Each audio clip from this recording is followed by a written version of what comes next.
les portes.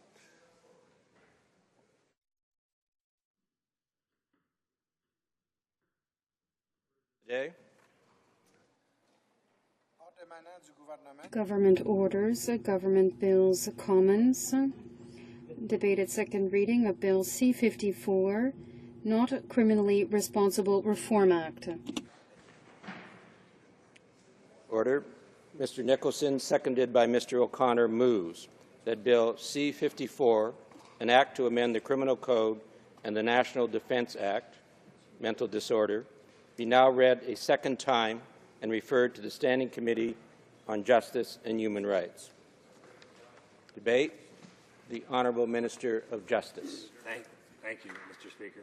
It's my pleasure to speak on Bill C-54, the Not Criminally Responsible Act. The government introduced this bill because we want to ensure that public safety and the needs of victims receive the appropriate emphasis in the Criminal Code mental disorder regime.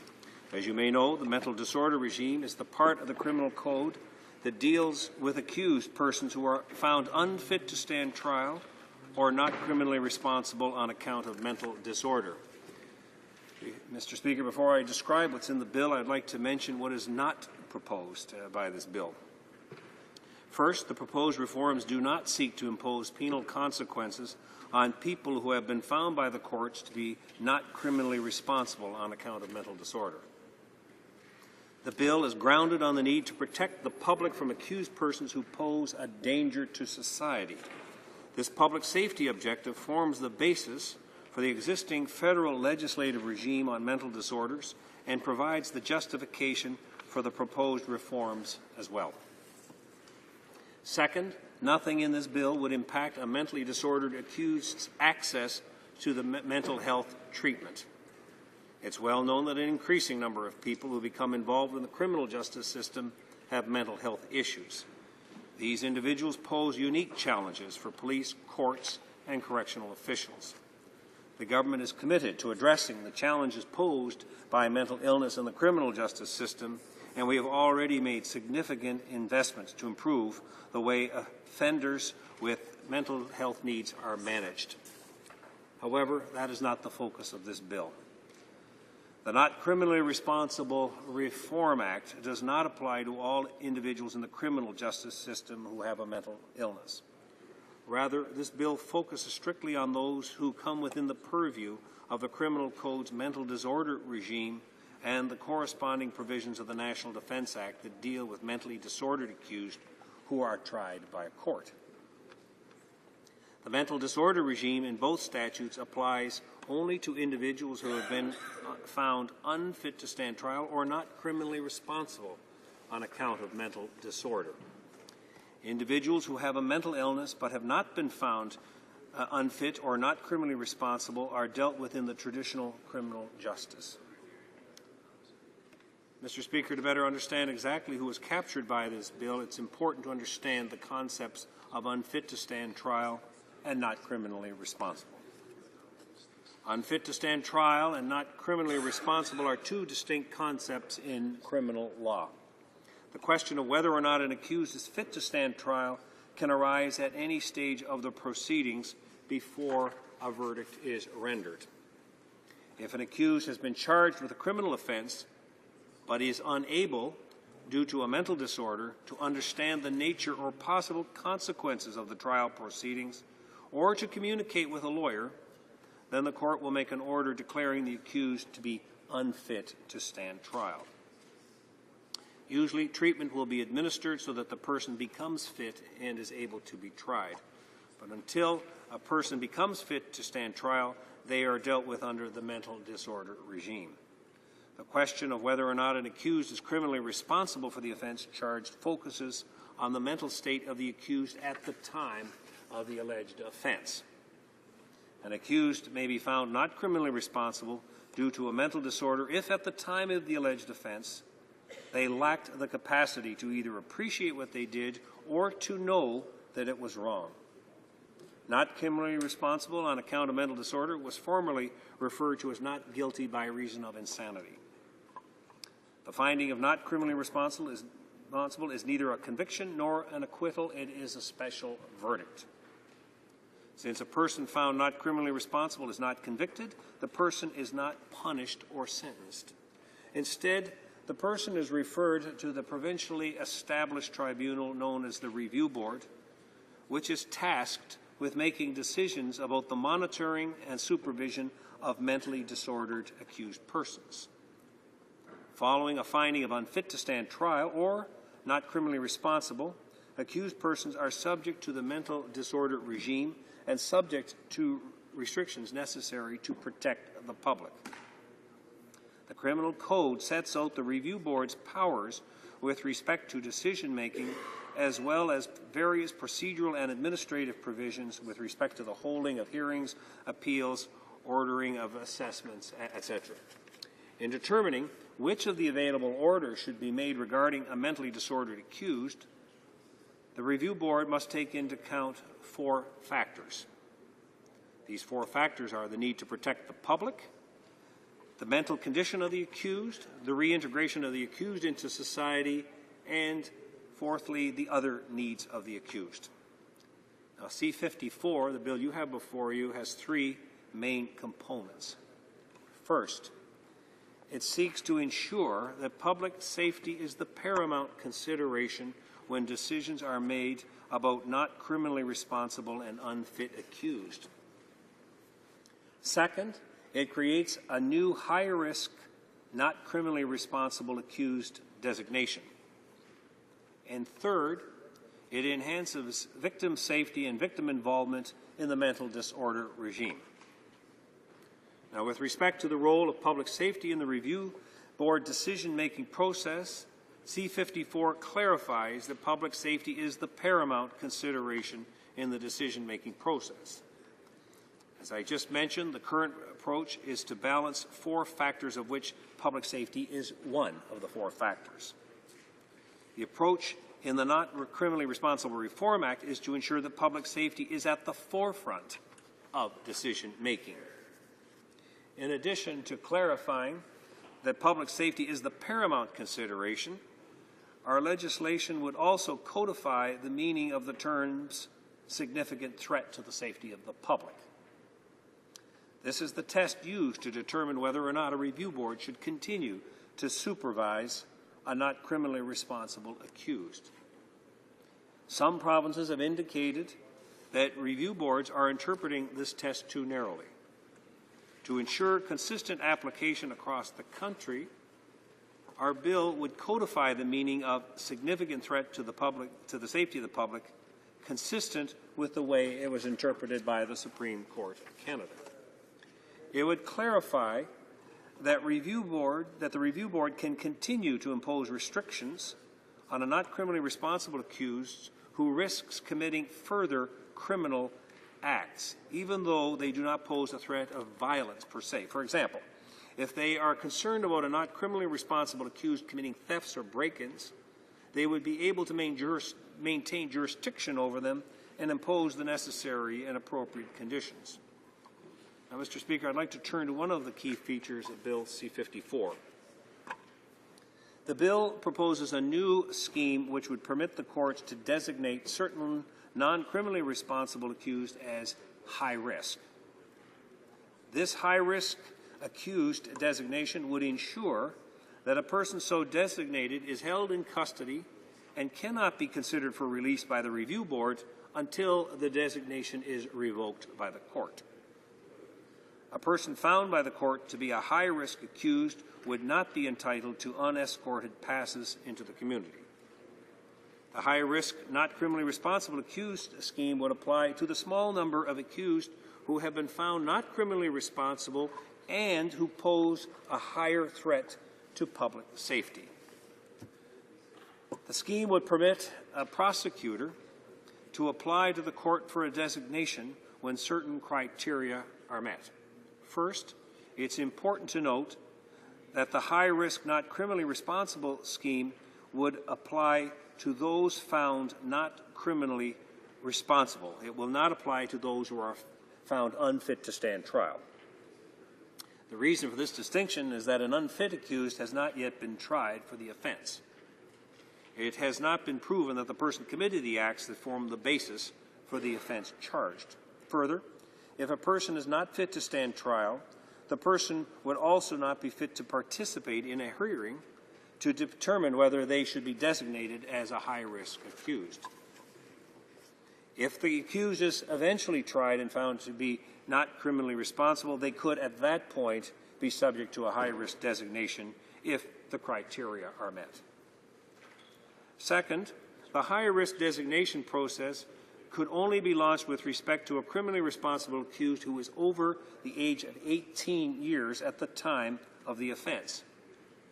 This is because the provisions of the Youth Criminal Justice Act already provide public protection from youth who are found to be not criminally responsible by, for example, the imposition of an intensive rehabilitative custody and supervision order on young people with mental health issues who have committed serious and violent offenses. Third, the accused must have been found not criminally responsible for a serious personal injury offense. Now, the existing mental disorder regime in the criminal code defines a serious personal injury as an indictable offense involving the use or attempted use of violence, conduct endangering life, and a number of sexual offenses listed in the criminal code. If these criteria are met, the Crown can apply to the court for a finding of not criminally responsible, that the not criminally responsible is accused is high risk. Now, if the Crown makes the application, the court would hold a hearing to determine the level of risk posed by the accused. The court would make the finding that a not criminally responsible accused is high risk in two circumstances. Now, the first circumstance is if the court is satisfied there is a substantial likelihood that the accused will commit violence that could endanger the life or safety of another person. This is a higher level of risk than currently required to maintain jurisdiction over a not criminally responsible accused, which is a significant threat to the safety of the public. In order to justify the increased restrictions on the high-risk, not criminally responsible accused, the higher threshold of substantially likely is used in the legislation. The second circumstance where the court could make the high-risk designation is if the court is of the opinion that the acts in question were of such a brutal nature as to indicate a risk of grave harm to the public.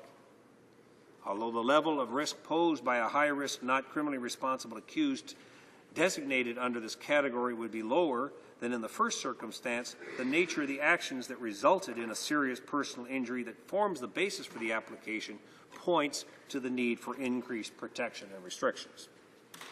The result of a high-risk designation is that the accused must be detained in a hospital. The review board would not have the discretion to order an absolute or conditional discharge.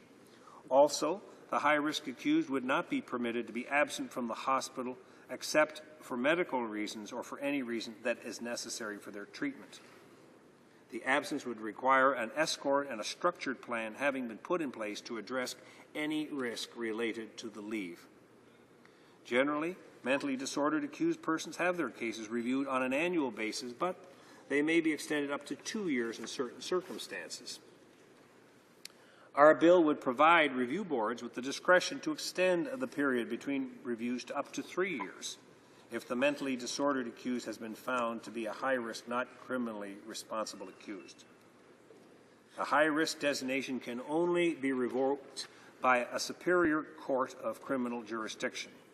If at a review hearing for a high-risk accused, the review board is of the opinion that there is no longer a substantial likelihood that the accused will commit violence that could endanger the life or safety of another person, they could recommend to the court that the high-risk designation be revoked. If and when the review board makes this recommendation, the court would have to hold a revocation hearing. After considering all the evidence, the court would determine whether there is no longer a substantial likelihood that the accused will commit violence that could endanger the life or safety of another person. If so, the court could revoke the high-risk finding. However, the revocation would not result in an automatic discharge of the accused. Instead, the accused would be dealt with as a regular, not criminally responsible accused and be supervised by the review board until they no longer pose a significant threat to the safety of the public, at which time they could be discharged. Now, the third component of the Not Criminally Responsible Reform Act are the provisions which enhance victim safety and victim involvement in the mental disorder regime. Victims have raised concerns that their safety was not specifically being taken into consideration by a review board when decisions were being made. Victims also expressed concern that they had no way of knowing if and when a not criminally responsible accused was going to be discharged into the community. Victims would like an opportunity to have concerns with respect to their safety taken into consideration and, where necessary and appropriate, be addressed in the conditions of discharge. C-54 addresses these issues.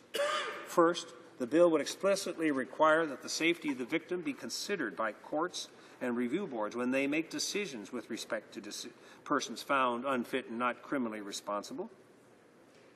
Second, the bill would require the review board to notify the victim upon request if the accused person will be released into the community. The amendment to make victim notification available upon request is a necessary component of this new notice requirement, as some victims do not want to be kept apprised of the release of an accused and may find notification to be an unwelcomed reminder of the offense. A third element intended to enhance victim safety is the specific power provided to review boards to order non-communication orders between mentally disordered accused and the victim. There is also a provision to specific. Okay, I'm on. Thank you. Here's the bill. Thank you.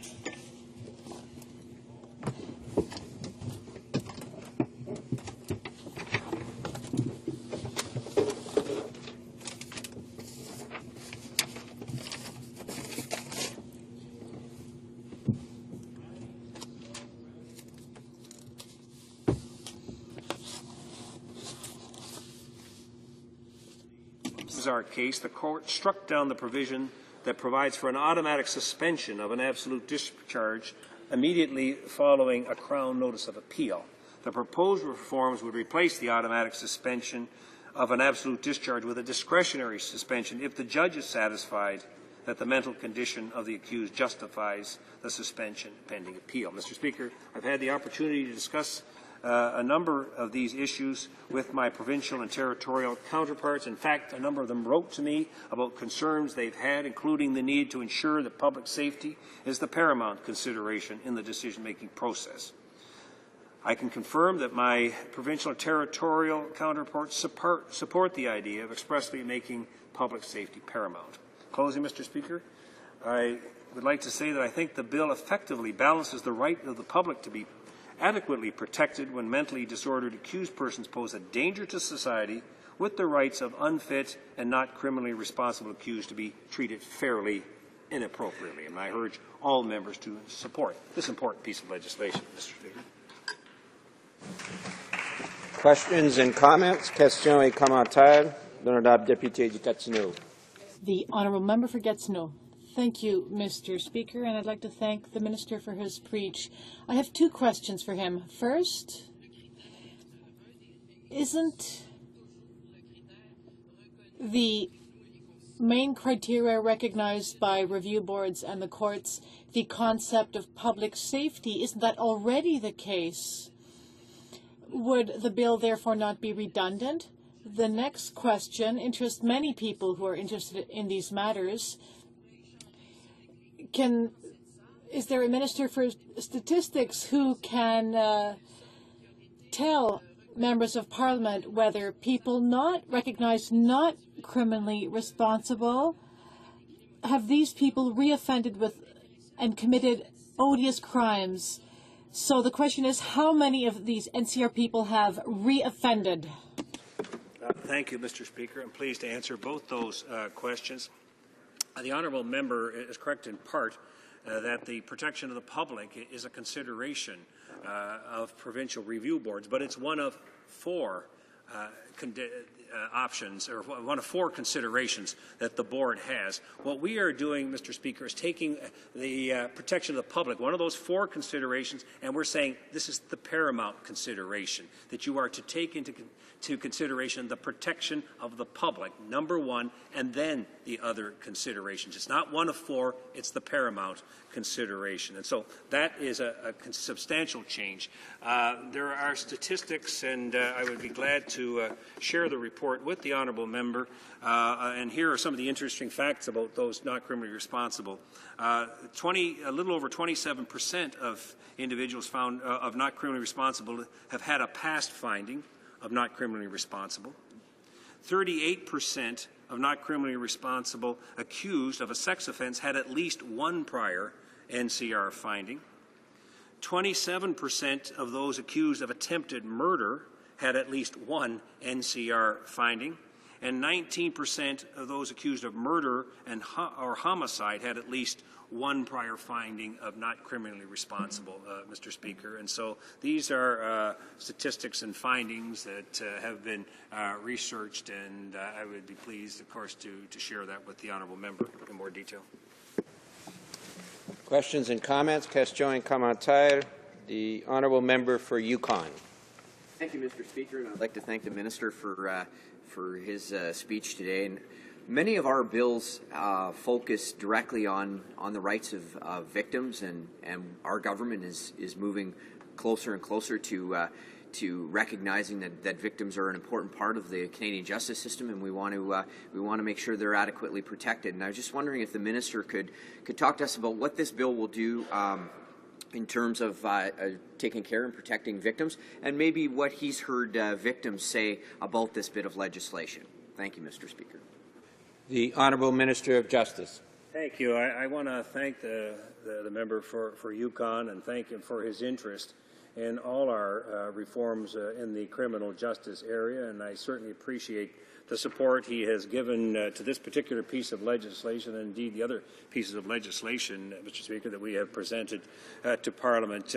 This has been well received by victims groups across this country, Mr. Speaker. I have spoken with victims groups and indeed individuals who have been victimized by individuals that found not criminally responsible. And again, I very much appreciate how supportive they have been in speaking out on the measures that we have contained in this bill. As I indicated in my opening remarks, Mr. Speaker, this is one of the three major components of this bill to better protect victims, to make sure that when they want to be notified that an individual, for instance, is being released, that they will get that notification.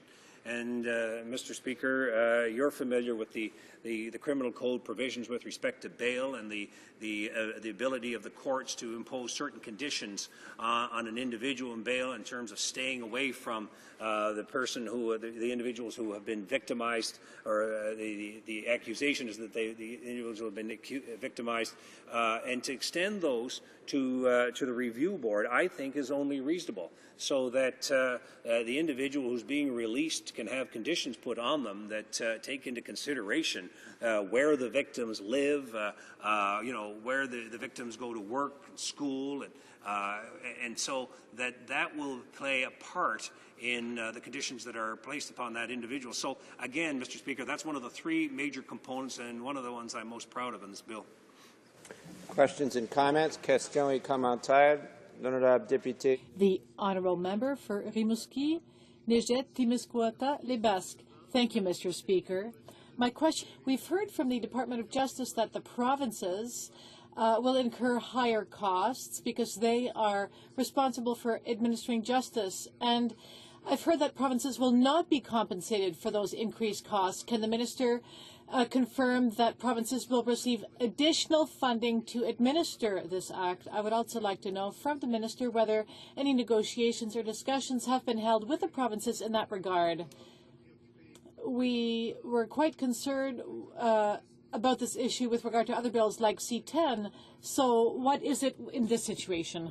The Honourable Minister of Justice. For the most part, the administration of justice within our Constitution comes within provincial jurisdiction, and certainly it's very clear with respect to the issue that we are discussing today that those provincial boards are administered and indeed set up by the provinces. And again, this is part of the constitutional division of powers between the two levels of government. But as I indicated in my comments, Mr. Speaker, I've had a number of provincial attorneys general who have written, say, please have a look at this area, make sure that the protection of the public is paramount. And so, again, Mr. Speaker, we are, in one sense, responding to the, to the concerns that are out there. I mean, I just mentioned to the member for Yukon about what victims were telling me, but I don't want to leave the impression that those who are looking to have this area reformed are confined to victims groups, which we consider very, very important. But I was very pleased at the response that I got from my provincial and territorial counterparts, and again, a number of them have come out publicly and have talked about this, and certainly they've made that point to me, and again, we are very pleased to cooperate with them in our level of responsibility and within our our constitutional jurisdictions. Questions and comments? Questions et commentaires. The honourable member for West Vancouver, Sunshine Coast, C and sea to sky country. We only have a couple of minutes, so if the question can be about a minute length, please. Monsieur le Président, merci bien. Thank you very much, Mr. Speaker. I am a lawyer, and as lawyers, we always seek to strike a balance between reason and compassion. Very much prize what I see in this minister and in this government, a clarity in balancing those things. And I wonder if the minister might just elaborate on the question of compassion. Compassion not just to victims, but to others who are implicated in the types of crimes that we are talking about here. Because if there is a comment that I think puts this minister and this government in a good light, it is that we hit the equilibrium in the right place. There's a clarity about what the criteria are, and there's still an emphasis on compassion, certainly to victims, maybe to others. The Honourable Justice Minister. Well, again, Mr. Speaker, the Government of Canada takes the whole issue of mental health very seriously. We've invested over $376 million in mental health research. We've increased health transfers, of course, to the provinces to help them meet their responsibilities in this area. My colleague, the Minister of Public Safety, will let you know that we've invested over $90 million in helping those individuals who are in federal custody with their mental health problems. So, again, we all have a stake in making sure that these individuals get the treatment and get the help they needed. And indeed, Mr. Speaker, even within this bill on the high-risk category, I mean, those individuals that we're talking about who pose a risk to the public, they're also a risk to themselves. I mean, they're not helping themselves if they're back out onto the street. So, again, I think it's important to realize that this, I think, strikes a very appropriate balance. Yes, we want to help victims. Ultimately, you'd want to see these individuals get the help and treatment that they need. Thank you. Reprise de débat. Resuming debate. L'honorable député de Gatineau. The Honourable Member for Gatineau. Thank you, Mr. Speaker. I'm pleased to rise in this chamber to speak to Bill C-54, the Not Criminally Responsible Reform Act. Of course, we have a minister who has tabled many bills, but often I feel that these bills are in reaction to the headlines. And so the question is, what is the raison d'être of the bill? How would it affect Quebecers? How would it affect people out west? And how would it, and it is based on specifically two cases that took place in Quebec and BC. There was a case of the young man who decapitated someone else on a Greyhound bus. And these were extremely gruesome acts, which the media, I won't say like to cover, but it generates a lot of media coverage for news organizations. The images are often shocking, and it's very easy at moments like these to take advantage of public opinion. What's important to understand before we proceed to studying C-54 is is what it actually refers to. So, in fact, it refers to people who are found not criminally responsible for offenses they have committed because of a mental disorder. So, we cannot study Bill C-54 without dwelling on Provision 16, which will amend sections of the Criminal Act. It says that a person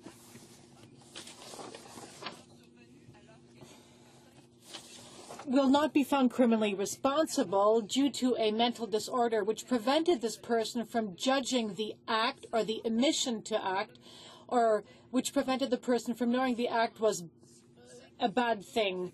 And this, generally speaking, is what I like to do to help people understand, is that a person who cannot judge that the act this person has committed, an aggression, a murder, because this person has a mental disorder, and this mental disorder prevents the person from judging the quality of the act. this person will be found not criminally responsible. However, the criminal code generally presumes mens rea, that is, a person is sound of mind under the criminal code. In 16.2, a person is not found criminally responsible if a mental disorder is found. If there is on balance of probabilities, a person is found to have a mental disorder. In Quebec, there was the case of Dr. Turcotte. People followed that trial very closely because people wondered, how can a person of that intellectual caliber, a doctor, a physician, how could this person have murdered his children following a separation and a divorce from his spouse?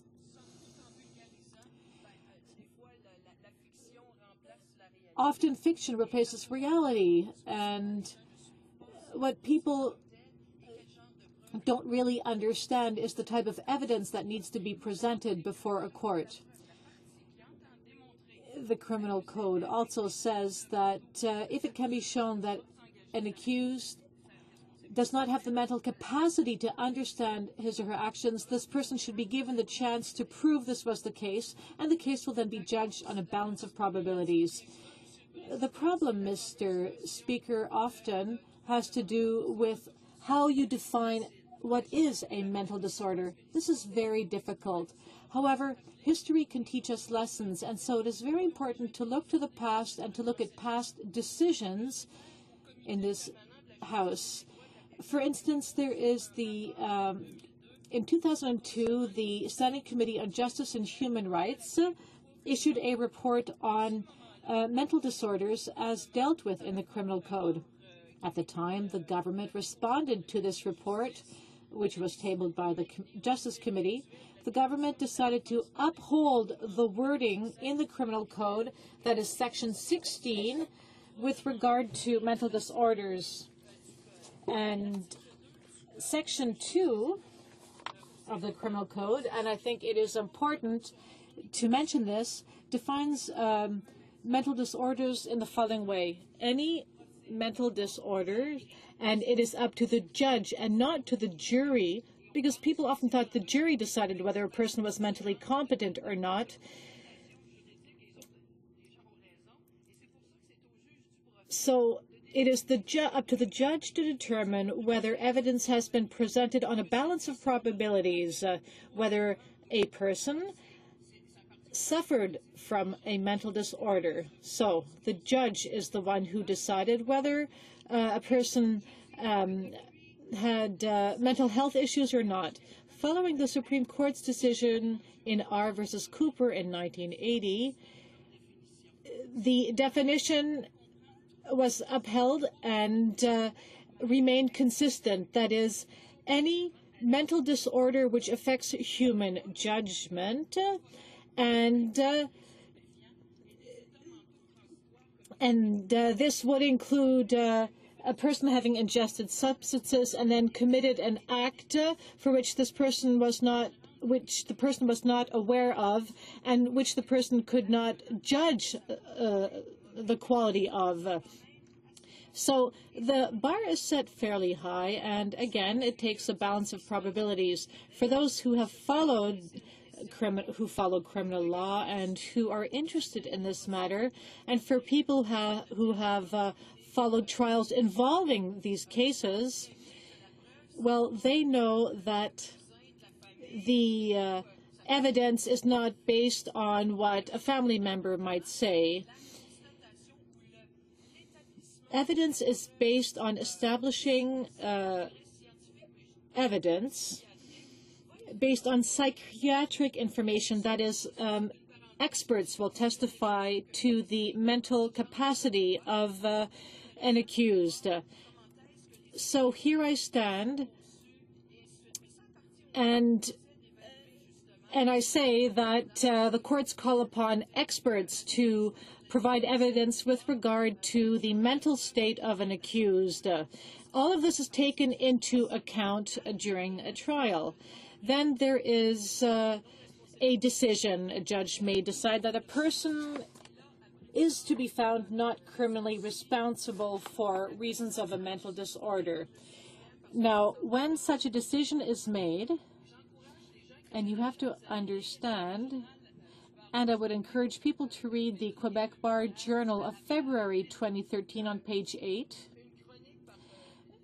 There is a piece written by a well-known criminal lawyer, Jean-Claude Hébert, who wrote about patients who are found not criminally responsible. Sometimes, Mr. Speaker, the public will follow these stories and say it doesn't make any sense. Look at this crime which was committed. A horrible crime may have been committed which makes people shudder, which shocks them, which leads them to question what this person was thinking. And they cannot understand that the accused may not have been in their right mind when they committed the offense. And we're not talking about a person being depressed. We're talking about a person literally not being in their right mind, a person who had a serious mental disorder which may have been exacerbated by drugs. And these issues, of course, every time a case like this arises, radio shows light up, people call in, it causes an uproar in society. That said, our role here in the House of Commons is not to inflame debate based on hearsay and based on things which cannot be proved. I think that Maître Hébert touches on something very relevant here. Are we talking about prisoners or patients? Clearly, these are patients. These are people who have been recognized as having mental illness, mental disorders that are serious.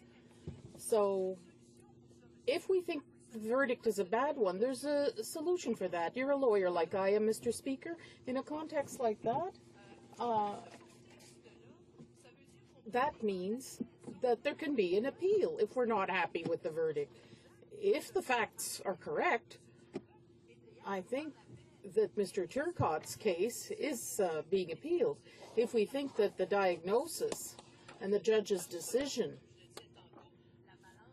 according to the balance of probability under Section 16.2, if this has been well established, the Court of Appeal will uphold the decision by the judge, or it will reverse this and say, no, you cannot use that defense. You don't have serious mental illness, so in this context, you cannot be found not criminally responsible. But that's not where we're at right now. That was the case. So this person has a serious mental illness, is taken in by the state, and another system comes into play. And that's what C-54 tries to do. I've heard all sorts of things about this. I was listening to different things. This was announced 3 times by the government through the very Minister of Justice, Senator Boisvenu, and then Minister Moore, then the Prime Minister. And we heard all sorts of things. I was listening to the press conferences, and I was saying, I'm eager to read this bill. That will solve the problems for victims. It will solve all the problems of recidivism. Let me open another parenthesis. I'm very eager to see the minister's statistics because, once again, we have to understand things. And I encourage my colleagues to read the report. I was referring to the government's response, not just the Justice Committee.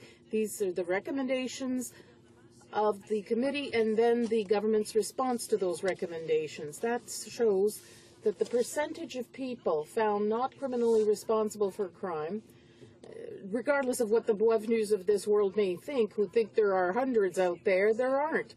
Yes, it has increased over the years, but we have to remember that what's not being said here, that before 1991, if memory serves me, when there was an amendment, it used to be called not guilty because of insanity, and now it's because of mental disorders. When there was that amendment in 1991 to the criminal code, it was then summary offenses were added as well, and that brought about a whole new series of cases that didn't used to be covered. So of course it had an impact on statistics. But given the government's response here, we're talking about a tiny minority of cases of criminals found not criminally responsible. And of that small number that are repeat offenders, the minister talked about 28% who may have committed another crime. Why? Did they do that when they had a serious mental illness and committed serious crimes? You know as well as I do that statistics can lie. So I think we have to look at this kind of issue and stop playing this game, the game of some media. This is not something that should be looked at lightly to inflame the population. On the contrary, we must explain what's really going on, because this is an area where no one here knows much about, unless there's a psychiatrist who was elected in 2011, and I don't think so. Sometimes these things are very incomprehensible, and sometimes, we wonder, what the heck? When I was on radio in my region, there had been a crime. A woman had killed her husband, and that brought about the whole issue of battered wife syndrome, the battered woman syndrome, and we had incredible discussions about this. People said, come on, how can you be acquitted of a crime, a murder, because of battered wife syndrome? The person can leave her home, she can do this, she can do that, but it was demonstrated that this causes such serious mental disorder that you don't know what you're doing. So you have to take this with a grain of salt. I heard press conferences. I thought they were going to change this concept from A to Z, whereas the facts show that there are exceptional cases, but we shouldn't throw the baby out with the bathwater every time there's a headline in the newspapers. It's so popular to say, isn't that case terrible? We've done something. We're going to shake things up. We're going to shake up people with mental illness and make sure that they stay inside. And so I'm eager to see in committee, because I can open my parentheses. My colleague from Rimouski, Témiscouata-Libas, announced it in a subtle way. We will support this in second reading. I think that this is a file that deserves consideration. Whenever there is something that can eliminate irritants for victims, who are the poor cousins of this whole legal criminal law system, that's a good thing. But it's not Band-Aid solutions that we're seeing from this government that will help victims very much. During the press conference, I think the Minister of Justice, accompanied by Mr. Kennedy, who said, I appreciate the efforts. Well, don't forget that victims have to be helped and supported, and that's not what we're seeing in C-54, Mr. Speaker. A section is being added where they can make a written request. One of the victims, accompanied the Prime Minister, said, I cannot write. This is so close to me yet. I cannot relate exactly what happened. That's not what we're hearing when we're at the Justice Committee. What we hear is when they're in the system, when the trial begins, they become witnesses like anybody else, and they get even less respect than other witnesses in civil or commercial cases. There are agreements between the defense and the prosecution, and all we see is somebody going, well, what's happening here? Is this all over? Why? Because there was a plea bargain. Well, that's great for respecting victims. I've been saying this from the start. If we seriously want to change things and give the impression that we're taking care of victims, well, stop arriving here with these ridiculous white elephant proposals. That's why it's, you know, it's hard to be against motherhood and apple pie and saying that we're going to be careful with somebody who's high risk, but I have reservations here. And I see people in my riding and other ridings who has been witnesses or involved in various cases. Ask yourself this: would this bill mean that somebody like Dr. Turcotte is high risk? When I look at the definitions included in the C-54 file, absolutely not. He does not meet the criteria at all.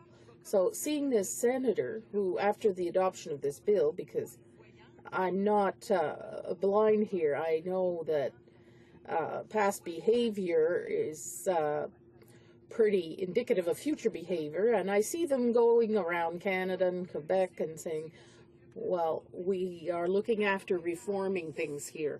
But if you look at it, public safety was and is, and the courts have repeated it, is not the most important criteria. Perhaps he's right, the minister's right to say he's made this the top priority, but the courts were using it that way. Do you seriously believe, Mr. Speaker, that a court or a commission that is considering releasing someone who was deemed not criminally responsible and who committed a horrible crime are going to release that person without looking at public safety? Do they think these people are idiots? Well, that's the impression we get. The whole exercise should be compulsory then. They made it optional. So stop saying we're not satisfied with the courts and then give them power to look at what's going on. I'd have more to say in committee. I hope that the minister will have statistics rather than empty words. I hope he'll have studies conducted by people in his department about the constitutionality of this, make sure it respects the charter, because somebody's going to come up with a brief of habeas corpus, Mr. Speaker, and I don't feel like listening to that kind of debate. So for all these considerations, we will support the bill in second reading, but this will require in-depth examination. We shouldn't re-victimize people, because the Conservatives can't say that they're not victims too. If you're that sick, there's nothing much to do except to try to cure them. Thank you, Mr. Speaker. Questions and comments? The honourable member for West Vancouver, Sunshine Coast Sea to Sky Country. Merci, Monsieur le Président. Thank you, Mr. Speaker. The member opposite spoke with passion, and I appreciate the passion with which she speaks. Plato said, reason before passion. And I have two questions for the member. With this bill, we see a lot of logic and reason. We see an analysis of the criteria with which decisions will be made concerning the type of case we're talking about today.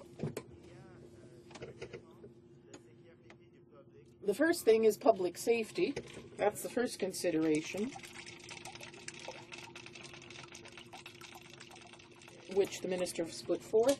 And there are 4 criteria for the protection of the public. The first is the one we will use when we make decisions here. Let me put 2 questions. What's more important than public safety? And are there other more important factors than public safety in a community when a decision is made about the people we're discussing today? The honourable member for Gatineau. Thank you, Mr. Speaker. First of all, it's not just passion. It's reason, too. There is an in-depth examination of every provision of this bill going on here. But I'll always be very passionate when people try to say things that really don't exist. Now, public safety and the protection of the public.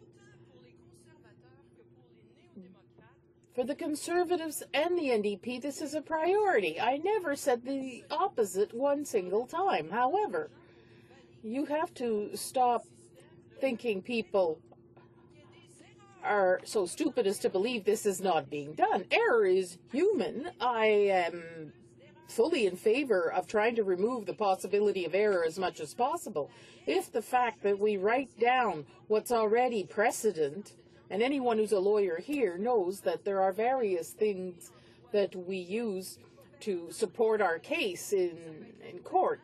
It could be the law itself, it can be precedent, it can be doctrine. And those three things create the rule of law in Canada.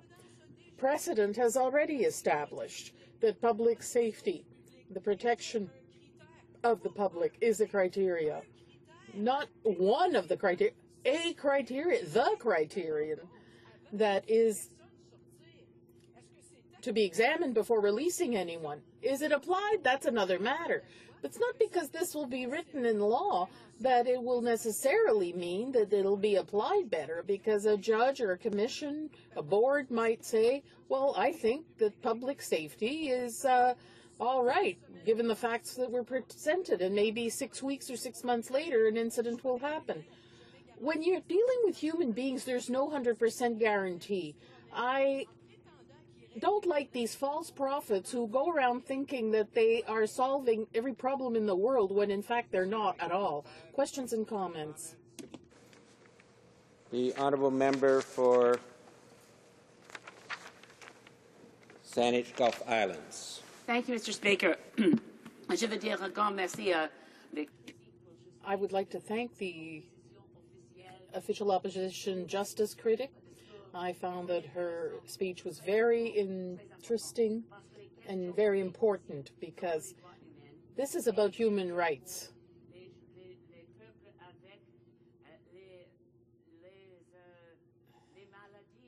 And this is about people with mental health issues. This is not the same as a criminal. This is a health issue. And we have to strike a balance between public interest, which is extremely important, and the protection of human rights. So what can we imagine the best possible system to protect the rights of people who are ill and at the same time protect society from violence? The honourable member for Gatineau. Well, I'd love to have the perfect answer to that, because indeed that is the question we must always ask, and that we have to try to find the best and most precise answer to, and come up with the tools for the people who are far better equipped than we are to solve that problem. I have a great deal of respect for psychiatrists and all those who work in mental health, and often that's the poor cousin of the health system here in Canada. Even our Conservative colleagues admit that. This is not something we understand very well. We're not used to dealing with it. I can never repeat often enough that the danger of this bill is to walk around claiming that these people involved in these cases aren't patients but prisoners.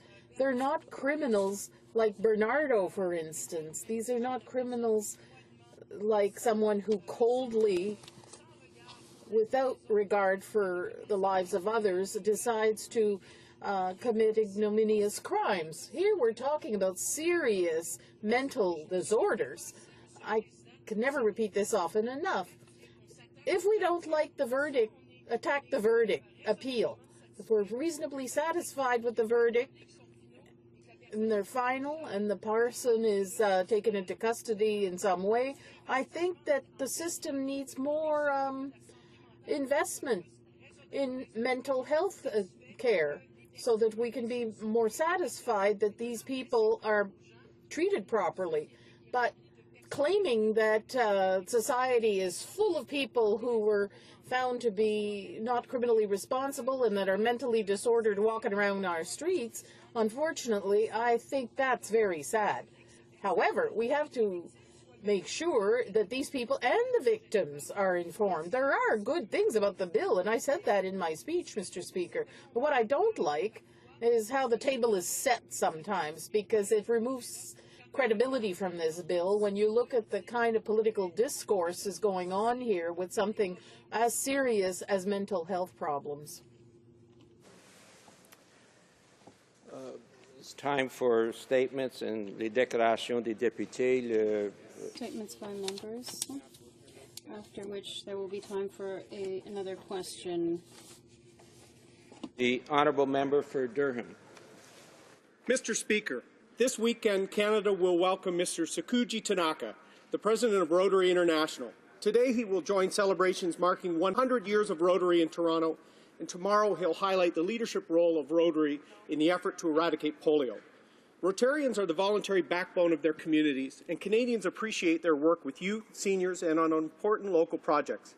Canadian Rotary clubs are also making a tremendous impact around the world. In my riding, the Rotary clubs in Bowmanville and Port Perry have supported clean water projects in Laos and the Rift Valley region of Africa. The Rotary Club in Uxbridge has been working with Dignitas in Malawi to prevent the transmission of HIV from mother to infant. My own Rotary Club in Curtis has worked with the Pinball Clemens Foundation and Free the Children to build schools in Africa. Today also marks the conclusion of the Pennies and More for Polio program, where our government and the Gates Foundation each matched dollar for dollar the millions raised across Canada by Rotary. As Rotary's founder Paul Harris once said, "Great things happen when good people come together." Today I salute the good Rotarians working across Canada and the great impact they are making around the world.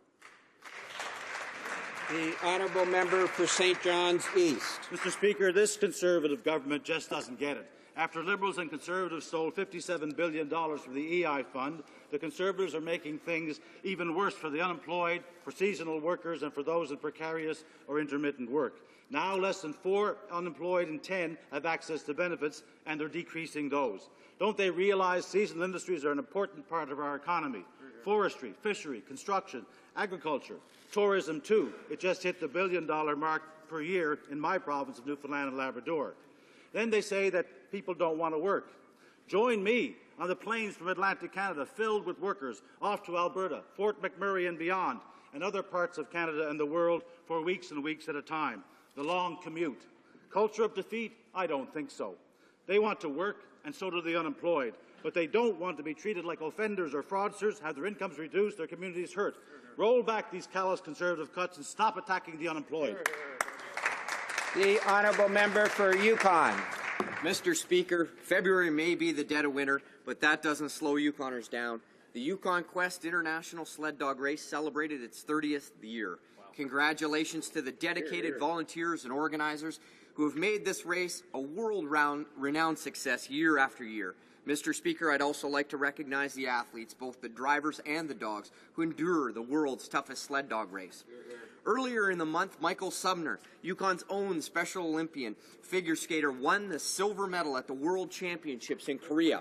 And it was a pleasure for me to award Michael the Queen's Diamond Jubilee Medal for being such an awesome ambassador for athletes, the Yukon, and for Canada. Last week, we enjoyed the Yukon Sourdough Rendezvous Festival. Congratulations to Kim Solnick, this year's Rendezvous Queen, Miss Eco4 Consulting. Congratulations, Kim. Rendezvous is our midwinter festival and the only legal cure for cabin fever blues. Mr. Speaker, we've broken the backs of... The honourable member for Etobicoke North. Mr. Speaker, March is National Brain Awareness Month, a time to encourage Canadians to learn how to nurture a healthy brain, to help recognize individuals who have been adversely affected by brain disorders, and to advocate for a national brain strategy. Today, 5.5 million Canadians and their families live with a neurological disease, disorder, or injury. If the brain is not working properly, then every part of life can be compromised.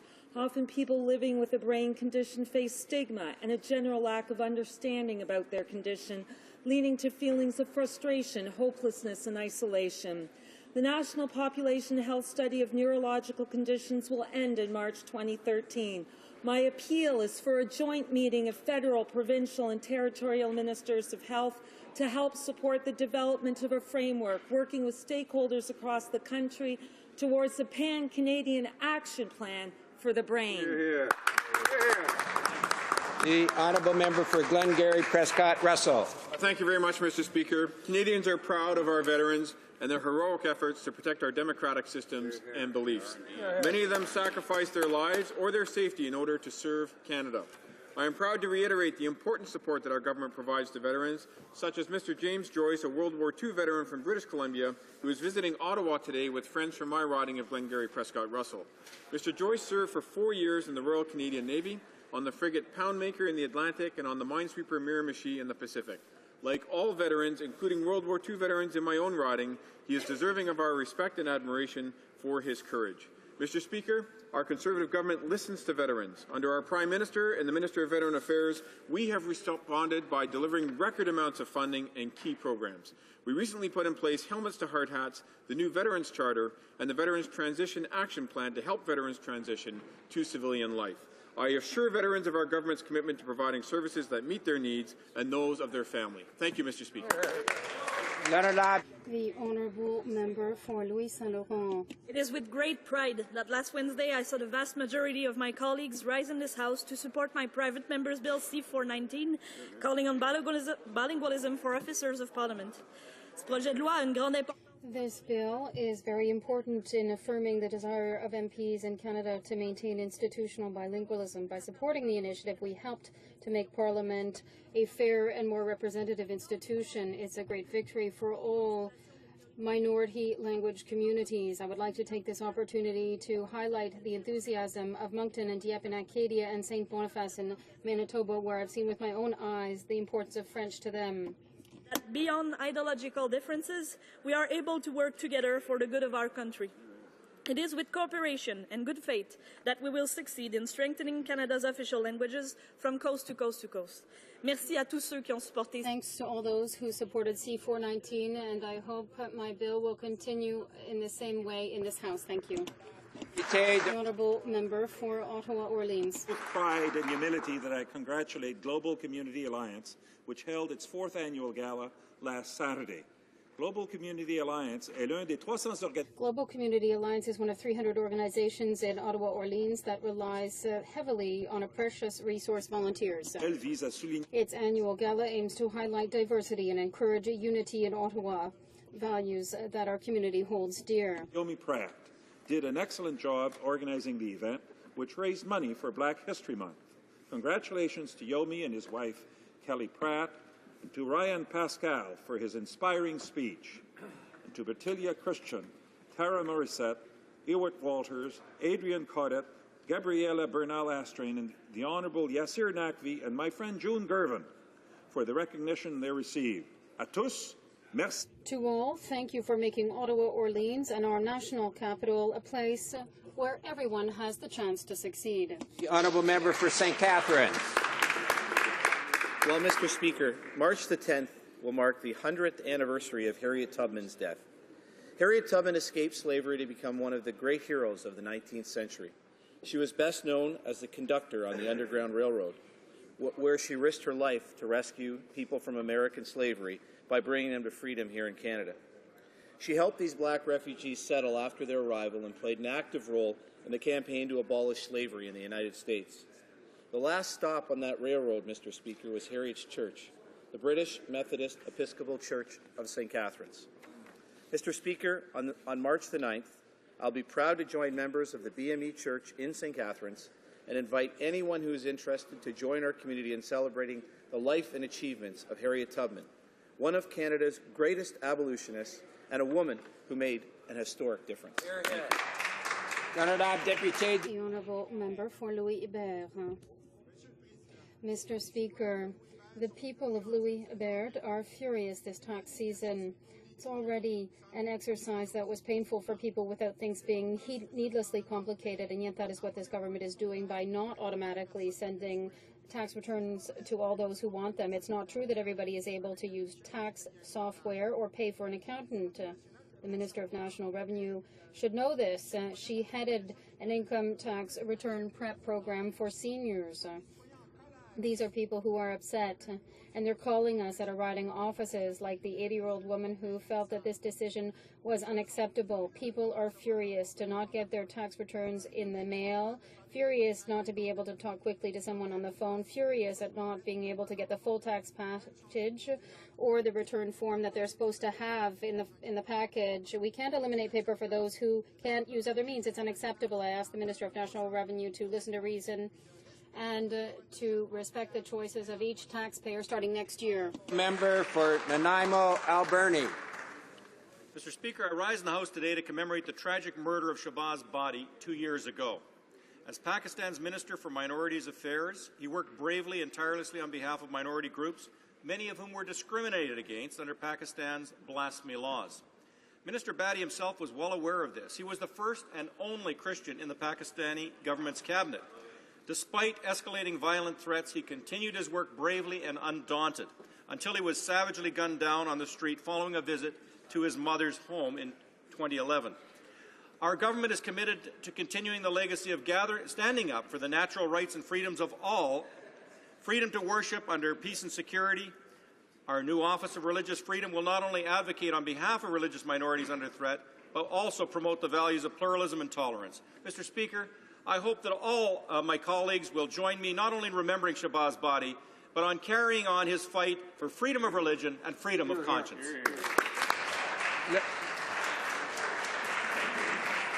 Leonard Abd. The honourable member for Pontiac. The Conservatives brag that their priority is stimulating Canada's economy, but constituents in Pontiac wonder through what concrete measures it intends to do so. The Conservatives prefer to ignore the many calls for help from the SOS Vallée de la Gatineau committee, which has been asking for the past 2 months for the government to help them so they can recover from the damage caused by excessive snowfall on December 21st. None of the departments approached even bothered to respond.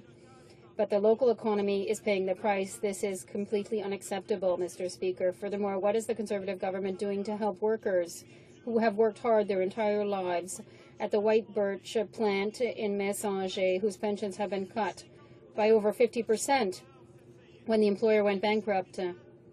Mr. Speaker, the government is shining through its absence yet again, rather than legislating to protect Canadian workers, including those in my riding. The Conservatives would rather let foreign investors steal the pensions of our workers. We have to do something. Do something. The honourable member for Kamloops, Thompson, Caribou. Mr. Speaker, under the leadership of our Prime Minister and Finance Minister, Canada has become a leader in a very troubled global economy.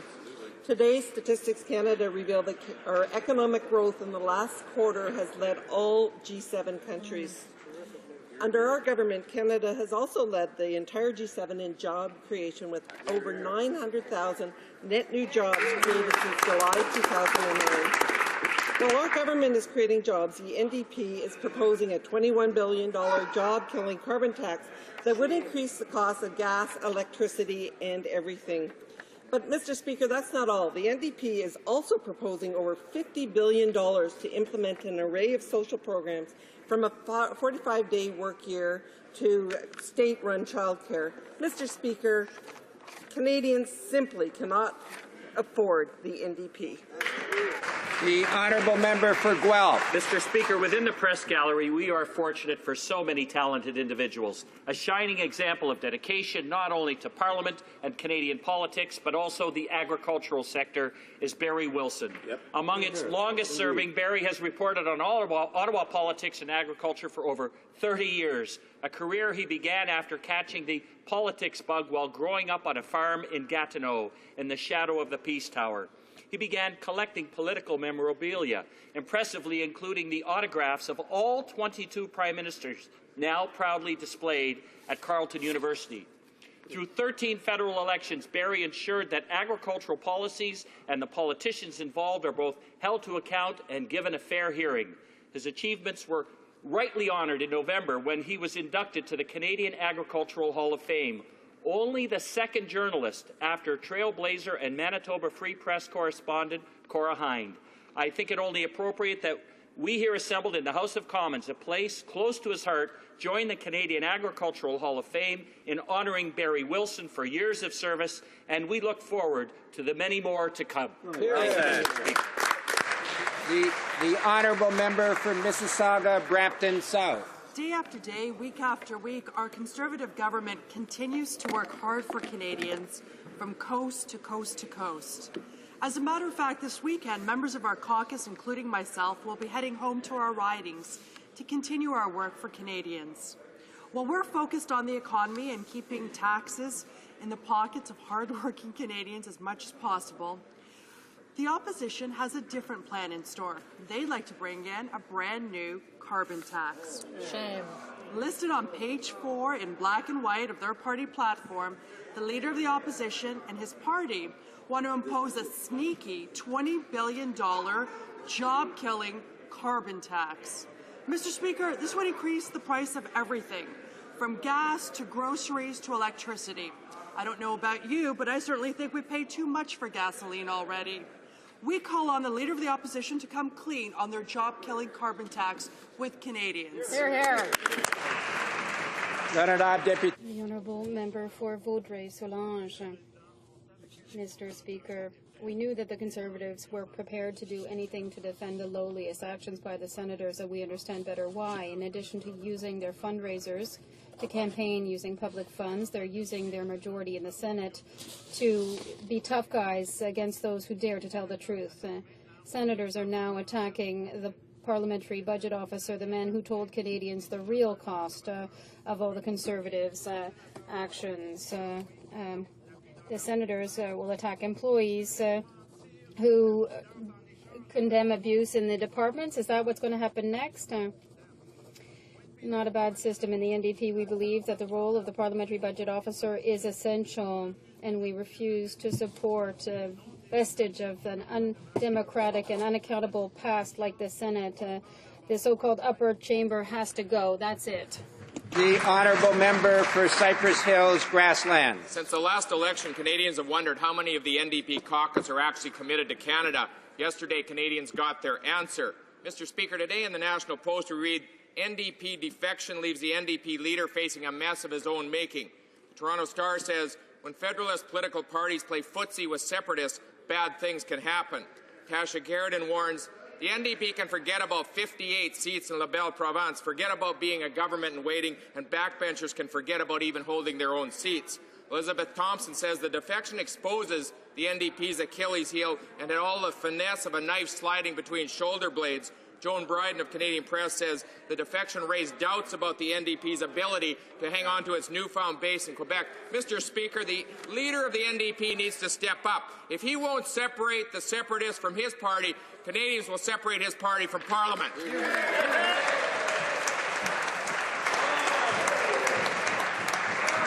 Oral questions, question orale.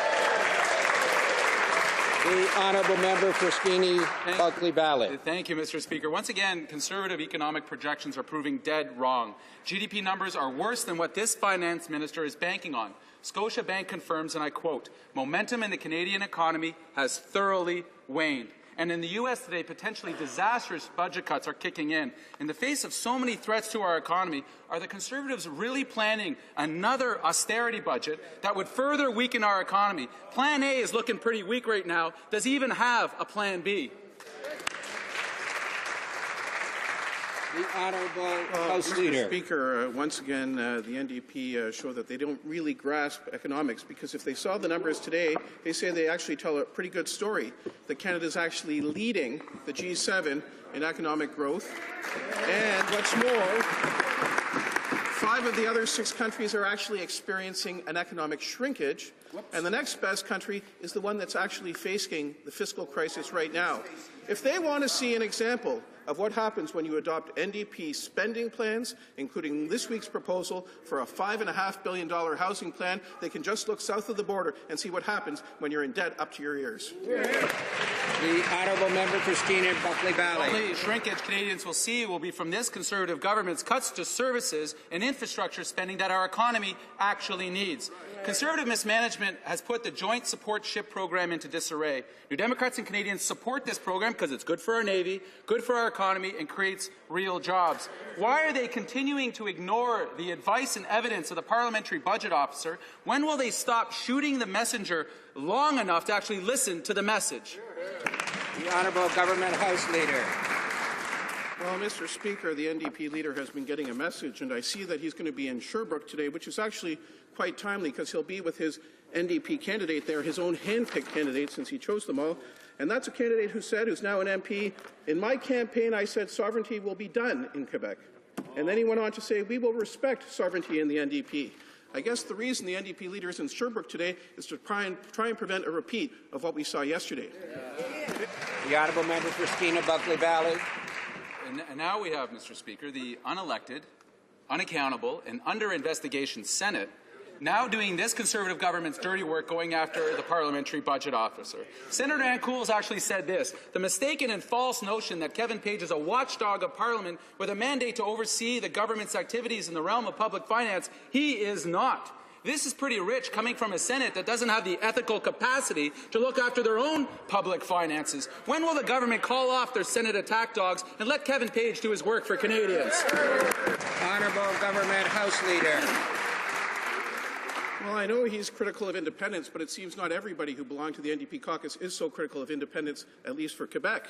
In fact, yesterday, the Bloc Québécois leader was asked if there were more NDP MPs who might follow the path of the one that went yesterday to show his true colours and join the Bloc Québécois. And what did he say? He said, "We know that they have sovereigntists in the NDP. Stay tuned."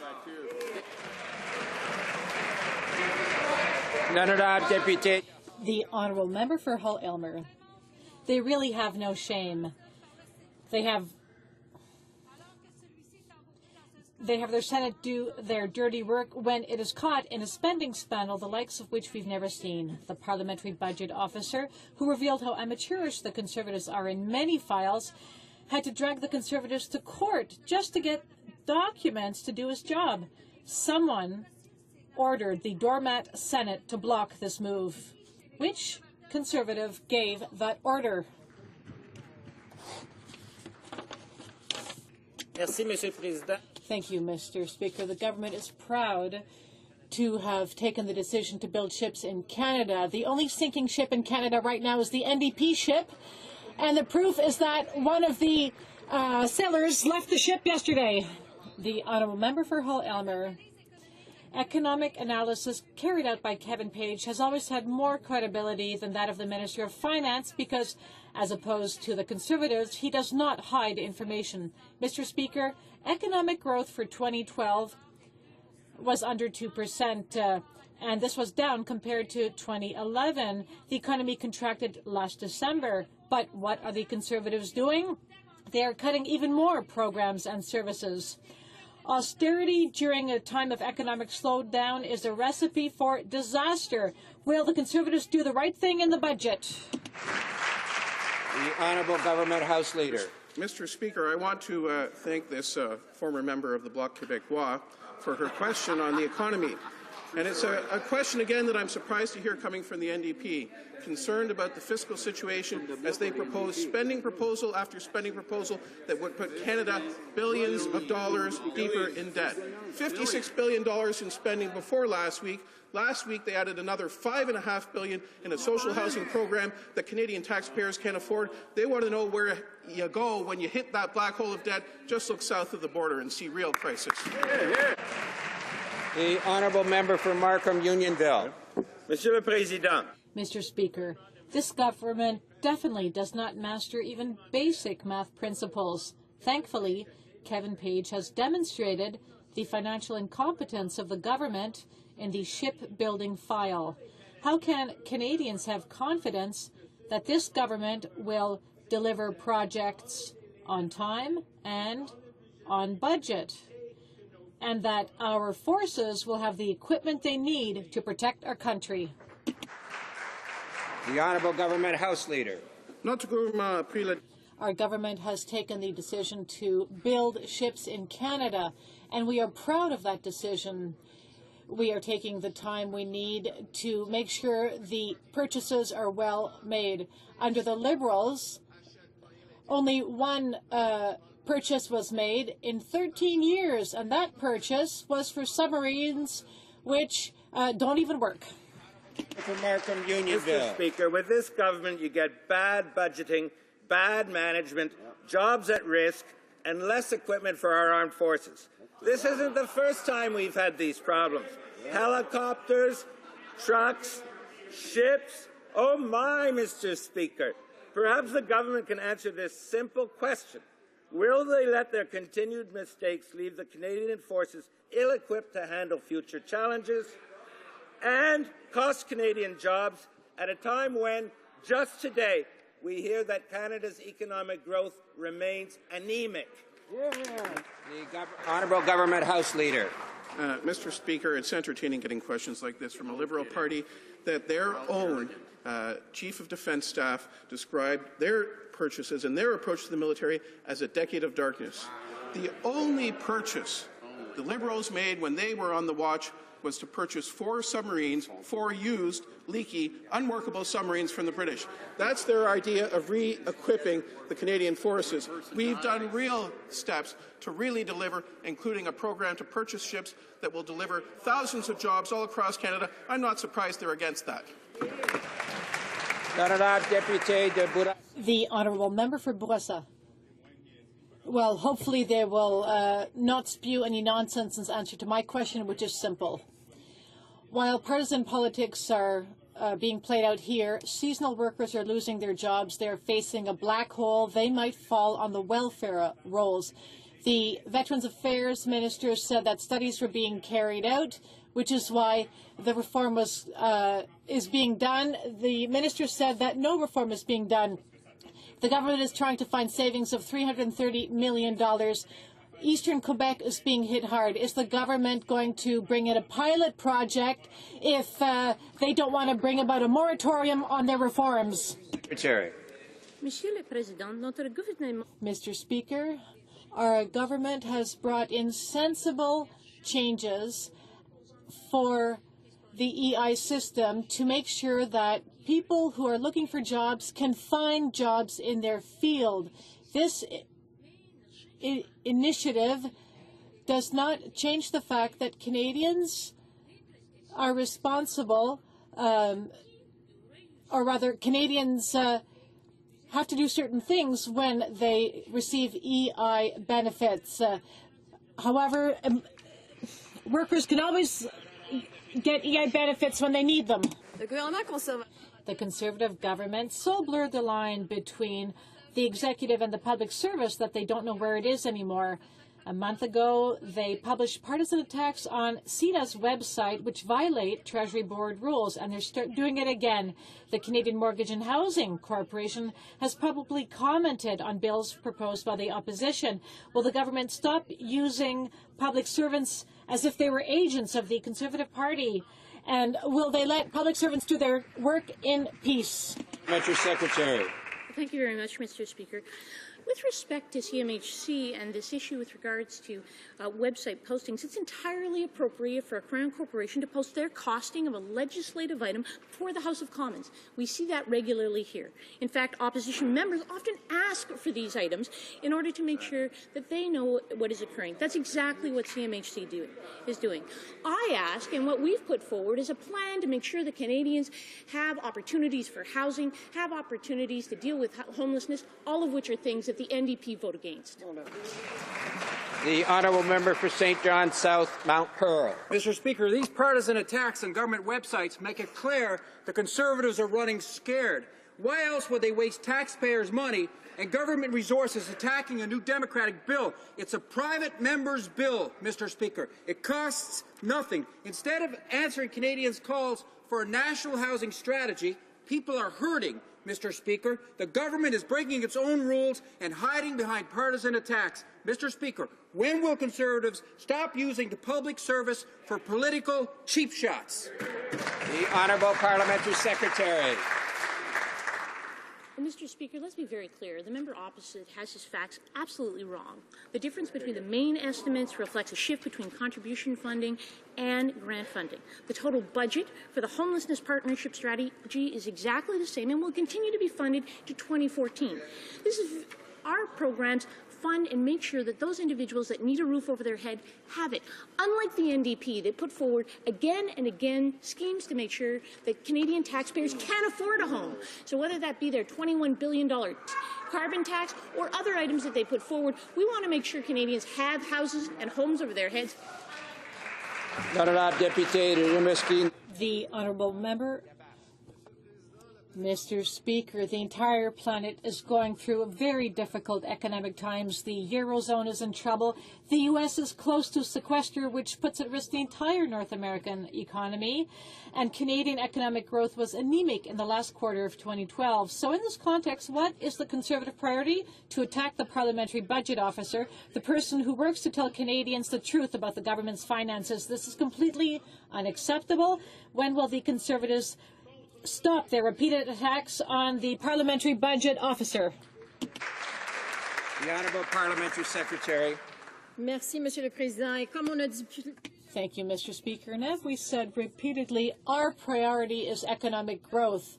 It's job creation and long-term prosperity for our country. In saying this, I'm also very proud of saying today that Canada's economy has grown by 0.6%, which is the greatest growth rate for all G7 countries. We are proud of this. And yet, if the NDP had their druthers, they would waste $56 million. We are not going to do that. We'll go on with our plan. For Burnaby Douglas. Thank you, Mr. Speaker. Those attacks from the other side are pretty rich, considering they get their ethical advice from Tom Flanagan. We know the Conservatives' next attack on Kevin Page is coming from the Senate. The Deputy Leader of the Government in the Senate claims Page is, quote, overstepping his mandate, all because the PBO has the audacity to ask government departments for information on their spending plans. They aren't just defending their Senate entitlements now, they're using the Senate to shut down an independent fiscal watchdog. Will the Conservatives stop dismantling fiscal accountability and end their attack on the PBO? The Honourable Parliamentary Secretary. Mr. Speaker, we have many ways of reporting to Parliament, including the estimates, quarterly reports, and the public accounts. We want to see a parliamentary budget officer who is non-partisan and a credible source of opinion on fiscal matters. The parliamentary librarian has retained a search firm, and we look forward to a new parliamentary budget officer in due course.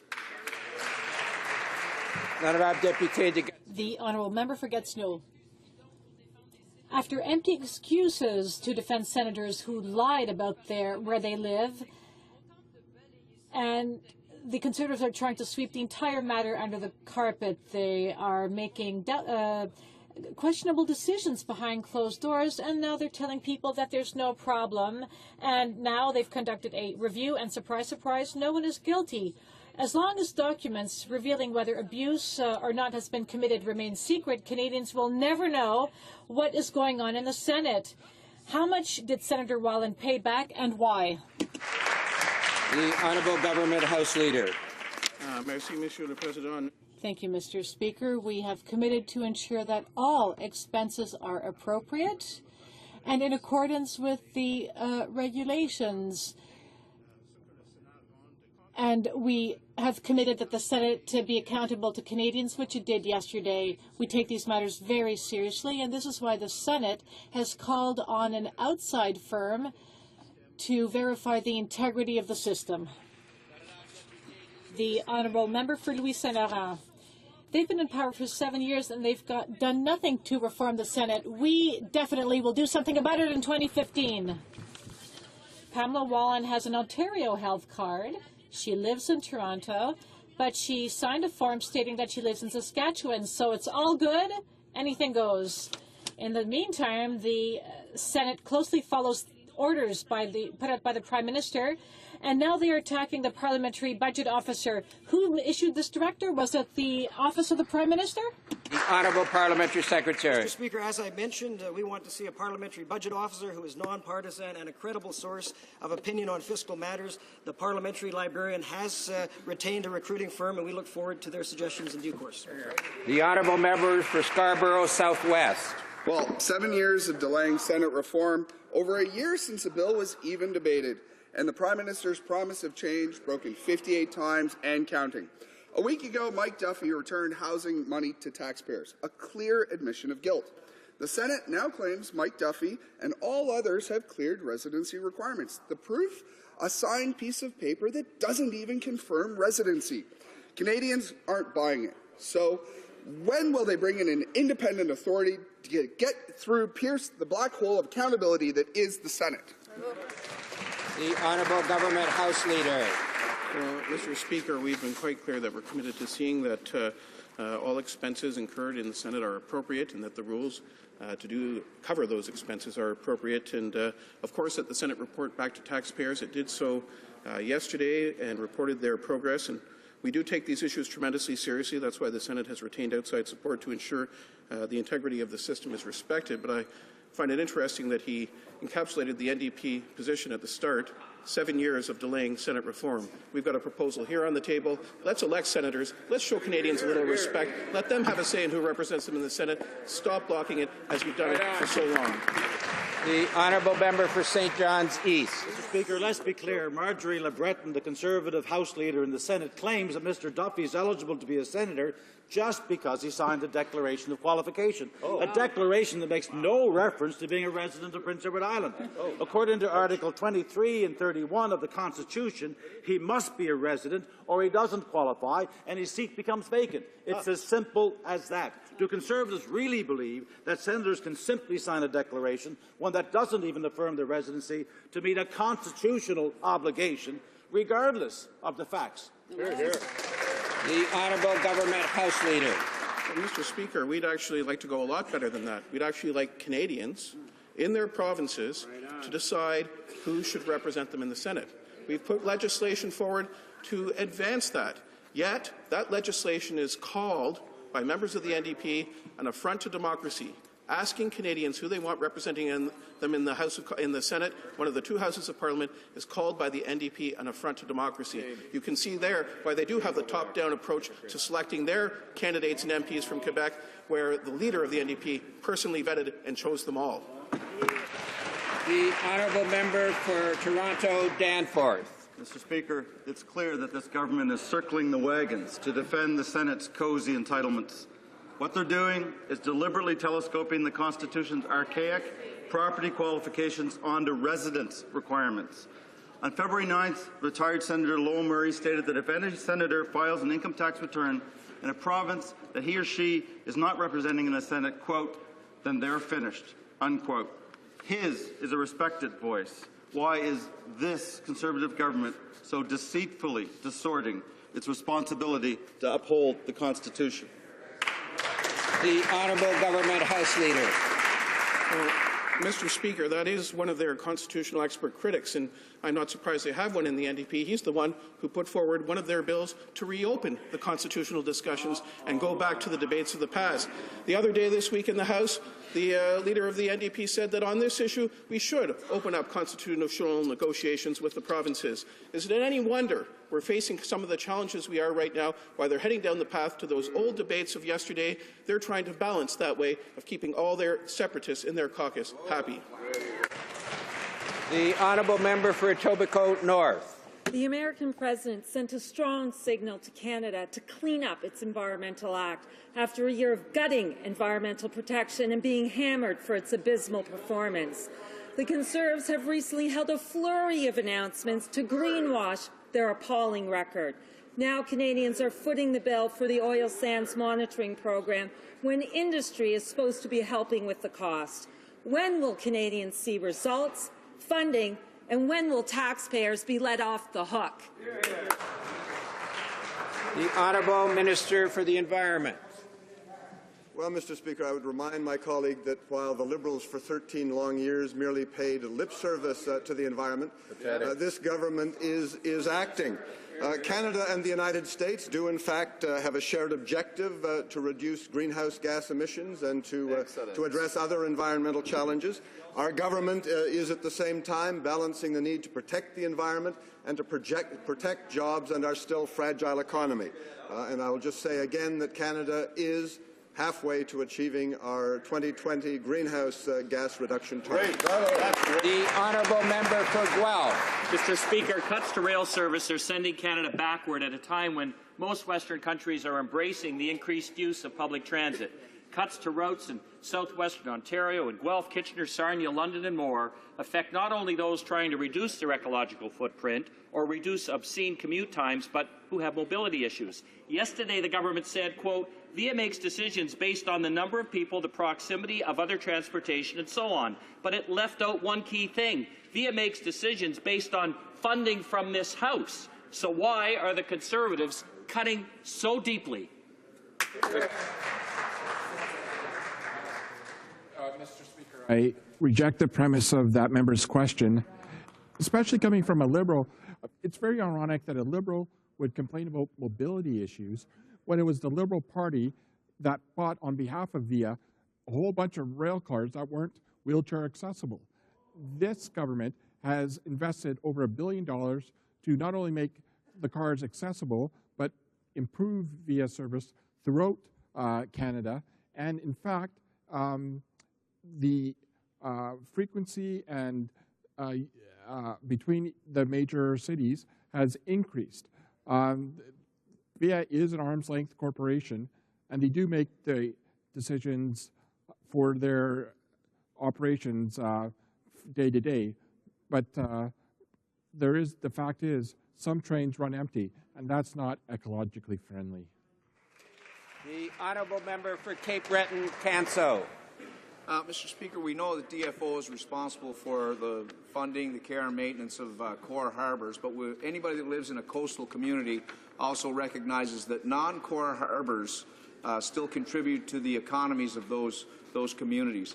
Up until recently, officials confirmed that there was $5 million in a fund to fund health and safety issues for these non-core commercial harbours. I asked the Parliamentary Secretary if he could confirm just how much is in that fund currently and whether or not an initiative like the Gabarou seawall would qualify for such funding under this in this particular program. Good question.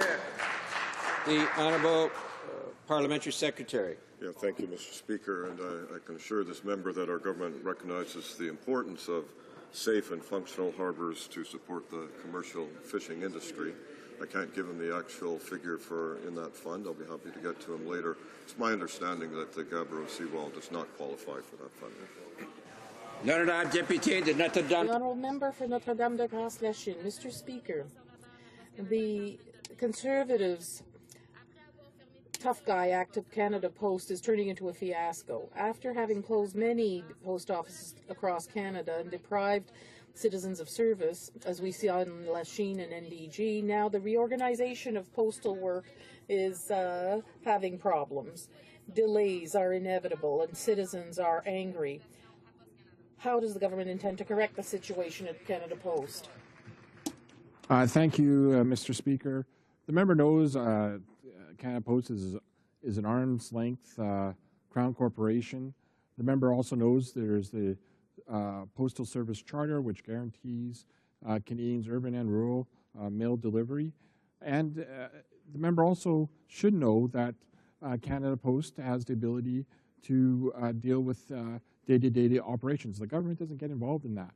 And there is a modernization going on at Canada Post. For example, the Montreal Victoria Post Office was closed, but there are 44 post offices within a 5-kilometer radius of that location. The honourable member for Pierrefonds-Dollard. If only the Conservatives were capable of recognizing their mistakes, we'd have fewer businesses waiting 3 days for client documents or payment for their services. This is becoming a real problem in Montreal.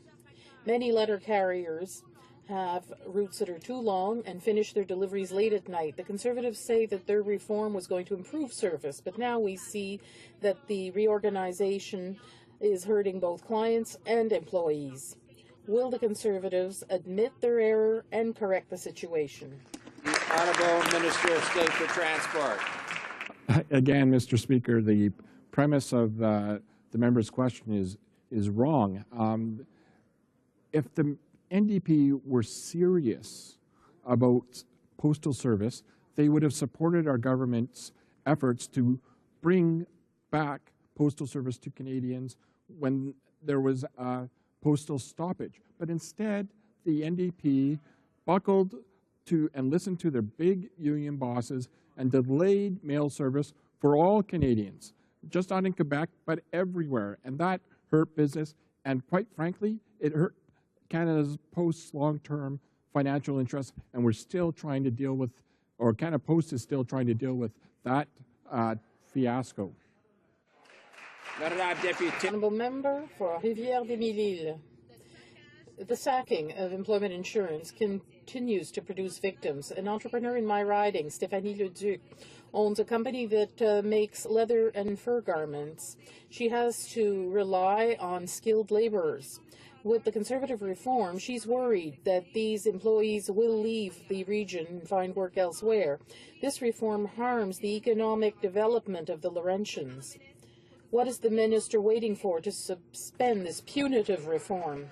Secretary to the Minister of Human Resources. Thank you very much, Mr. Speaker. Our government is making common sense changes to better connect unemployed Canadians with available jobs in their local areas that match their local skills. This initiative is clarifying, not changing, the responsibilities of individuals that are collecting EI. And as I've mentioned many times in this House before, employment insurance will continue to be available to those who need it, who have applied and have paid into the program through their regular qualification periods. We look forward to making sure that we better connect Canadians with available jobs so that they're able to have that great job and improve their quality of life. The Honourable Member for Laurentides-Labelle. Thank you, Mr. Speaker. Employment insurance reform is threatening many qualified workers in the seasonal industries in my riding. This is the case for Ghislain Jalbert, who's been working at Ski Valais in Tremblant for 8 years. Mr. Jalbert's expertise and that of many other workers could be lost because this reform will push them out of the region to find work. Tremblant is a world-renowned tourist area. Why are the Conservatives stubbornly penalizing the tourism industry in my region? Will the minister stop these senseless reforms? Well, thank you very much, Mr. Speaker. I, too, actually represent a riding that has a huge ski population. In fact, we are the second largest resort in the country. And the seasonal workers in my riding, the employers, are actually very pleased with these changes. These changes to the employment insurance system will mean that individuals will be able to have jobs in their local area that match their local skills. And as I've mentioned before, for those who are unable to find work, employment insurance will continue to be available for them when they need it. The honourable member for Cumberland, Colchester, Musquodoboit Valley. Mr. Speaker, yesterday's defection from the NDP to the Bloc by the member from Jonquière-Alma should give everyone great cause for concern. It's long been a concern that there are many members of the NDP's Quebec caucus who have separatist leanings and connections to the separatist movement. And in fact, the NDP leaders' plan to repeal the Clarity Act is an effort to keep those MPs in the House. Can the Parliamentary Secretary please inform this House our government's position on the NDP leaders' plan to repeal the Clarity Act? The Honourable Parliamentary Secretary. We're against it, Mr. Speaker.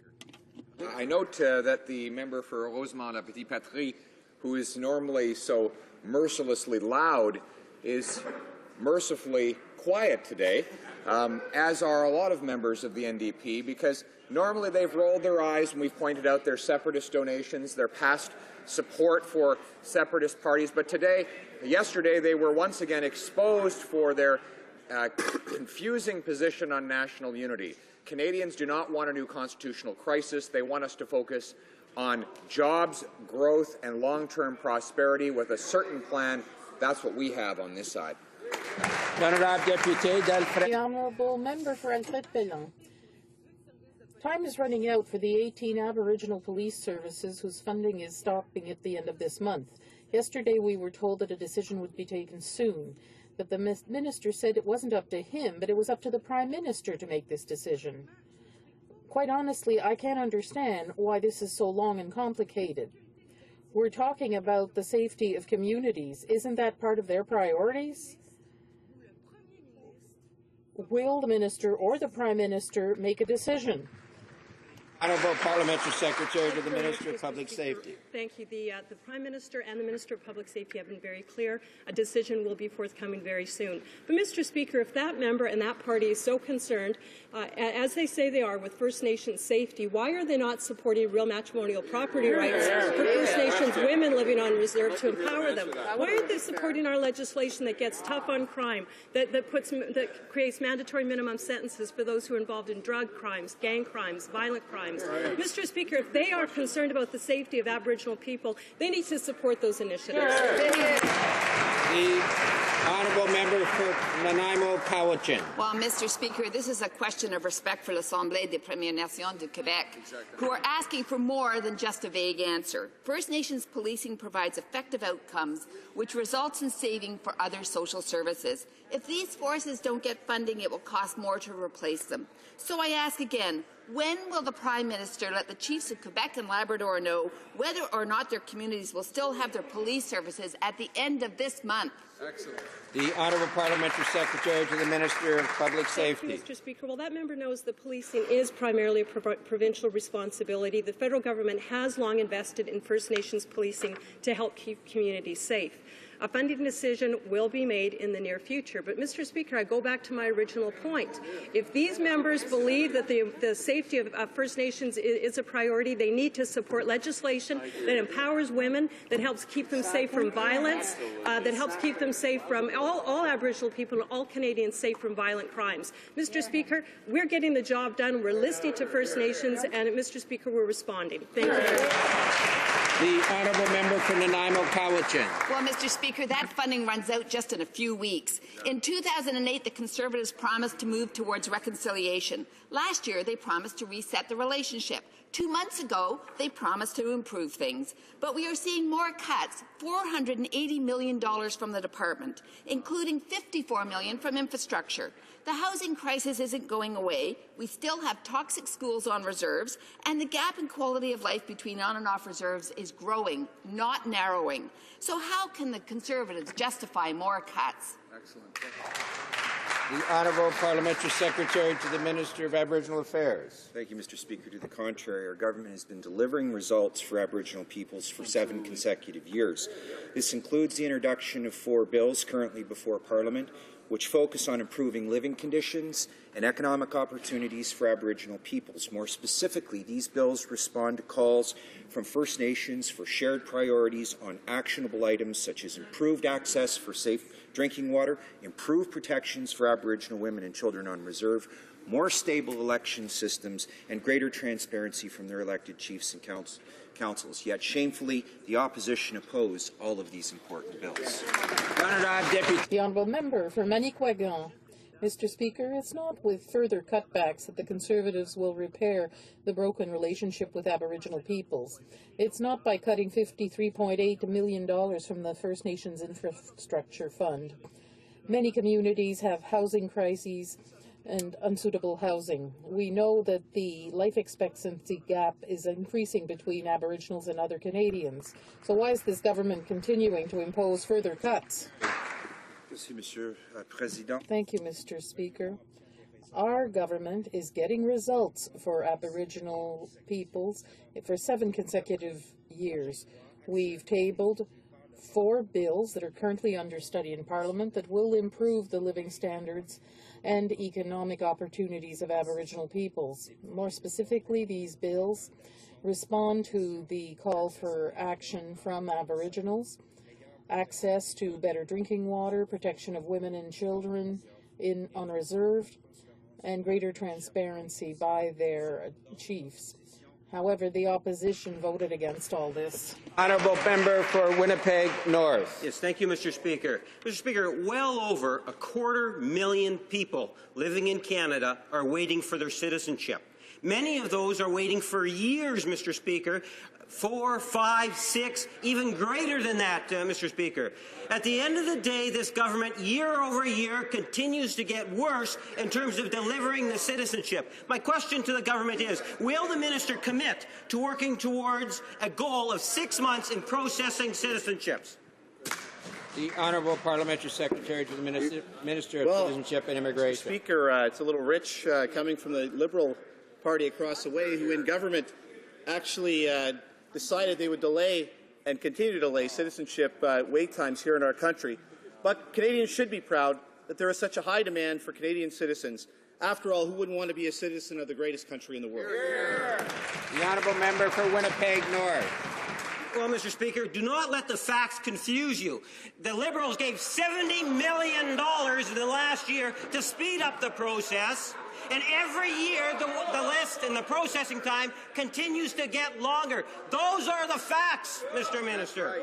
The reality is that these individual residents should be processed in a much fairer and timely fashion. When will the government speed up the processing time so citizens of this country can, in fact, get their applications in a more timely fashion? Again, I would direct the experienced member to address his comments to the chair, not to the government side. The Honourable Parliamentary Secretary. Well, Mr. Speaker, only the Liberal Party would say that adding facts to a story would actually make it more confusing. In 2011, there were 2,204 citizenship ceremonies held. 181,000 newcomers became Canadian citizens between 2006 and 2011. Canada averaged close to 200,000 new citizens each and every year. It's an honour to become a Canadian citizen, Mr. Speaker, and we're taking it to another level. The honourable member for Jeanne-de-Bain. Mr. Speaker, Budget 2012 had provided for major cutbacks at the Department of Foreign Affairs in the order of $116 million. Now the Conservatives decided to double these cutbacks. Even the Minister of Foreign Affairs could not save his department from draconian cutbacks. His government seems to want to do anything to harm Canada's diplomatic capacity. Why? Rather, Mr. Speaker, we have a robust foreign services that is looking after the interest of this government, Canada's foreign interest out there, Mr. Speaker. I can assure the member that they will continue receiving the best service from Foreign Affairs of Canada. Thank you. The honourable member for Ottawa Centre. Well, Mr. Speaker, despite a recent report saying that the fund is essential for Canada's ability to respond to global crises, the budget for the Global Peace and Security Fund is cut completely, and even the Glenn Berry program, named in the memory of a diplomat who gave his life for our country, has been axed by the Conservatives. It's a Canadian value to do our part around the world. So why is this minister cutting programs that get results? Honourable Parliamentary Secretary to the Minister of Foreign Affairs. Mr. Speaker, rather on the contrary, I would like to remind my colleague on the other side that 2 weeks ago I led a delegation to Burma to help the Burmese government build up the parliament in Canada. That was under this fund that he's talking about, excuse me, and that, Mr. Speaker, 2 of his own members came out there. Absolutely right, man. I can assure this member the Foreign Service out here will continue working and delivering the best it can. The honourable member for Kitchener-Waterloo. Mr. Speaker, our Conservative government is focused on what matters most to Canadians: jobs, economic growth, and long-term prosperity. However, we all recognize that Canada is not immune to the global economic challenges from beyond our borders. As we've said many times, Canada's economy has been and will continue to be impacted by ongoing turbulence from both the U.S. and Europe. Could the Parliamentary Secretary to the Minister of Finance please update this House on the state of Canada's economy? The Honourable Parliamentary Secretary. Thank you, Mr. Speaker. I want to thank that member from Kitchener-Waterloo for the question, and it's worth repeating. Today, Stats Canada announced the Canadian economy grew by 0.6% in the fourth quarter of 2012. While modest, this is, in fact, the strongest growth among all G7 countries in the quarter. And this further underlines that Canada has become a leader in the turbulent global economy. But as mentioned, the global economy does remain very fragile. And that's why the upcoming Economic Action Plan 2013 will focus on positive initiatives to support job growth and long-term prosperity while keeping taxes low and returning to balanced budgets. The honourable member for Markham Unionville. Mr. Speaker, the UK Border Agency is reassessing the risk that refused refugee claimants face when they are returned to Sri Lanka and face the military regime. The Liberal Party is also deeply concerned about the fate that meets refused refugee claimants who are deported back to Sri Lanka. Given the Conservative government's tough rhetoric on the human rights situation in Sri Lanka, what is Canada's current policy on deporting refugee claimants back to Sri Lanka, and are they considering a reassessment given the deteriorating human rights situation in that country? The Honourable Parliamentary Secretary to the Minister of Public Safety, National Security. Thank you, Mr. Speaker. Mr. Speaker, the officials at Immigration Canada and Public Safety always assess the threat when someone is being deported, and in situations like this, there's a pause and they are relooking at the situation. Thank you, Mr. Speaker. Honourable Member for Quebec. Mr. Speaker, a citizen in my riding, police officer Sandra Dion, has been fighting for over a year for her own safety. Her cause is an important one. The criminal who attacked her many years ago is living near her home now that he's on day parole. This is not an isolated case. The federal ombudsman for the victims of crime asked for corrective action in 2010, but this report has been on the shelf for 3 years. So will the minister agree to meet with Ms. Dion and make the necessary changes so that she doesn't have to exile herself to Ottawa to be safe? Parliamentary Secretary. Thank you, Mr. Speaker. Well, we've met with Ms. Dion several times, and we are very sympathetic and very disturbed by what she's had to deal with. The member will let me answer, Mr. Speaker.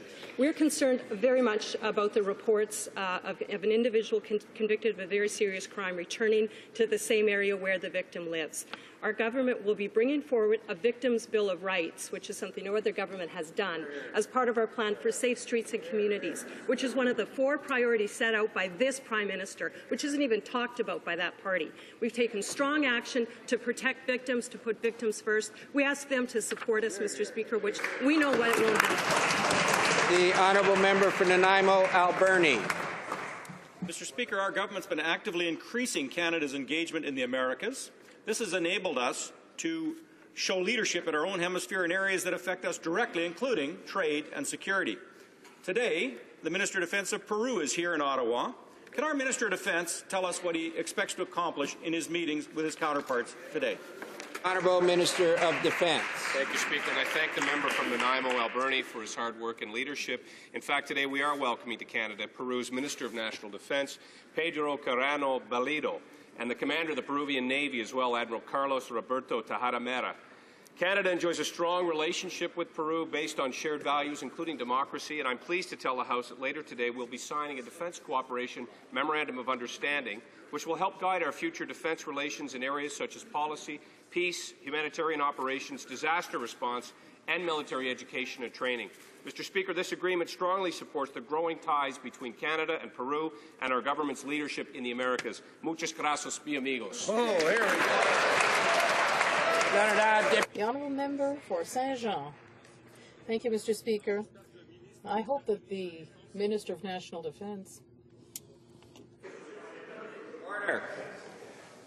The Honourable Member for Saint-Jean.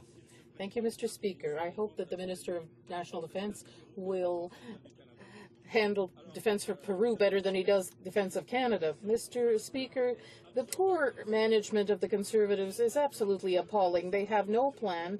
They're trying to save money on the backs of the provinces by asking them to pay when the Canadian Armed Forces intervene during natural disasters. They don't know what's going on with the F-35, and when they have to calculate the cost of support ships, they don't know how. So why are they managing the Department of National Defence like real amateurs? Well, Mr. Speaker, au contraire, the Department of National Defence has seen unprecedented growth and investment during our time in office, whether it be investments in our infrastructure, certainly our equipment, support for our personnel and programs, and our readiness. Mr. Speaker, we have been participating internationally, making a great difference in the world, as the Canadian Armed Forces have always done, building on the legacy and the greatness, standing on the shoulders of our veterans, Mr. Speaker, making a real difference in the world. Consistently, this member and his party have opposed those measures to improve the lives for members of the Canadian Forces, their families, and our veterans. The honourable member for Haute-Gaspésie, Lamitis, Matane, Matapédia. Thank you, Mr. Speaker. Yesterday, during his visit to Rivière-du-Loup, the Prime Minister denounced what he called disinformation about the effects of EI reform. Perhaps he should look in the mirror. This is the government that claimed to have studies that actually don't exist. This is a government that denies the quotas for investigators, whereas these figures are black and white. This is the government that claims that the reform will be beneficial for the regions, but refuses to listen to employers and workers who are experiencing the dramatic impact of new measures. Will the government stop the disinformation and stop denying the draconian effects generated by cancelling the reform? Very much, Mr. Speaker. I just ask the opposition members to stop the mythology and the falsehoods that they're putting out with regards to the changes we're making to employment insurance. You know, employment insurance will continue to be there for those who need it, as it always has been. And I encourage the members opposite to make sure they're telling their constituents exactly that.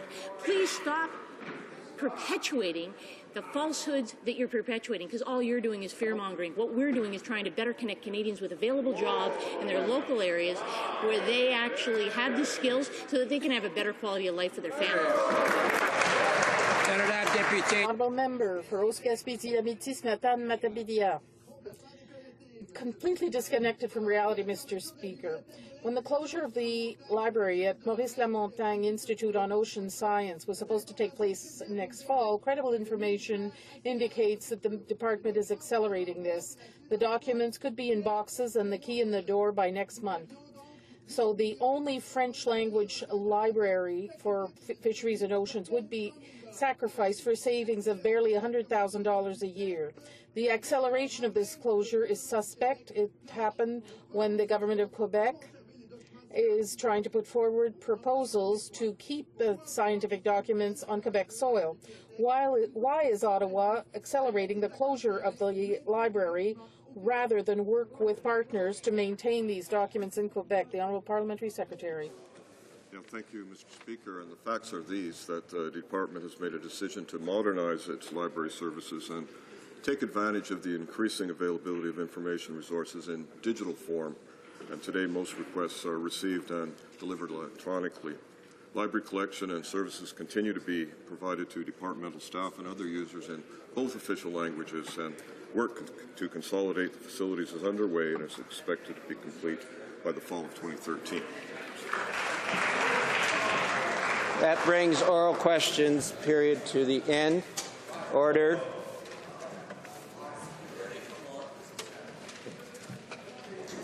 Tabling of documents. The Honourable Parliamentary Secretary to the Leader of the Government. Thank you, Mr. Speaker. Mr. Speaker, pursuant to Standing Order 36.8, I have the honour to table in both official languages the government's response to 9 petitions. Thank you. So ordered. Introduction of government bills. Mr. Paradis, seconded by Mr. Van Loan, moves for leave to introduce a bill entitled An Act to Amend the Copyright Act and the Trademarks Act and to make consequential amendments to other acts.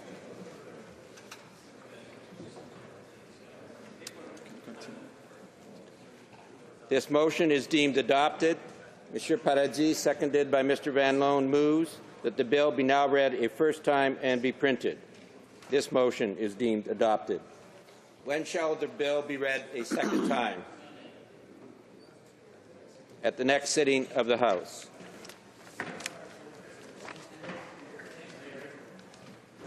Statements by ministers. Statements by ministers. Reports from interparliamentary delegations. Presenting reports from committees. Introduction of private members' bills.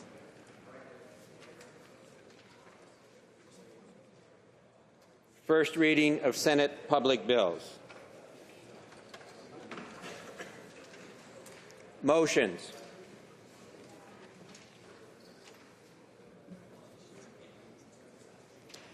Presenting petitions. Présentation de pétitions. Presenting petitions. The honourable member for Etobicoke North. Mr. Speaker, there are between 6,000 and 8,000 rare diseases that affect 1 in 12 Canadians. Canadians with rare disorders lack access to clinical trials and new drugs that are available in other countries. It is essential that Canadians have equal and timely access to therapies for debilitating and life-threatening diseases. From the Rare Diseases Gala, I'd like to recognize extraordinary young people Cassandra, Jonathan, and Kimberly. The petitioners request that a rare disorder be defined as being a chronically debilitating condition or disease with a prevalence of fewer than 1 in 2,000 people, and that a national drug policy regarding rare disorders be implemented. Petitions. The honourable member for Saskatoon, Wanuskewini. Thank you, Mr. Speaker. I have in hand a petition here from a number of individuals across the country, from particularly Saskatchewan, BC, and also Ontario, wanting Parliament to support Motion 408, condemning discrimination against women by way of sex-selective abortions, and they would want us to support that motion in condemning sex selection abortions. Thank you. Petition. Presenting petitions, the Honourable Member for Haute-Gaspésie, La Mété, Matapédia. Thank you very much, Mr. Speaker. It's an honour for me to table a petition that represents thousands of signatures asking the government to reverse its decision to close the library at the Maurice Lamontagne Institute in Montjoly. This library was very useful to all researchers in Quebec and around the world and elsewhere in Canada. It's the only francophone library for fisheries and oceans in the country. The signatories are asking the government to reverse its decision and talk with stakeholders in order to find a solution to maintain the assets in the library. It only costs $100,000 to operate per year. Mr. Speaker, thank you very much. Petitions. Petition. Petitions. Member for Prince George, Peace River. Thank you, Mr. Speaker. I'm honored to present a petition representing thousands of people from British Columbia. This petition highlights that last year, 22-year-old Cassandra Colias was killed by a drunk driver. A group of people who have also lost loved ones to impaired drivers, called Families for Justice, say that the current impaired driving laws are too lenient. They are calling for a new mandatory minimum sentencing for people who have been convicted of impaired driving causing death. They also want the Criminal Code of Canada changed to redefine the offence of impaired driving causing death to vehicular manslaughter. Thank you. Petitions. Petition. The honourable member for Cypress Hills Grasslands. Thank you, Mr. Speaker. And I have a petition here from a number of people in my riding and just outside my riding in Saskatchewan to call on the House to condemn discrimination against females occurring through sex selection pregnancy. And the undersigned call upon the members of Parliament to support Motion 408. Petitions. Petition. The honourable member for Winnipeg North. Yes, thank you, Mr. Speaker. Mr. Speaker, I present a petition signed by many Manitobans asking the government to reverse its decision to close the ELA research station. And the ELA provides essential scientific knowledge for the development of national and international policies that ensure the future health of our fresh waters. Mr. Speaker, I would highlight the importance of Lake Winnipeg, not only to the province of Manitoba, but to the entire country. And with pleasure, I provide the petition today. Thank you. Petition. The honourable member for Pitt Meadows, Maple Ridge Mission.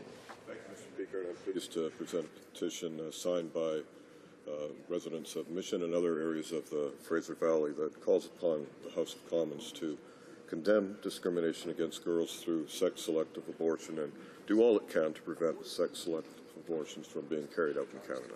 Thank you, Mr. Petitions. Petition. The for Saanich Gulf Islands.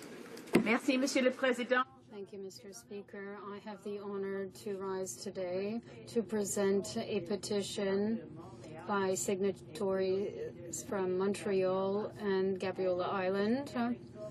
Petitions are asking MPs to support the private member's bill C-442. This is my bill, which would ask Canada to develop a national strategy for Lyme disease. People and doctors across Canada are telling me that they support the bill. I hope wholeheartedly that members of all parties will join me in supporting it. Very briefly, Mr. Speaker, is relating to the Northern Gateway project. The petitioners call on the House and particularly on the Privy Council to give this project a very clear, strong and transparent review. Thank you, Mr. Speaker. The honourable petitions. The honourable member for West Vancouver, Sunshine Coast, Sea to Sky Country. Merci, Mr. Président. Et suivant. Thank you, Mr. Speaker. On the heels of a number of other members of the House this afternoon, I will be speaking on behalf of many people in my riding, other Canadians. The practice of sex-selective pregnancy termination, and among other things, they claim that in a poll, some 92% of Canadians believe such sex-selective pregnancy termination should be illegal. Thank you, Mr. Speaker. Petitions, pétitions. The honourable member for Prince George Peace River. Thank you, Mr. Speaker. I'm honoured again to present a petition representing thousands of people from British Columbia. The petition highlights that last year, 22-year-old Cassandra Colias was killed by a drunk driver. A group of people who have also lost loved ones to impaired drivers called Families for Justice say that the current impaired driving laws are too lenient.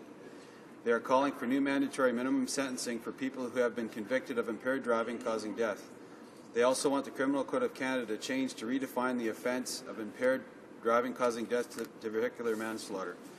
And, Mr. Speaker, I also have another petition, very similar to the previous one. Again, I'm honoured to present the petition representing thousands of people from British Columbia. The petition highlights that last year, 22-year-old Cassandra Colias was killed by a drunk driver. A group of people who have also lost loved ones to impaired drivers called Families for Justice say that the current impaired driving laws are too lenient. They are calling for new mandatory minimum sentencing for people who have been convicted of impaired driving causing death. They also want the Criminal Code of Canada changed to redefine the offence of impaired driving causing death to vehicular manslaughter. And lastly, Mr. Speaker, I have one more petition. Again, I'm honoured to present a petition representing thousands of people from BC. The petition highlights that last year, 22-year-old Cassandra Colias was killed by a drunk driver. A group of people who have also lost loved ones to impaired drivers called Families for Justice say that current impaired driving laws are too lenient. They are calling for new mandatory minimum sentencing for people who have been convicted of impaired driving causing death.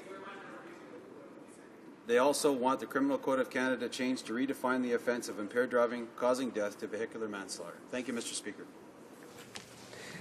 Petitions, pétitions.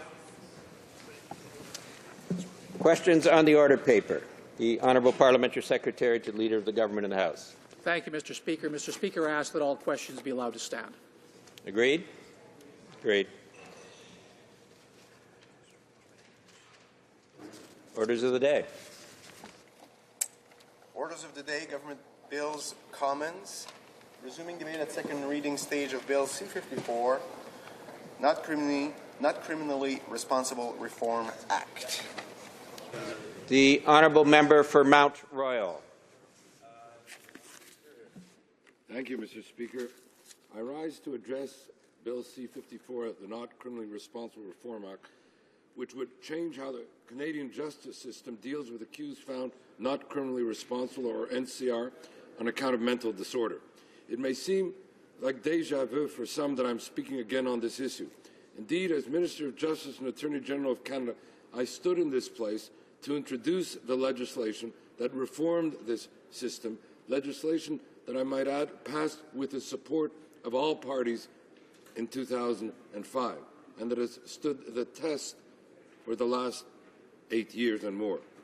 Throughout that debate, Mr. Speaker, and the discussion thus far on C-54, I've come to appreciate that members of this House have a clear compassion and concern for all innocent victims of violence and their loved ones, that we all seek to protect public safety, and that we agree on the need to support victims and victims' families. Indeed, guaranteeing their well-being, as I said on the occasion of the introduction of my legislation regarding reforms to the mental disorder regime in 2005, is of primary importance in our justice system.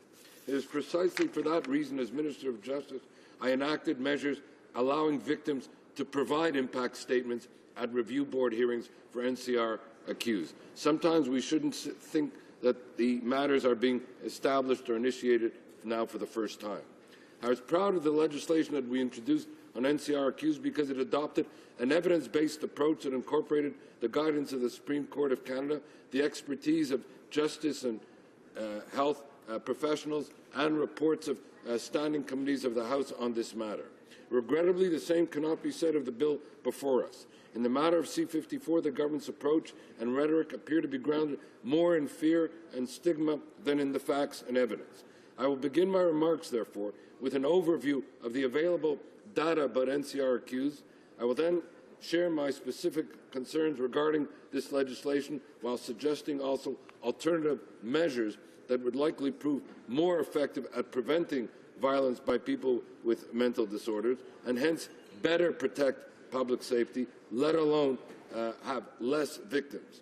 Finally, I will discuss how this bill fits a pattern of conservative justice legislation that focuses excessively on the addition of punitive measures to the criminal code, on a punitive rather than preventive perspective. Mr. Speaker, let me begin by reminding us all of the scope of this bill. NCR accused are neither found guilty nor innocent. As the Supreme Court explains, this regime supplements the traditional guilt-innocence dichotomy of the criminal law with a new alternative for NCR accused, an alternative of assessment to determine whether the person poses a continuing threat to society, coupled with an emphasis on providing opportunities to receive appropriate treatment. NCR accused, Mr. Speaker, account for less than 1% of accused persons annually. In evaluating the NCR regime and determining whether reform is needed, it is important to keep these facts in mind. Yet on the day this bill was tabled, the former Parliamentary Secretary to the Minister of Justice and currently the Associate Minister of National Defence appeared on CBC and said, with respect to the recidivism rate of NCR accused, and I quote, "I'm not aware that there are any particular statistics available on that. I'm not sure that this is what it's all about," unquote. This is a particularly puzzling statement, given that the Supreme Court, in the case from which I just cited, Wincombe, British Columbia, found that, and I quote, "Research shows that NCR accused are no more likely than their convicted counterparts to commit any offence, let alone a violent offence, upon release." While that particular case is from 1999, more recent statistics are available, but they are not favourable to the government's case. Indeed, this statement by the Parliamentary Secretary was in essence an admission that the government has eschewed empirical evidence in the drafting of this bill, which aims expressly to make it more difficult to release NCR accused in the name of public safety. Yet if legislation is to protect the public against a particular threat, information regarding the extent of that threat is fundamental. Otherwise, we are legislating based on myth, gut instinct, and stereotyping, which the NCR regime sought specifically to guard against with respect to the mentally ill. The data to which we do not have access, and I have submitted an order paper question in this regard, and I hope we will receive a fulsome response in the near future, indicates that very few mentally ill people commit violent acts, even fewer are found not criminally responsible, and only a minuscule percentage of those found NCR reoffend after treatment.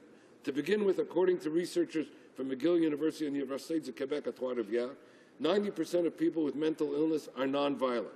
Moreover, a report prepared for the Department of Justice shows that in 2004, the last year's study, only 0.18% of all criminal cases resulted in a finding that the accused was either NCR or unfit to stand trial for reasons of mental incapacity. Finally, a Canadian study from 2003 puts the recidivism rate for people who've been found NCR, treated and released at just 7.5%. By contrast, those who are not NCR and serve in federal prisons have a reconviction rate of over 40%. I realize that I'm using many numbers here and do not want there to be any confusion. This bill is dealing with less than 10% of a population that is already less than 1% of all those criminally accused in Canada. You would think that for all the hype over this legislation, it would be targeted at a large group of Canadians, not less than 0.1%. There is no doubt, Madam Speaker, that the rarity of the occurrence is of little importance to those who are victimized and the horror that they have experienced, and certain efforts to refine our NCR regime may well be worthwhile. In fact, C-54 does contain some measures that are reasonable and worthy of support, such as keeping victims' families better informed and prohibiting perpetrators from contacting victims after their release. Yet the government's overstatement of the problem and heavy-handed response to it risks doing more harm than good. This brings me, Madam Speaker, to the second part of my remarks, in which I will discuss specific concerns about C-54 and in particular aspects of the bill that may have unintended negative consequences. To begin with, C-54 would allow certain NCR-accused to be designated high risk not by mental health experts but by criminal courts. This designation would devolve subsequent decision-making authority regarding the accused from specialized review boards to criminal courts once again, despite the fact that general criminal courts lack the requisite expertise to make determinations about the risks posed by a person with mental illness. The government is proposing this change without offering any evidence that review boards have failed to protect the public from dangerous NCR accused. Indeed, under the current system, review boards do not release NCR accused who continue to pose a threat, something that appears to be ignored by the government in its deliberations thus far. The high-risk designation, Mr. Speaker, combined with tripling the time period between reviews from 1 year to 3, may cause NCR inmates to remain in custody long after successful treatment. Such an outcome would be unacceptable, given that, as the Supreme Court has stressed, NCR accused have not been convicted of a crime. Indeed, as the Court has stated, and I quote, "The NCR accused is to be treated with the utmost dignity and afforded the utmost liberty compatible with his or her situation. The NCR accused is not to be punished, nor is the NCR accused to languish in custody," unquote. Accordingly, C-54 could lead to charter claims both with respect to the Section 7 right to life, liberty and security of the person, the Section 9 guarantee that everyone has the right to be arbitrarily detained or imprisoned, and we could see Section 15 challenges as there is a prohibition against discrimination on the basis of mental disability.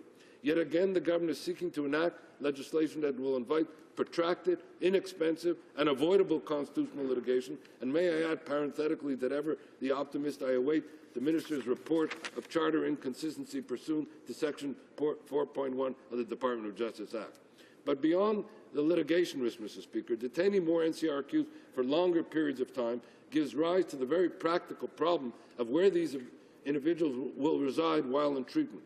For this reason, I have asked the government for details about the capacity of the mental health institutions in which NCR accused are placed and about any plans to increase that capacity, as well as any analysis that has been performed of C-54's potential consequences in this regard. It is by no means clear that our system is, at present, capable of dealing with greater numbers of NCR accused institutionalized for longer periods of time, and we risk complicating their recovery by straining the resources of the institutions and individuals that are treated. That potential strain and resulting decrease in the effectiveness of such institutions, combined with the possibility that NCR accused could be detained for years even after successful treatment, might mean that mentally ill accused will be less likely to plead NCR as a result of this bill. We would therefore find ourselves with even more mentally ill people in our prison system, and I'm sure that I do not have to remind members of the tragic consequences of housing people with mental disorders in prisons rather than medical facilities. There are consequences for the inmates, as was demonstrated by the heart-wrenching videos of Ashley Smith, and there are consequences for public safety, that which the government says is their primary concern that underpins this bill. When mentally ill people are returned untreated into society after serving a prison sentence, they pose a far greater danger than NCR accused who have been treated by medical professionals and evaluated by experts. For this reason, I introduced an amendment to last year's omnibus crime bill that would have allowed offenders to receive mental health treatment prior to incarceration, as is already done in cases of drug addiction. Regrettably, the Conservatives rejected this amendment. Yet, Mr. Speaker, the best way of minimizing the potential that someone with a mental illness will commit a violent act, and therefore the best way of protecting the public, again that which appears to be the objective as stated by the government for this legislation, is to ensure effective treatment for the mentally ill. This brings me to the next section of my remarks, in which I will discuss ways of minimizing the risk of violence by the mentally ill without resorting to punitive, counterproductive, and constitutionally suspect measures which underpin this legislation. Parliament must encourage and facilitate, Mr. Speaker, timely and effective treatment not only for NCR accused, but especially for people in the early stages of mental illness whose conditions can be treated effectively. Indeed, according to the Schizophrenia Society of Canada, the key is early identification, intervention and treatment. To that end, we could train people who work with youth to recognize the initial symptoms of psychosis, since many psychoses develop in adolescence, and we could help expand the reach of first episode psychosis clinics, institutions specifically designed to help young patients and their families deal with mental illness in its early stages. Sadly, however, too many people wait years before receiving treatment, sometimes because their symptoms go unrecognized, and often because they fear the very stigma associated with mental disease. It is therefore vital for parliamentarians to set the example by combating that stigma through our words and deeds. Earlier this month, the members for Toronto Centre and Oak Ridges Markham encouraged Canadians to openly discuss mental illness, emphasizing that there is no shame in having a mental disease and that recovery is possible. This is the attitude that must underpin our approach to all matters of mental health, including evaluation and refinement of the NCR regime. However, through its rhetoric and approach to C-54, the government has cast NCR accused as irredeemably violent and contributed to the impression that Canadians have much to fear from the mentally ill. By overstating the problem of violence by people with mental illness, and by understating or ignoring the potential effectiveness of treatment, the government adds to the stigmatization that so many Canadians are working so hard to undo. As the bill goes forward, I call on members to engage in the legitimate debate about the particulars of our NCR regime without ceding to stigma and stereotype. Mr. Speaker, I will use the remainder of my time to take a step back and view the legislation before us as it fits into the overall Conservative justice agenda. With C-54, the government continues a pattern of focusing almost exclusively on criminal punishment, behaving as though incarceration were the only tool at the Justice Minister's disposal, and criminal law the only legal domain over which Parliament exercises authority. Given the rhetoric about the necessity of such reforms, one could be forgiven for mistakenly assuming that Canada is overrun with dangerous criminals and violent psychopaths, terrorizing our country unimpeded. The truth of the matter is, Mr. Speaker, is that the government's rather myopic focus on criminal law and its overemphasis on punishment as opposed to prevention and rehabilitation not only undermines its own efforts to promote public safety, but prejudices the many other aspects of the justice agenda that are being overlooked. For example, legal aid is woefully underfunded in this country, and the government has yet to commit to a comprehensive and sustainable civil as well as criminal legal aid program. Moreover, when it comes to judicial appointments, diversity on the bench is seemingly not a priority. Indeed, the only statistics the federal government keeps with respect to such appointments is in regard to gender, ignoring the diversity imperative that the judiciary reflect the populace with representatives from different ethnic and religious groups. Canada has also missed the opportunity to use the 30th anniversary of the Charter to share our significant and storied legal expertise with judiciaries in developing countries. The government marked this anniversary only by releasing factually questionable press releases that seem to highlight the Bill of Rights, which, ironically, C-54 may also infringe. Instead, the government should have celebrated what legal scholars around the world have lauded as a landmark document and committed to public legal education and domestic law reform, as well as to international law building in that regard. The government could also recommit to wrongful conviction review, increase funding to the War Crimes Against Humanity program, or introduce legislation off-promise to allow random roadside breath testing. Mr. Speaker, I realize it may seem as though I've strayed somewhat from this subject before us, but perhaps it bears pointing out to the government the reality that more Canadians will die at the hands of drunk drivers annually than will die at the hands of NCR accused. Where is the legislation for those victims? Where is the focus on what is a criminal justice issue where the government has real preventive power? C-54 demonstrates clearly the government's failure to prioritize and to consider the evidence before it. This is but one example.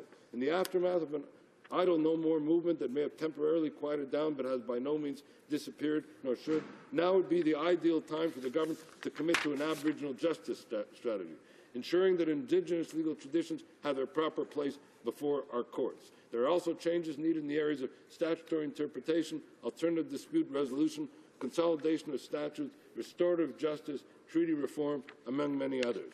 Yet the government persists with a justice agenda limited almost entirely to criminal law, using the odd high-profile case as justification, as opposed to empirical data, and the bill before us today fits this unfortunate pattern.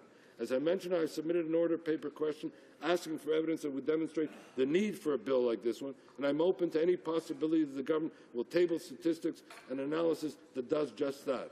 However, for the moment, the available research indicates the opposite, suggesting that recidivism rates are low, review boards are thorough, and indeed that mental illnesses are treatable and ought to be treated as a means of preventing crime. Mr. Speaker, I have no trouble understanding the fear and frustration that many Canadians feel when certain NCR accused are returned to society. And I appreciate the horror that victims have felt in this regard and the trauma that is thereby experienced. But we will never protect the public by letting fear outweigh facts as a basis for legislation or having a punitive approach overtake the need for prevention. Thank you, Mr. Speaker. Questions and comments? Questions et commentaires? L'honorable député de Hochelaga. The honourable member for Hochelaga. Thank you, Mr. Speaker. As far as I understand, the Liberals will not support this bill. The reality is that the Conservatives have a majority, so the bill will pass on second reading. So I would ask my colleague from the Liberal Party what amendments the Liberals would like to make to the bill in committee. The honourable member for Mont-Royal. Yes, I will begin by answering that question by saying that we have not decided that we will not support the bill. I said that given the way the bill was tabled, it's not based on any evidence, and therefore at this stage here, we have decided that we will propose amendments in committee. For instance, there are amendments which would improve victims' rights. And as I said in my speech, we do support some of the measures contained in the bill with regard to victims' protection. Therefore, we will propose amendments to improve victims' protection as well as the protection of the public. Questions et commentaires, questions and comments. The honourable member for Saanich Gulf Islands. Thank you, Mr. Speaker. I'd like to thank my honourable colleague from Mount Royal for his presentation and, of course, his particular expertise, having been the Minister of Justice who first brought in the not criminally responsible regime 8 years ago. And if we were, and of course it's difficult to imagine the hypothetical where we had the evidence we need to look at this situation, but it seems to me, and this is somewhat intuitive, Mr. Speaker, that if we had the evidence we need, we'd find that the larger part of the problem is our failure to deal with mental health issues in a comprehensive way through society to ensure prevention of violent acts by the very, very, very small minority of people with mental illness issues who find themselves then committing a violent crime. We recognize this is a tiny, tiny proportion of all those with mental health issues, but when it occurs, of course, it's devastating. Would it not, on the evidence, make more sense to address our attention to preventing these rare occurrences from ever happening, rather than try to keep those few people in jail indefinitely and finding fault with a system for which we have no evidence that it's failing? The honourable member for Mount Royal. Yes, I would agree, Mr. Speaker. I think the whole approach of this legislation, regrettably, as I said, fits a pattern which has come to be one whereby one addresses the issue through the lens of punishment rather than through the lens of prevention.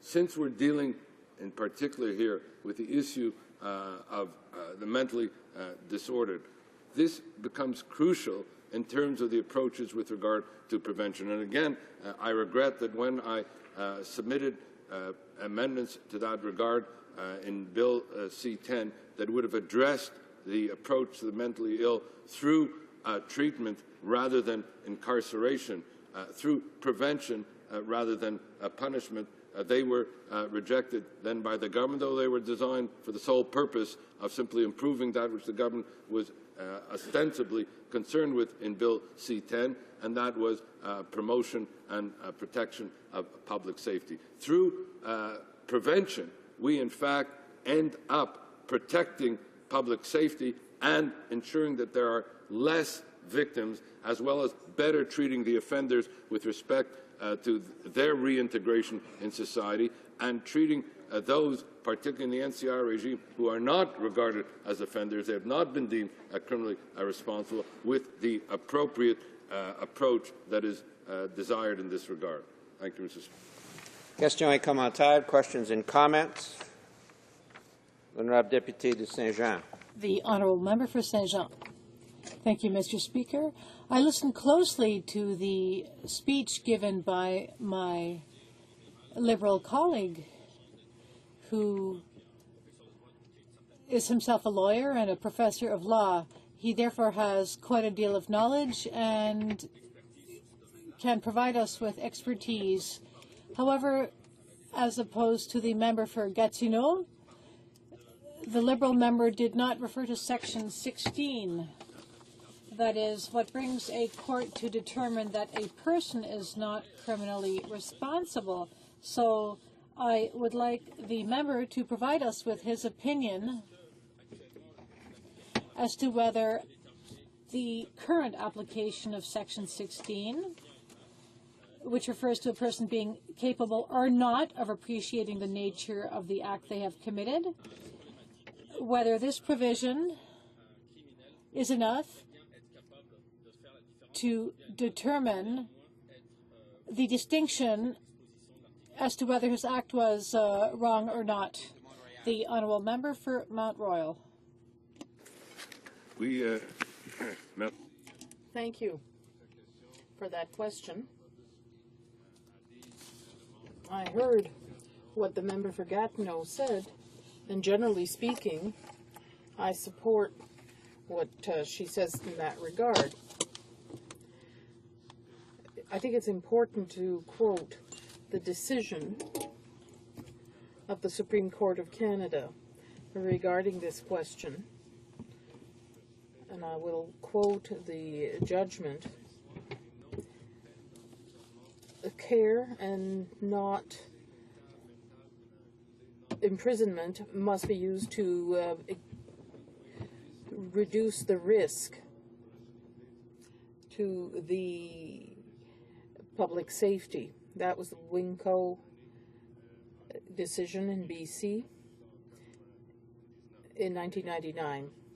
And they added, by adding an option that allows for the assessment and treatment of an offender with mental illness,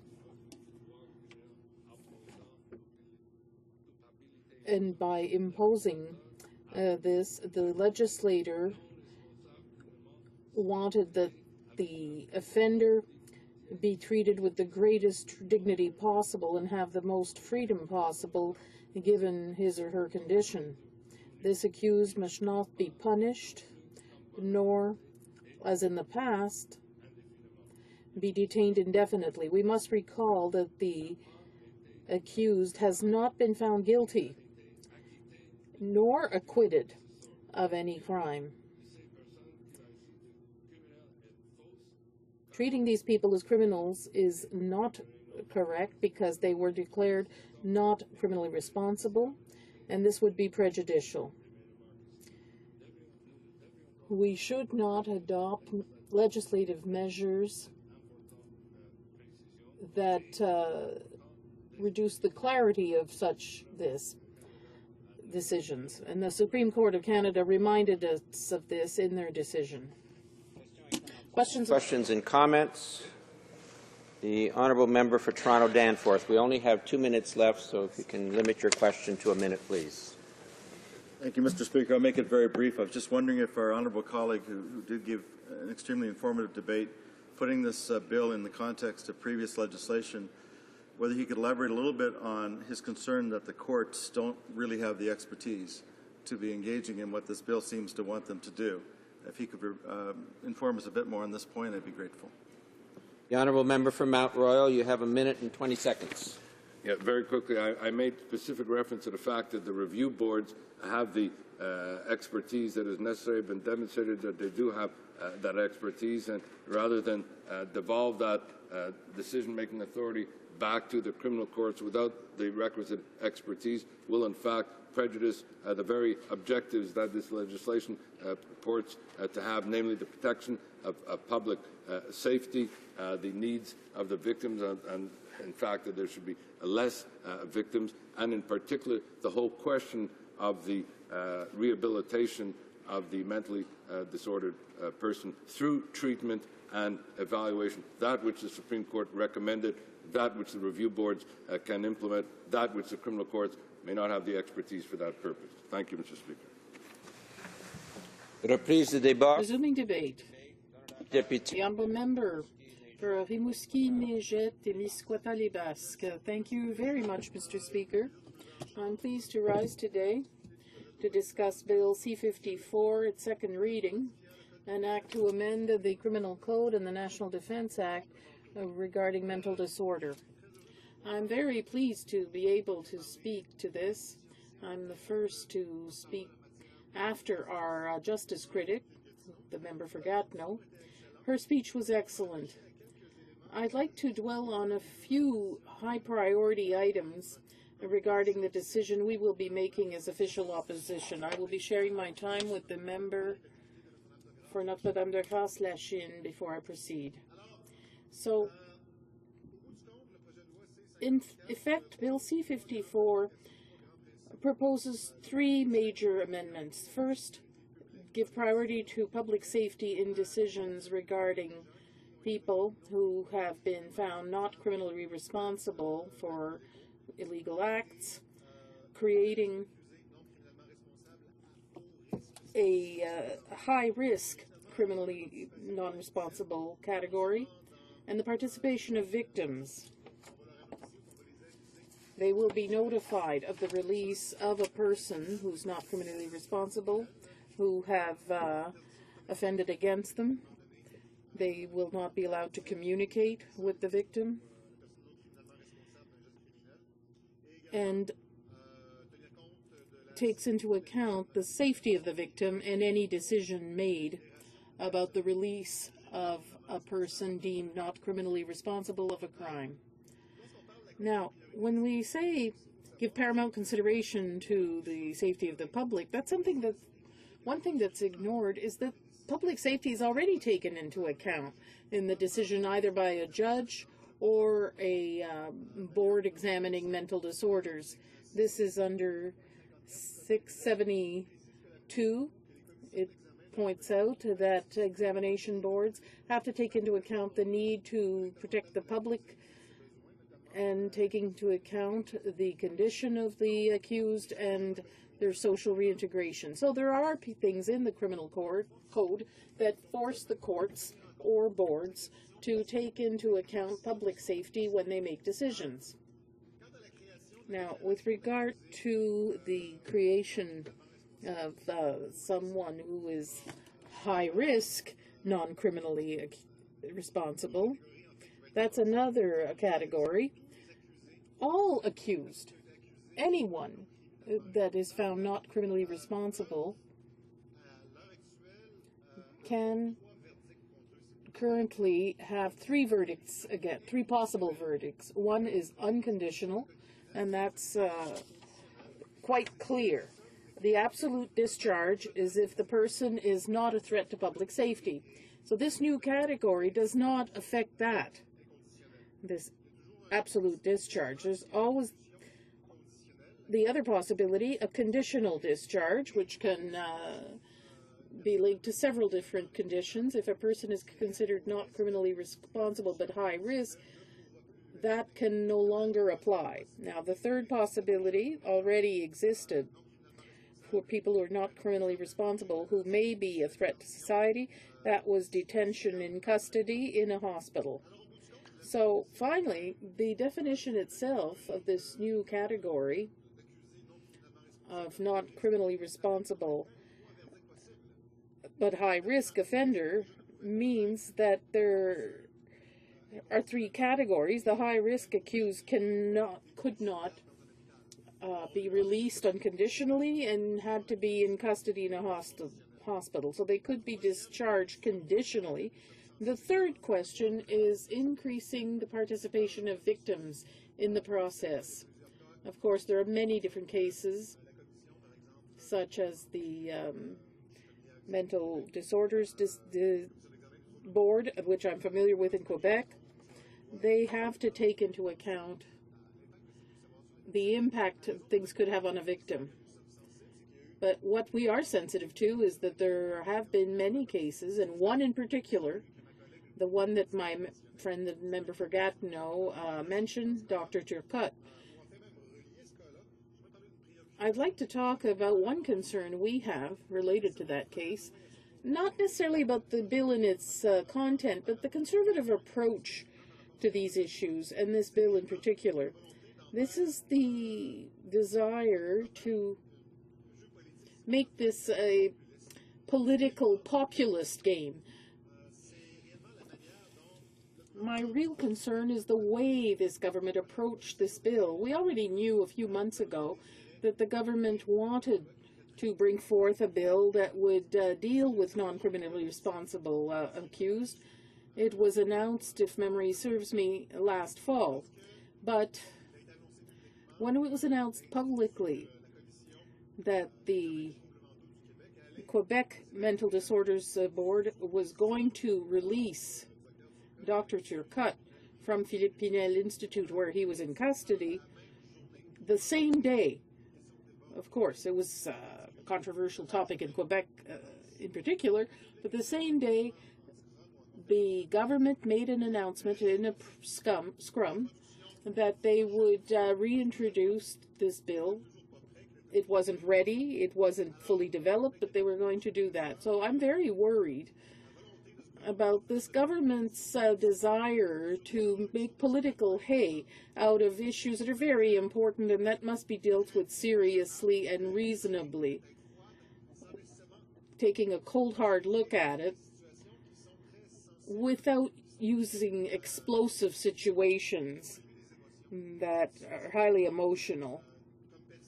I say this as a human being, as a father of a 4-year-old and a 1-year-old girl, for whom the actions of Dr. Turcotte are extremely troubling and traumatic even.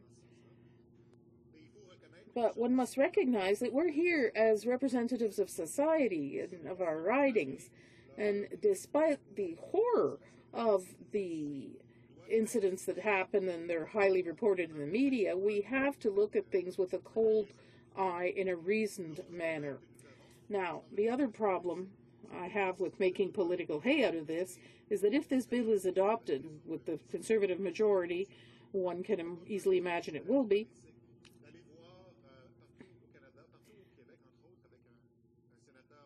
there's a well-known senator who travels around Canada, especially Quebec. He's often in the headlines for the government on these issues, and go see victims of people who were not criminally responsible and point at them and say, look, we listen to you, we've solved the problem. That's not really the way we should face such situations. I would urge the government to be very cautious in the way it deals with this issue, be it here in this House or in committee. Because yes, we do want to work with victims and help them to be more included in the process and have the system meet their needs. But we want to be able to do it in a balanced way that may also respond to the imperatives of the system we have, a system of law and order, of rule of law that we have in this country right now. My colleague for Gatineau, our justice critic for the official opposition, mentioned the usual approach of this government, which is a concern to us.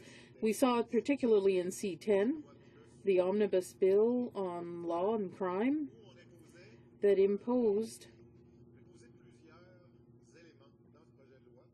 several different things without consultation with the provinces or territories, first of all, and secondly, without having conducted an impact study of the ramifications of the bill. The need for statistics, among other things.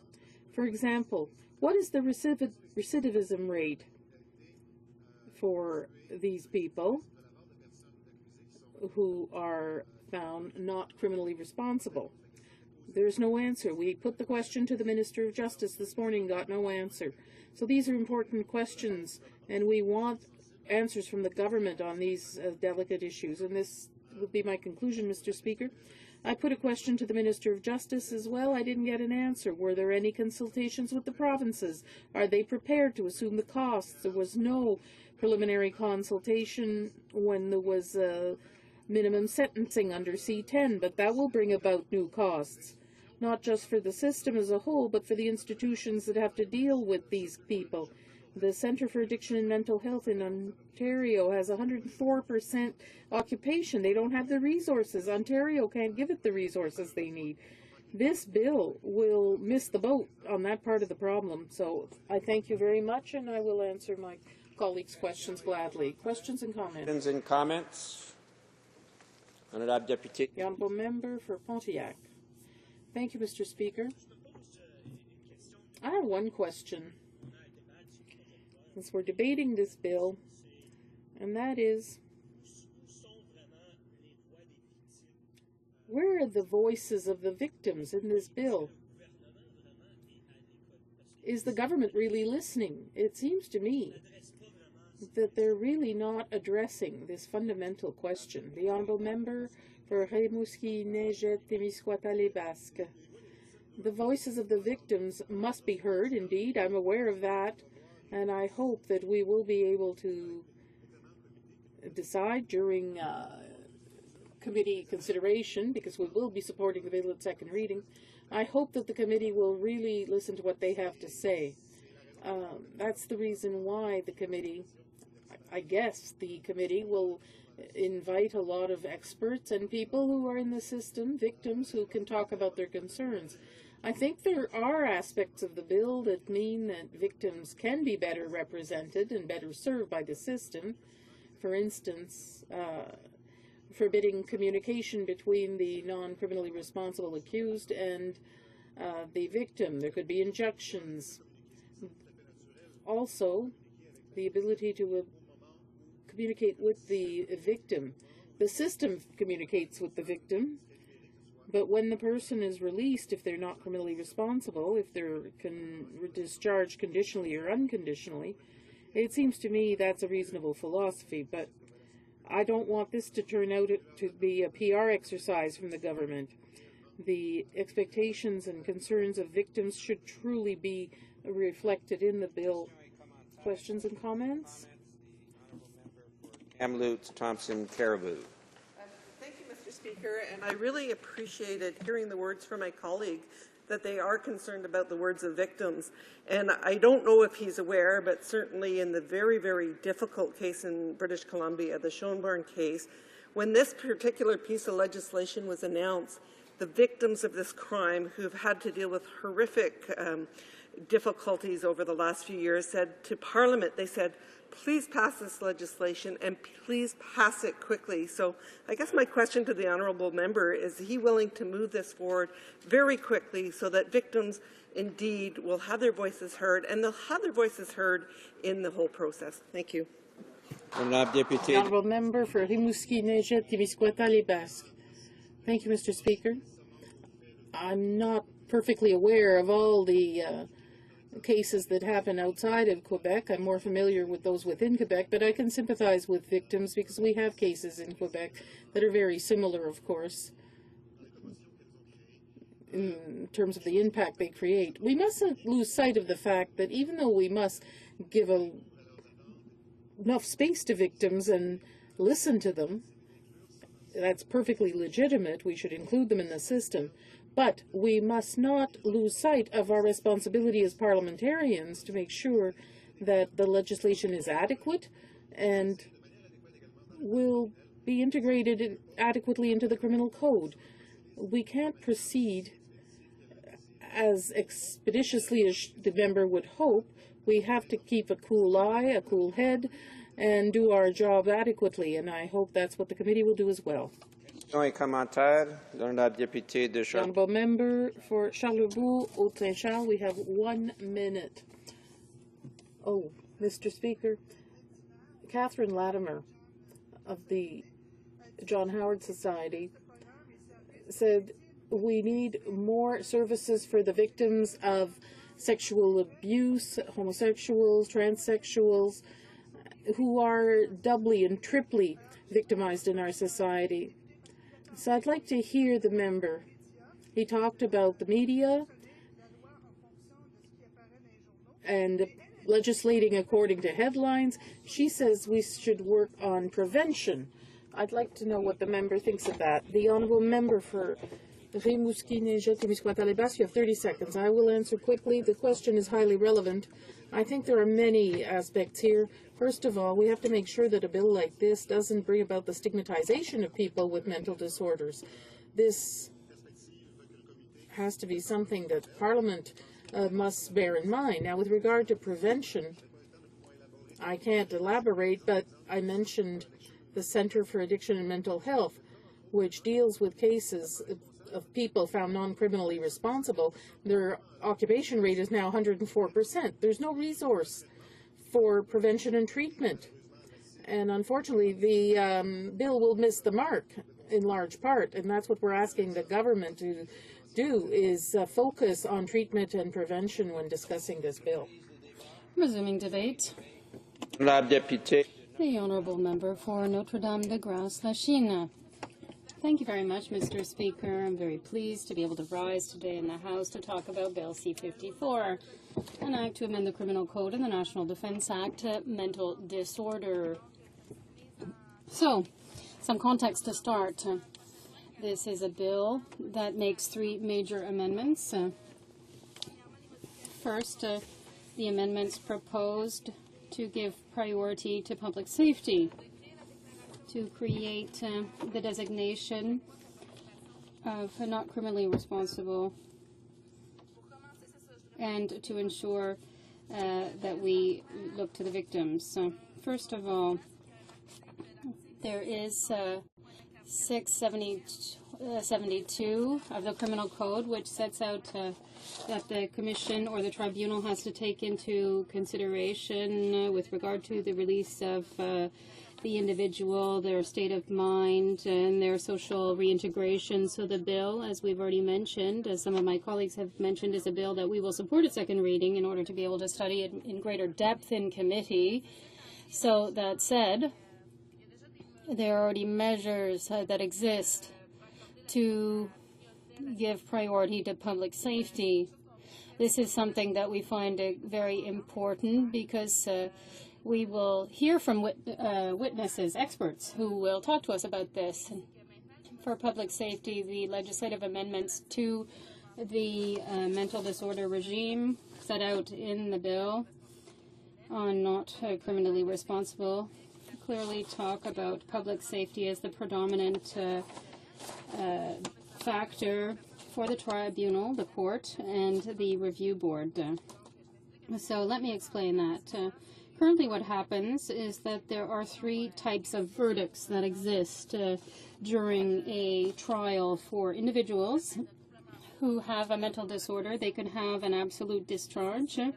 This is if the individual is not a significant danger to public safety. There can be also what's called a conditional discharge, and this will occur, and they are then sent to detention in custody. That's in a hospital. There can also be people who are charged, and if the person has a serious disorder and cannot follow their own trial, then this person will not be subject to the trial immediately. The person will instead get kind of leave to not go to trial. They will be treated in a hospital. We could be talking about somebody here who could be a threat to public safety. So what will happen with these individuals is that the person will be treated, and the bill will make sure that during the treatment, the person is not a danger to public safety. My colleague from Rimouski-Témiscouata-Lébasse talked to us about a problem that we see here, and it's a little bit the fact that the Conservative government had brought out this bill at a time when it didn't look so good. What is unfortunate is that it looks like a good bill. We'll support it, but we're a little bit afraid that the Conservatives are trying to score political points with this bill. They made the announcement the day that we found out that the verdict in the Turcotte case, it was highly mediatized. It was to say that he would be released or discharged, and the government came out on their high horse and with their sword, and they said, we're going to protect the public. And this is something that we often hear from the Conservatives. They're the best people to protect the public. Yes, the bill does do that. It strengthens, it does strengthen public protection, but we wonder why the Conservatives brought it out then. Why did they make the announcement at the time the bill was just a draft or perhaps didn't even exist? Another problem with the bill is the fact that the Conservatives are creating a bill where the bill will have to go to the provinces. In an interview with Global News, the spokesperson for the Department of Justice, Carol Senda, who said that it would be up to the provinces to pay for the cost of this new policy. And this is something that we see increasingly from the Conservatives. Bills are created, and the federal government isn't the one paying the price, it's the provinces.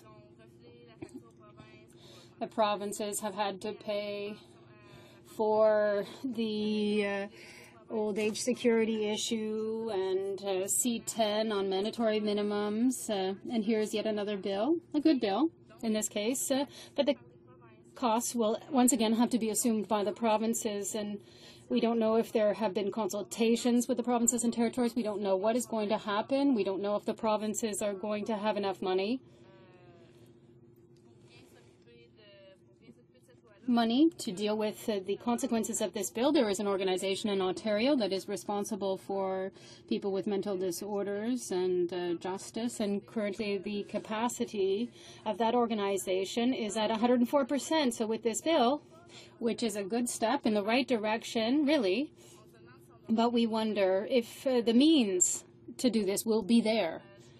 I would also like to talk about the second point, which is creating the designation of not criminally responsible. What this means is that this amends the criminal code by setting out a process to designate someone as NCR if they have been found not criminally responsible.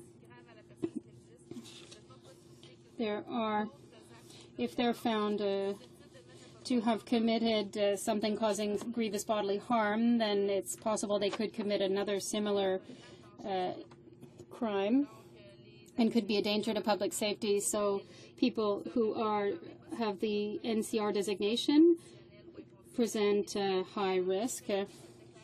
They're a high-risk accused, and the designation could be revoked upon review.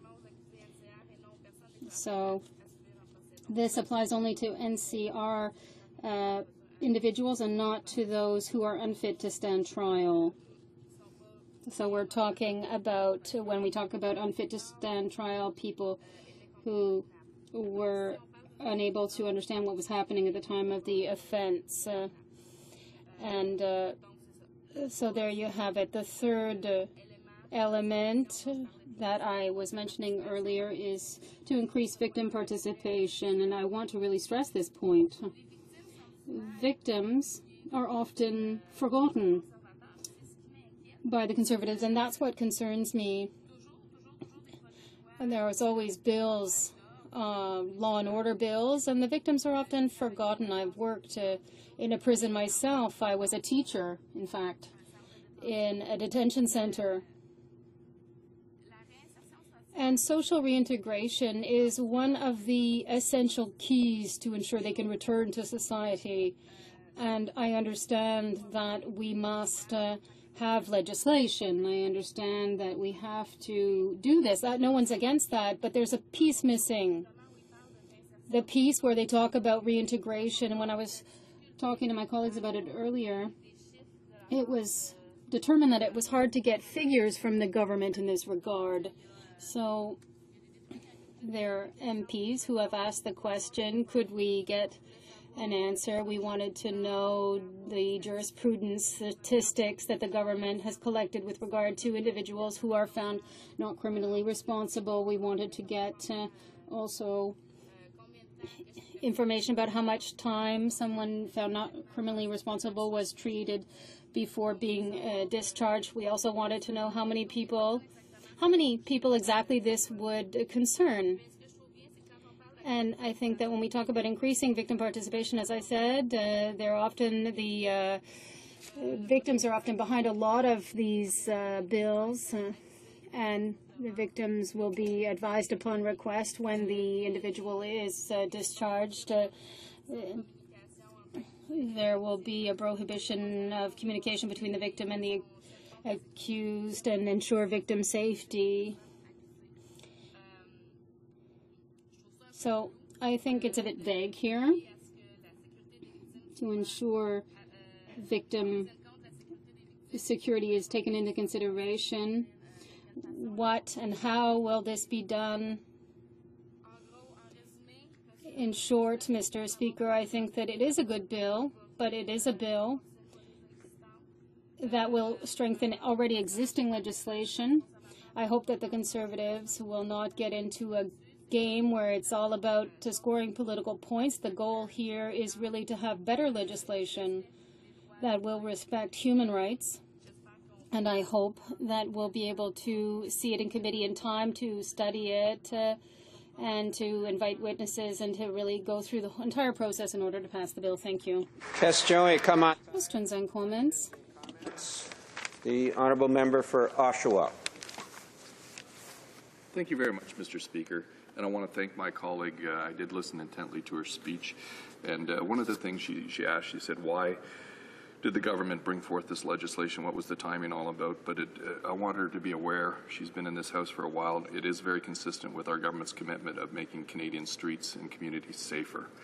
And I was wondering, because it does sound like she's very supportive, and she mentioned that with this legislation it does have 3 new components. 1, putting public safety first, 2, creating a high-risk designation, and the 3rd one, enhancing victims' involvement.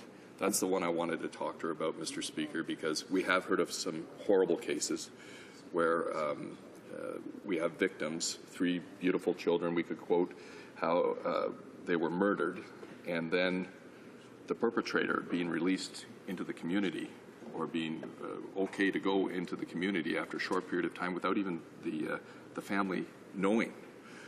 So I was wondering, Mr. Speaker, if she could put forth any of the NDP's ideas, even if they have any ideas to even better enhance victims' involvement and victims' rights, because at the end of the day, Mr. Speaker, this is what it's all about, and I was wondering if I could hear her comments on that.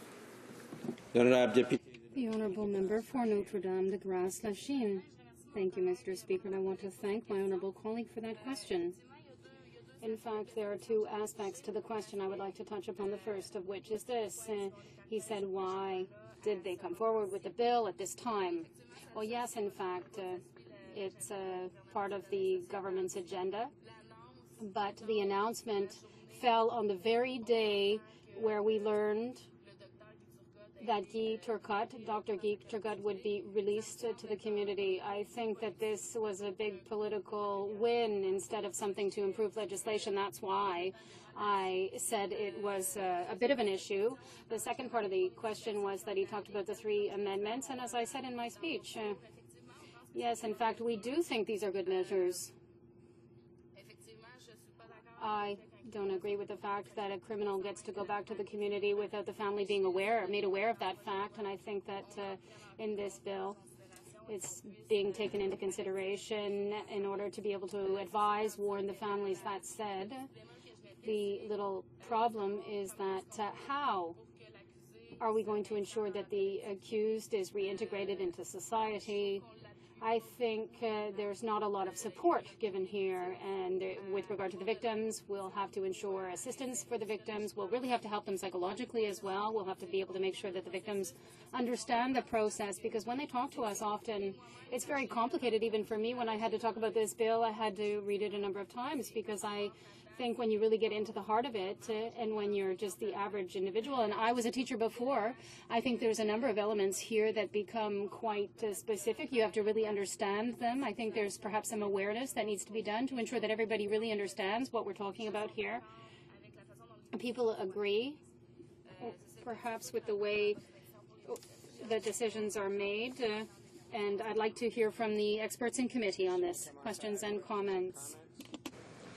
The Honourable Member for Rivière-des-Midi. Thank you, Mr. Speaker. It's clear that public safety has to be protected while respecting the rule of law and respect for the Canadian Charter of Rights and Freedoms. And I would also ask this government to take into consideration the fact that all the legislation they are putting forward really respect the Canadian Charter of Rights and Freedoms as well as the Canadian Constitution. My honourable colleague also mentioned the fact that in addition to legislation and measures being passed here in the House to help victims, we also have to ensure that the resources are out there in order to really fight effectively crime and help victims through this process. Does the honourable colleague have any comments on this? The honourable member for Notre-Dame-de-Grâce-Lachine, you only have 30 seconds in which to respond. Thank you, Mr. Speaker, and I want to thank my colleague for that question. What I said during my speech was that with this government, there's a lot of legislation being created where the bill is being then sent to the provinces. I don't know what the reaction's been in all the provinces, but of course we'll have to really think about how to help them.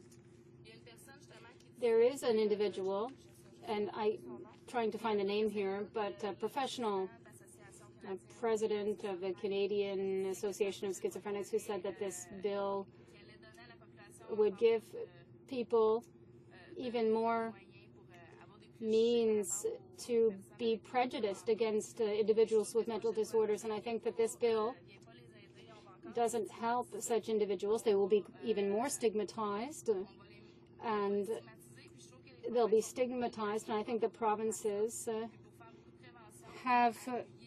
need to have the means to deal with this. We know that people with mental disorders are victims themselves of what is happening with them, and the province has to make sure that the person is properly integrated into society, that the person doesn't then get into a situation where they can't integrate society properly, but the opposite, in fact. Resuming debate, the honourable member for Manicouagan. Mr. Speaker, I would like to speak now about the impact of verdicts of non-criminal responsibility for reason of mental disorder. I'm talking about the impact of the parameters and the application of such measures with regard to crime. Now, I must, Mr. Speaker, talk about citizen awareness. During the holidays in the last few weeks, I started a trip around various reserves in Quebec in order to talk about the various provisions in C-54, C-48, among other things, with regard to the impact of these bills on Aboriginal way of life. And I had worked to ensure greater awareness of my people. I am a lawyer. I worked for 6 years in practice, mainly in criminal law, but I also worked in the area of mental health.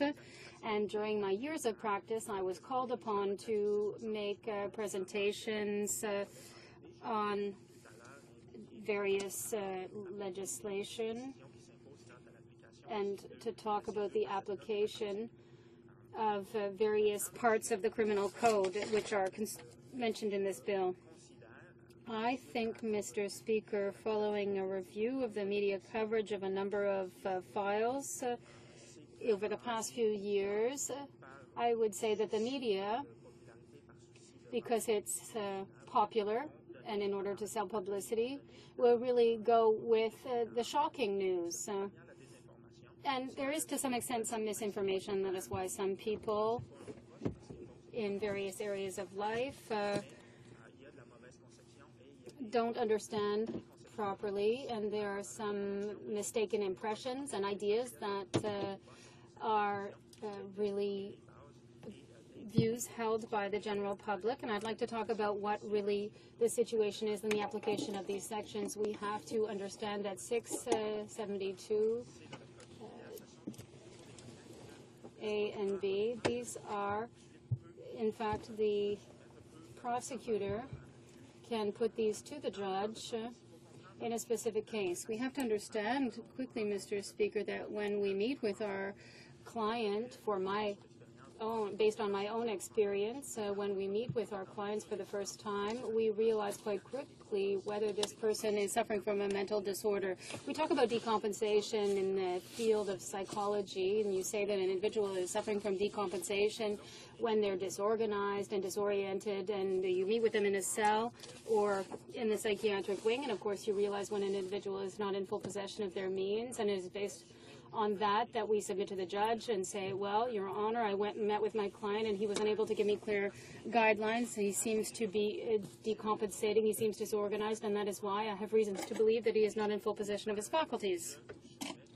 So I submit that my client should undergo an evaluation under 672. The Crown prosecutor can also make the same kind of representation. So if I speak about my own practice in my writing, these are aspects and realities which I used to encounter on a regular basis. In fact, a few days ago, reporters from Radio-Canada said that in 2012 there was an increase of 38% in drug-related crimes in my writing. So all files having to do with the psychoses and these kinds of problems come up again and again. So I have had to make representations dozens of times under this particular section over the years. And there's a lot of crime in my constituency. We have a lot of psychiatrists working in the Septime area. Some cases are very serious, and they were so serious that clients were systematically transferred to the Institut Philippe Pinel in Montreal in order to undergo psychiatric assessment. So the accused will undergo this assessment to determine whether the person is criminally responsible or not. Sometimes people are sent to sometimes people are assessed in Sept-Îles, but the more serious cases are sent to Montreal. And when the client comes back, he comes back with the evaluation, which contains conclusions over several pages. It's interesting to read, and in fact, I'm not going to hide the fact that I miss that aspect of my life. I don't have time to represent people anymore. But when these people come back, we'll go over the report together, and the report contains a description of the circumstances in which an offense may have been committed and the conclusion of a psychiatrist. And up until now, I've never seen anyone contest or challenge the conclusions contained in the original psychiatric assessment. So a judge will take the assessment into consideration, whether the assessment is made in Sept-Îles or Montreal. And so the judge will refer the file of the individual to the review board which is located in Quebec City. We haven't talked about this very much so far today by the members who rose to speak on the bill. So they haven't talked much about Quebec's administrative tribunal, which ensures a follow-up of individuals who have been declared criminally not responsible.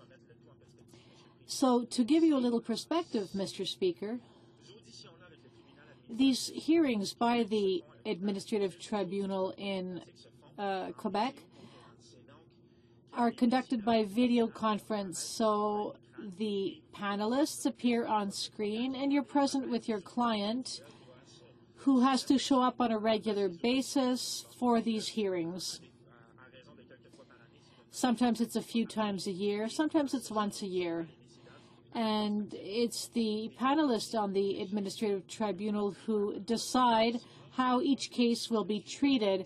And this is where it becomes complicated. And I'll explain this in more depth in the next few years. So for years, I've worked with people who have had mental health issues. Many of these people don't like to take medications and don't like to be followed up. So one of the criteria to determine whether a person has a mental disorder is whether the person cannot recognize that they are ill. And if that's the case, often they are followed more closely, but often they don't want to take their medication because they don't think they're sick. Often these are also very volatile people, and it becomes very difficult to get them to meet on a monthly basis with a psychiatrist. They'll often disappear. This has happened to me several times when I was a practicing lawyer, and at times it made the hair on my neck stand on end. I can't give you more detail, of course, because these are confidential matters, but some issues involved necrophilia, others arson, others yet serious violence. And some of these people had to be taken into custody, and when they appeared before the Administrative Tribunal, some of them were let go and they disappeared. Then sometimes a few months or years later, I received calls from these former clients or from the authorities.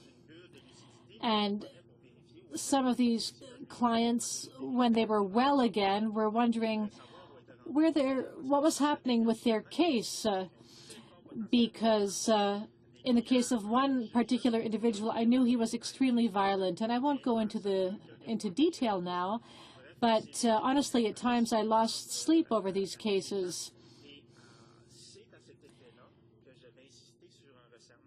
So when some of these individuals disappeared, I thought it was very important that we should be able to track them.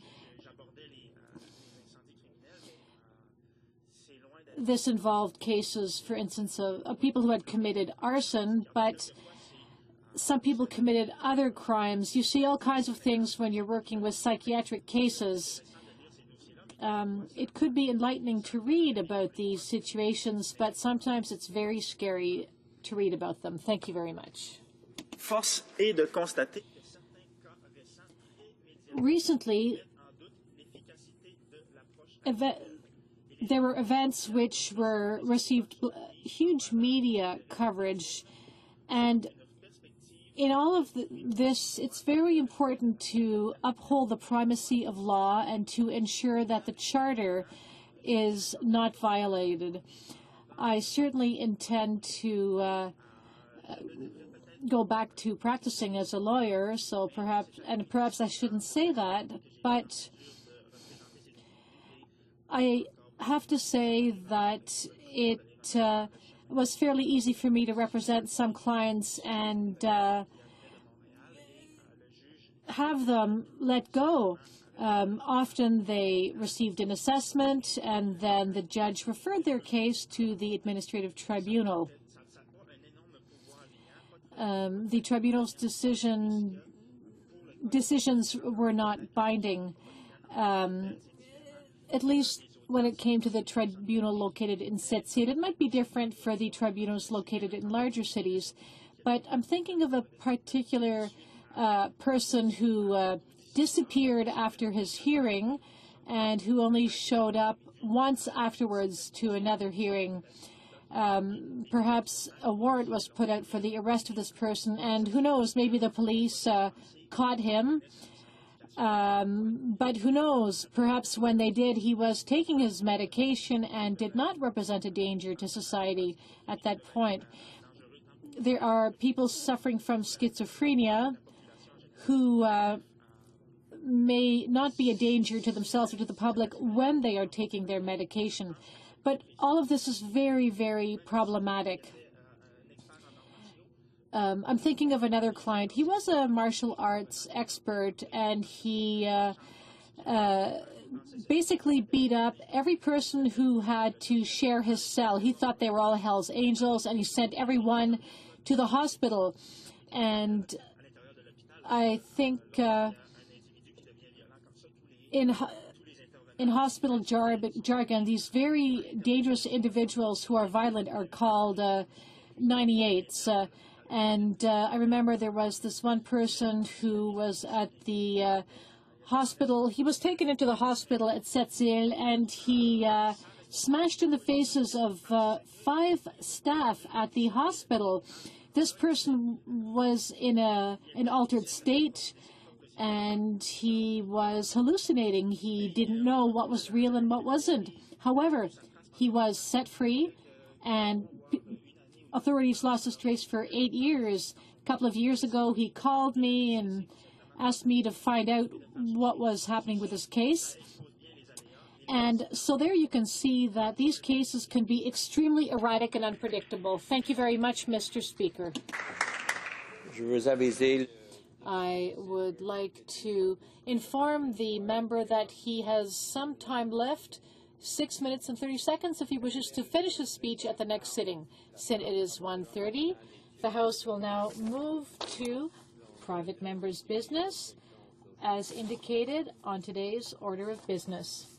Private members' business, resuming debate at second reading of Bill C-452, an act to amend the Criminal Code, exploitation and trafficking in persons. Ms. Mourani debates.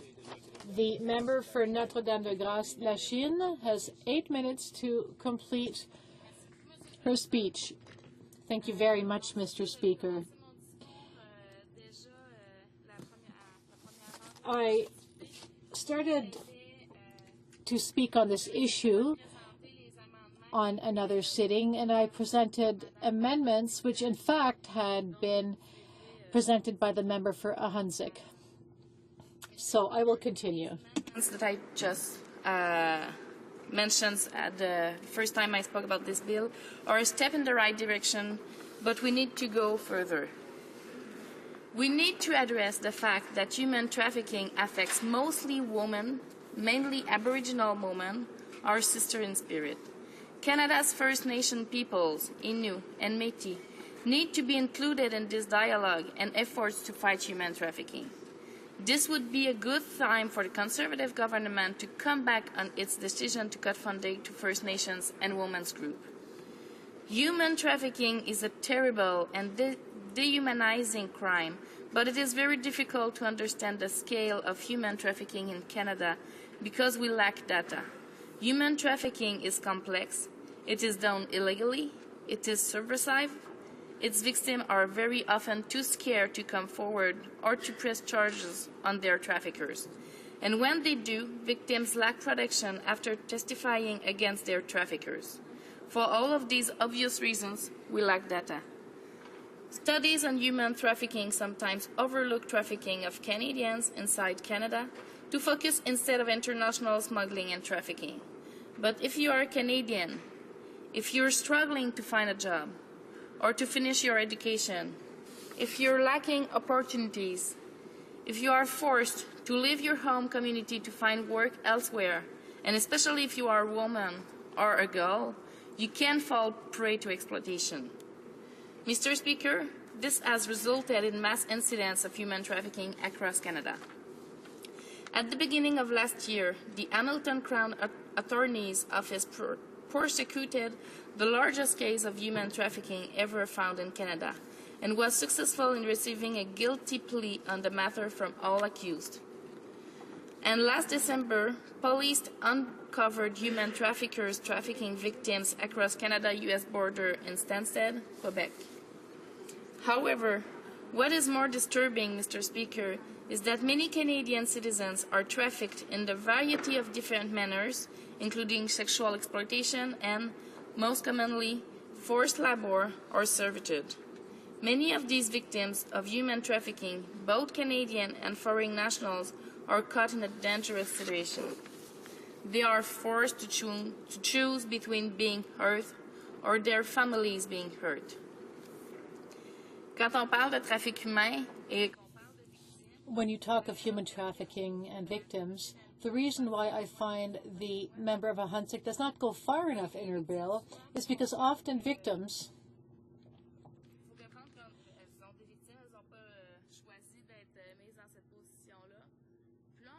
have not chosen, of course, to be in that position. And then they are asked to help provide evidence against their pimps. But the victims, of course, are afraid. They're afraid to come forward and accuse their tormentor because there's no guarantee the outcome will be to their advantage. They're also afraid for their families. There was a movie called Avenue Zéro, which had a viewing in my riding. Last year, I was in Thailand and Cambodia with a delegation of members of parliament to see how the Thai and Cambodian governments are trying to bring down human trafficking in their respective countries. It was a very interesting trip, and when I came back, I decided to talk about it to my constituents because there is trafficking in my riding, especially in Notre-Dame-de-Grâce on Boulevard Saint-Jacques. At the Vendôme metro station, a lot of young girls are approached, and there are a lot of cheap motels in that area, and there's all kind of unsavory activity that goes on in them. So at this viewing of the movie, Annie Robert, who is the RCMP spokesperson for human trafficking, so in the movie she interviews victims, and the image that I have in my head is a poster or a postcard used by the RCMP to try to solicit the help of victims, to get them to testify. And there was the image of a woman with a battered face, bruised face, bleeding and dirty. And in the movie, the victims told Annie that these are the images which are sent to us. So there's a picture of a woman suffering, and this is what's being used to get us to come forward. The victim interviewed in the movie said that the image on this poster or postcard does not give me hope. The image does not convey to me the message that if I come forward, I will have a better life, that people will help me, that my family will be supported. Of course, in many of these cases, victims are approached because they're alone, especially women who are sexually exploited. Often they're young girls who don't have any family support, who are living on the streets and who end up in these situations. But there's also the issue of forced labor. It's almost slavery. If my numbers are correct, about 20% of human trafficking in Canada. I have an organization in my riding, PNAI, which works with Filipino women who come to Canada and who often end up working for Canadian families. They engage in domestic labor, but they are basically slaves and they have no recourse. But even if they do come forward, there's no assurance that it will be to their advantage in the end. Mr. Speaker, I see that my time is nearly up. I still had so much to say, but What I would like to see, and perhaps we can propose amendments to that effect at the Justice Committee, I would really like to see the bill protect victims more and to help them get back on track after they come forward. I haven't had time to ask questions to the member who sponsored the bill, but I hope she received legal advice on reversing the burden of proof. I think this might be an interesting thing to look at because, well, this would be a huge issue because in Canada, reversing the onus of proof would be very difficult. Thank you, Mr. Speaker. Resuming debate. The honourable member for Winnipeg North. Yes, thank you, Mr. Speaker. It's actually a pleasure that I'm able to speak to this legislation. The bill that we have before us today for the second reading in anticipation that it will, in fact, pass into committee. Mr. Speaker, it does have the support of the Liberal Party to go to committee stage. The idea of having a discussion and hearing representations, possibly from different stakeholders coming before a committee, we see as a positive thing. And I trust and hope that the member from the Bloc Party will, in fact, be receptive to amendments, because I do think the issue in itself does need to be addressed. When you think of slavery, I like to think that slavery or exploitation or trafficking, human trafficking, Mr. Speaker, we need to put into maybe a couple of different perspectives. One, of course, is that of locally here in Canada, and also we do have a responsibility on the world front in demonstrating leadership and address the broader issue of exploitation and the trafficking that occurs worldwide. I think most people would probably be surprised to really understand or to know that there's actually more people that are slaves today than there ever has been in the history of the world. That, in fact, it costs a lot less today to purchase a slave in many different countries than it did, 150, 200 years ago. That, in fact, Mr. Speaker, that there is a need for us to address the issue of slavery, to address the issue of human trafficking. When I think of the stories that I have heard about over the last number of years, it's horrific in terms of what it is that individuals have had to have gone through in order to be able to survive. And at the end of the day, it's not just to point to any country in the world, but we should all be reflecting on our own countries. We talk about, earlier we were talking about the Aboriginal community, our First Nations. There's many thoughts that come through my mind when the member was talking about First Nations. It's not necessarily the greatest community worldwide that's being exploited, but in the province of Manitoba, in our country, and I don't necessarily know all the stats on it, Mr. Speaker, but what I do know is that there is a real issue of exploitation of many of our children that's taking place in our communities. And these aren't necessarily individuals that are brought in from outside of Canada, Mr. Speaker. I think we need to get a better understanding as to why that exploitation, what is the environment that we've created in many of our communities that allows our children to get exploited to the degree in which they're being exploited, Mr. Speaker. It sickens me to see the number of young children. We're talking about children of the age of 8, 9, 10, 11, 12 that are in fact being trapped into a situation where ultimately they are being used for the sex trade, or they're being used to sell drugs, Mr. Speaker, to get involved in gangs. And a lot of that, Mr. Speaker, is done through exploitation.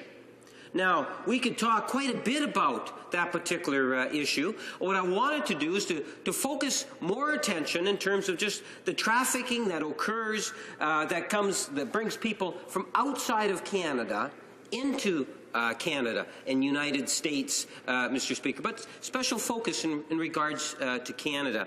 We need to recognize that when you think of human trafficking, what we're really talking about is an industry that facilitates things such as prostitution, And I suspect, Mr. Speaker, that is likely, prostitution, the sex trade, is likely the number one cause or reason why human trafficking is taking place in Canada to the degree in which it's happening today.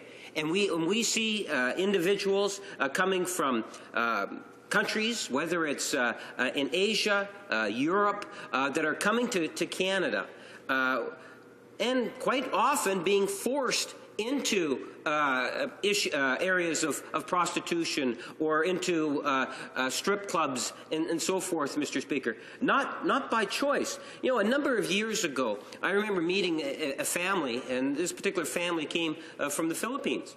And the father, and this was while I was in the Philippines, Mr. Speaker, the father said to me that he was very concerned about Canada because of what he had heard about someone else, and now his daughter was being recruited. And the ad that he was referring to was one of, well, you know, go to Canada and work in the hospitality industry. And this particular young lady did, in fact, buy into the ad and went and applied and found out that, well, it was more of the entertainment industry portion, Mr. Speaker, or the entertainment aspect of the hospitality industry. And, you know, they had a difficult time in terms of ultimately being able to get their daughter to be able to get back or return to the Philippines. And at the end of the day, Mr. Speaker, I do believe that there is a great deal of misinformation that is out there in order to try to attract individuals to come to Canada to enter into what I believe is likely the greatest exploitation that's there today when we talk about human trafficking, Mr. Speaker, and that is in fact our sex industry here in Canada. But it's not alone. There's also areas that we should be concerned about in regards to the slavery. Maybe it's not to the same degree as the continent of Africa or other countries, but again, it still is something in which we do need to be concerned about, Mr. Speaker. To what degree do we know that individuals are being trafficked into Canada and put into a position in which they are being a servant to an employer or to an individual? We need to be aware of and to be concerned about, Mr. Speaker. One of the things that I take a great sense of pride in is the fact that in Canada we made a decision a number of years ago. Paul Martin, the former Prime Minister, said that we want to have not only national museums in Ottawa, but we also would like to see them elsewhere. And Winnipeg was awarded the Human Rights Museum, Mr. Speaker, and it's getting nearer and nearer to its completion. And one of the things that I'm hoping that it will spend or allocate space out to is the whole issue of human trafficking, because it is an issue that is very real and alive today. And by doing that, hopefully we'll be able to better educate the population.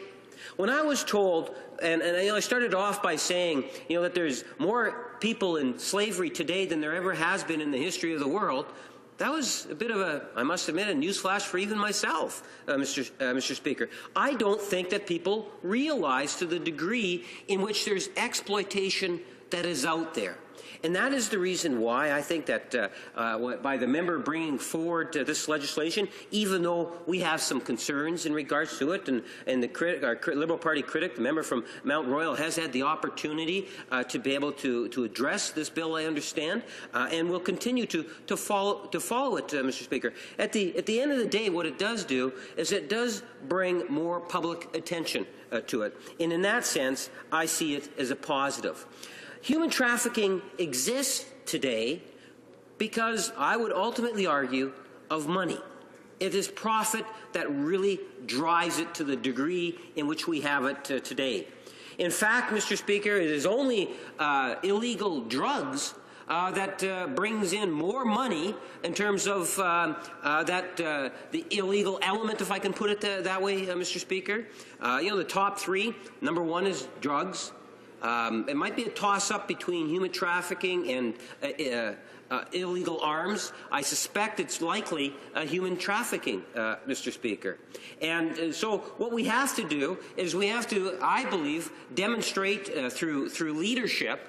Canada is in a great position. We have provincial governments that have departments of labor, so where there is labor exploitation occurring, a member made reference to a live-in caregiver. If there's a live-in caregiver that's being exploited, we should be encouraging those individuals to be going to their provincial departments of labor, making sure that the members of parliaments or their MLAs, we should be promoting them to speak out and then be for them in a very real and tangible way, Mr. Speaker.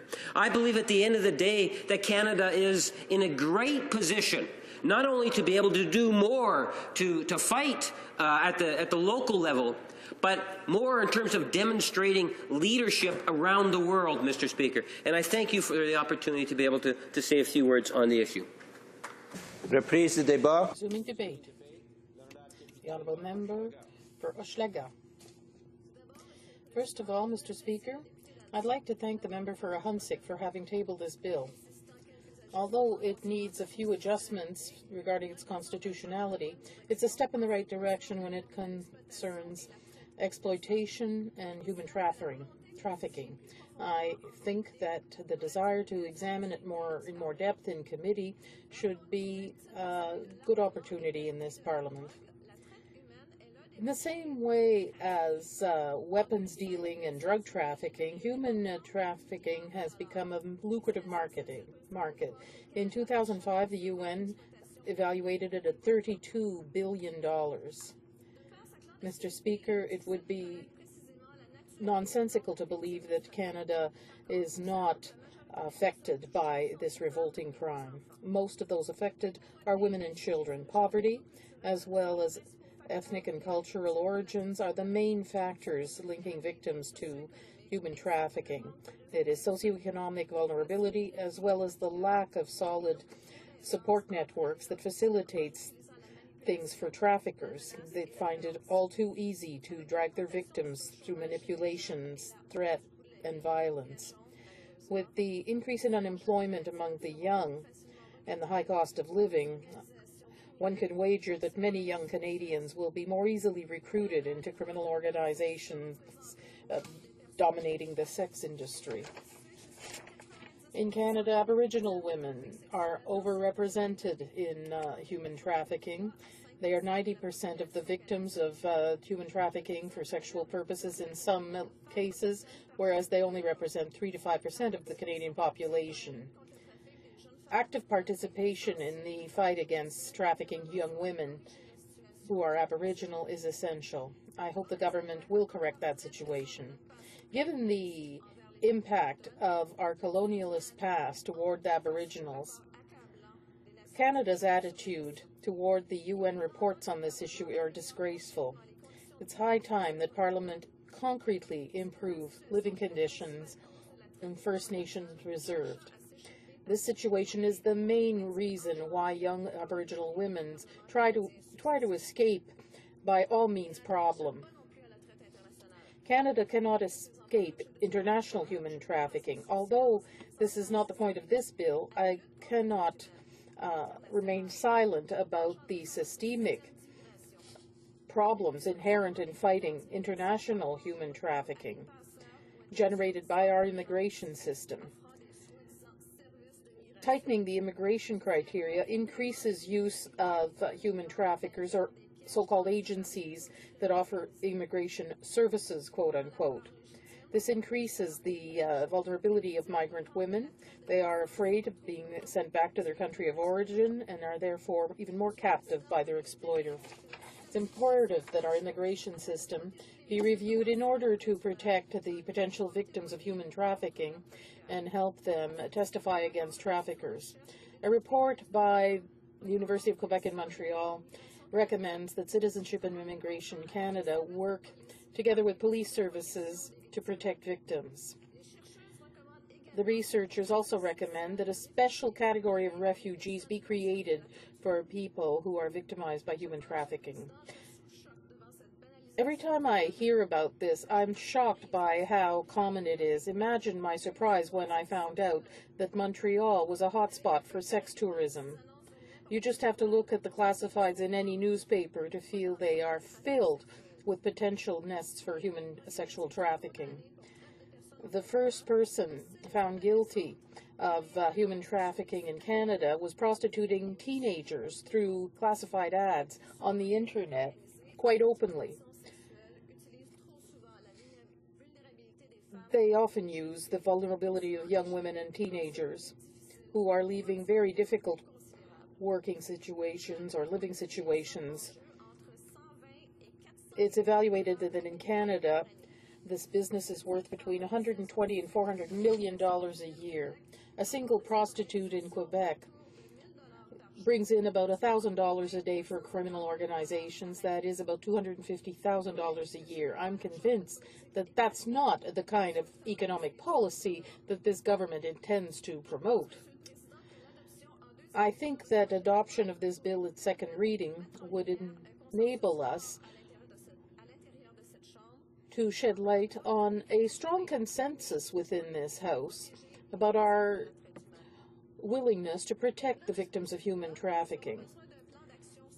We need a solid action plan that mobilizes human resources, police, electronic means, and material means to attack the source of the problem, help the victims, and support the work of police services. Mr. Speaker, I spoke on many occasions in this House about narco-prostitution, drug-related prostitution that is common in my riding. There are many solutions to remedy the situation, and they are debatable, but the protection of prostitutes is a priority that is unanimously shared.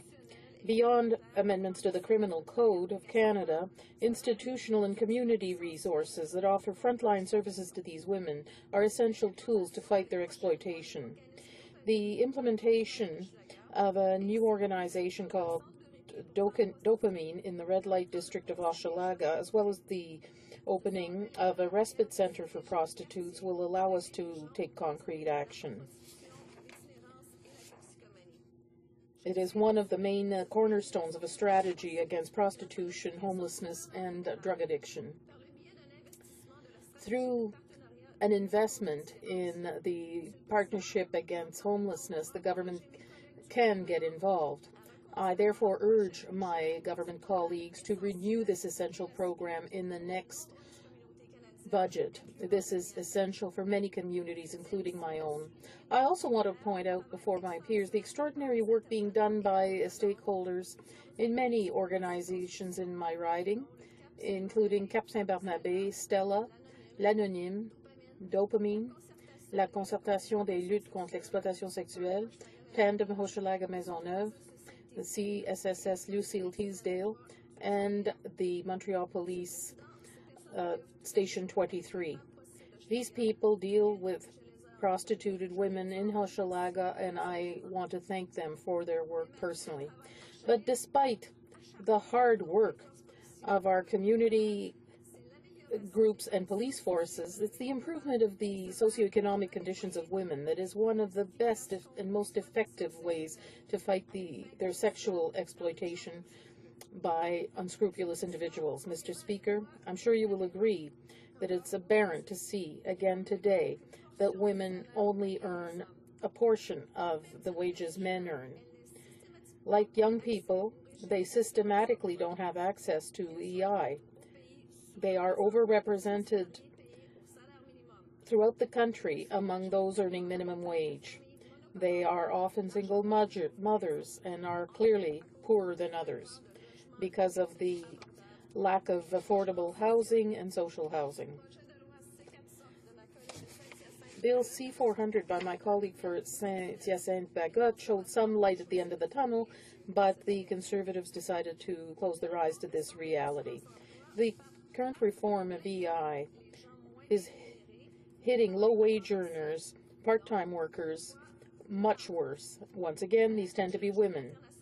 As we approach International Women's Day in exactly 1 week, Mr. Speaker, today I'm pleading for greater mobilization in this House in order to have this bill adopted. Together, We have the power to make a world possible where the exploitation and trafficking of women, including women and children, will be something of the past. Let's not be afraid to make Canada one of the champions of the protection of human rights. Thank you, Mr. Speaker. Resuming debate. The Honourable Member for Quebec. Thank you, Mr. Speaker. I'm pleased to rise today on this important subject, especially since I'm a young female politician. Bill C-52 seeks to amend the criminal code in order to have consecutive sentences for crimes related to procurement and human trafficking. Moreover, C-452 reverses the burden of proof for this kind of offense. The accused would therefore be considered guilty until he proves beyond a reasonable doubt that he does not live off the avails of exploitation. Finally, the bill adds procurement and human trafficking to the list of crimes that are targeted by confiscation of the proceeds of crime. The Department of Public Safety describes human trafficking as one of the most ignoble crimes. It's compared to a modern form of slavery because it's nothing less. The victims were mostly women and children, are dragged out of their normal lives and forced to work offering sexual services through various coercive practices in order to profit their pimps. Exploitation is often done by bullying, intimidation, force, sexual assault, and threats to the victims or their families. Human trafficking is a scourge that goes beyond borders and affects many countries, including Canada. Because let's not have rose-colored glasses here. This happens here, not far from our own homes. Human trafficking as well is, according to the Department of Justice, something that's difficult to estimate exactly with regard to the number of people in Canada, because overall the victims are reluctant to identify themselves. Often the victims are afraid of testifying against a pimp because they're afraid of reprisals. The Royal Canadian or Mounted Police describe human trafficking as a growing phenomenon, and although it's difficult to establish statistics with exactitude, according to estimates, between 1,500 people and 2,200 people are subject to trafficking from Canada to the United States each year. So the RCMP also estimates that approximately 600 women and children enter Canada each year as being trafficked for sexual purposes, and the figure goes up to 800 when we take into consideration people who come in illegally for other types of forced labor. Unlike what it is thought, victims in Canada of trafficking are not just young women who've come from abroad, but also, quite often, they're Canadians. Unfortunately, the trafficking of Canadians within the country itself is a problem that studies often neglect to take into consideration, as well as statistics on human trafficking, in particular with regard to trafficking for the sex trade.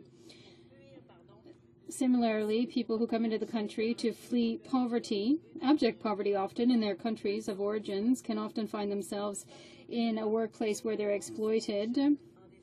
Women across the country, and many of whom are young people in distress, and poor women economically, have to leave their homes and work in the sex trade in big Canadian cities. There are a number of scenarios that explain how vulnerable women can be convinced to engage in prostitution. We're not going to identify the situations here, but whatever those situations are, it's clear that the trafficking of Canadians does exist in Canada, and in particular concerns the poorest people. That is why, although C-452 is indeed a step in the right direction, we need a much fuller response. Given the problem of human trafficking, we have to commit practical resources in this battle to resolve the problem of human trafficking. We need to mobilize human, police, electronic, and material resources that go beyond just a bill itself. We need leadership, political leadership, surveillance of strip clubs, massage parlors, internet networks, and the creation of a mixed investigative team are solutions that could be considered. Canada has to adopt a strategy that will allow us not only to attack the source of the problem, but also, of course, to help the victims and to support the work done by the police forces. Julie Miville-Dechaine, President of the Status of Women Canada, recognizes the creation of shelters for women who are victims of trafficking. I will quote Madame Miville-Dechaine, "There are no shelters currently specifically for victims of human trafficking.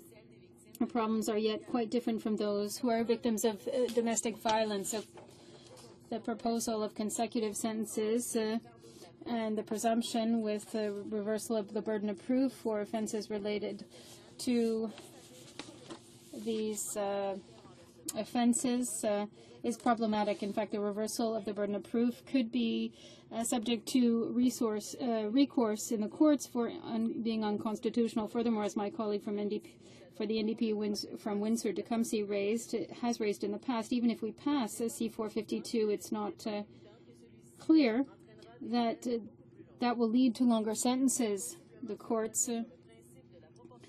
will possibly base themselves on the principle of proportionality, which ultimately means that the sentences, even if they're consecutive, might not be longer than if they had been served concurrently. Despite these issues, we will support C-452 during consideration in committee because the problem is too significant to be quite simply ignored.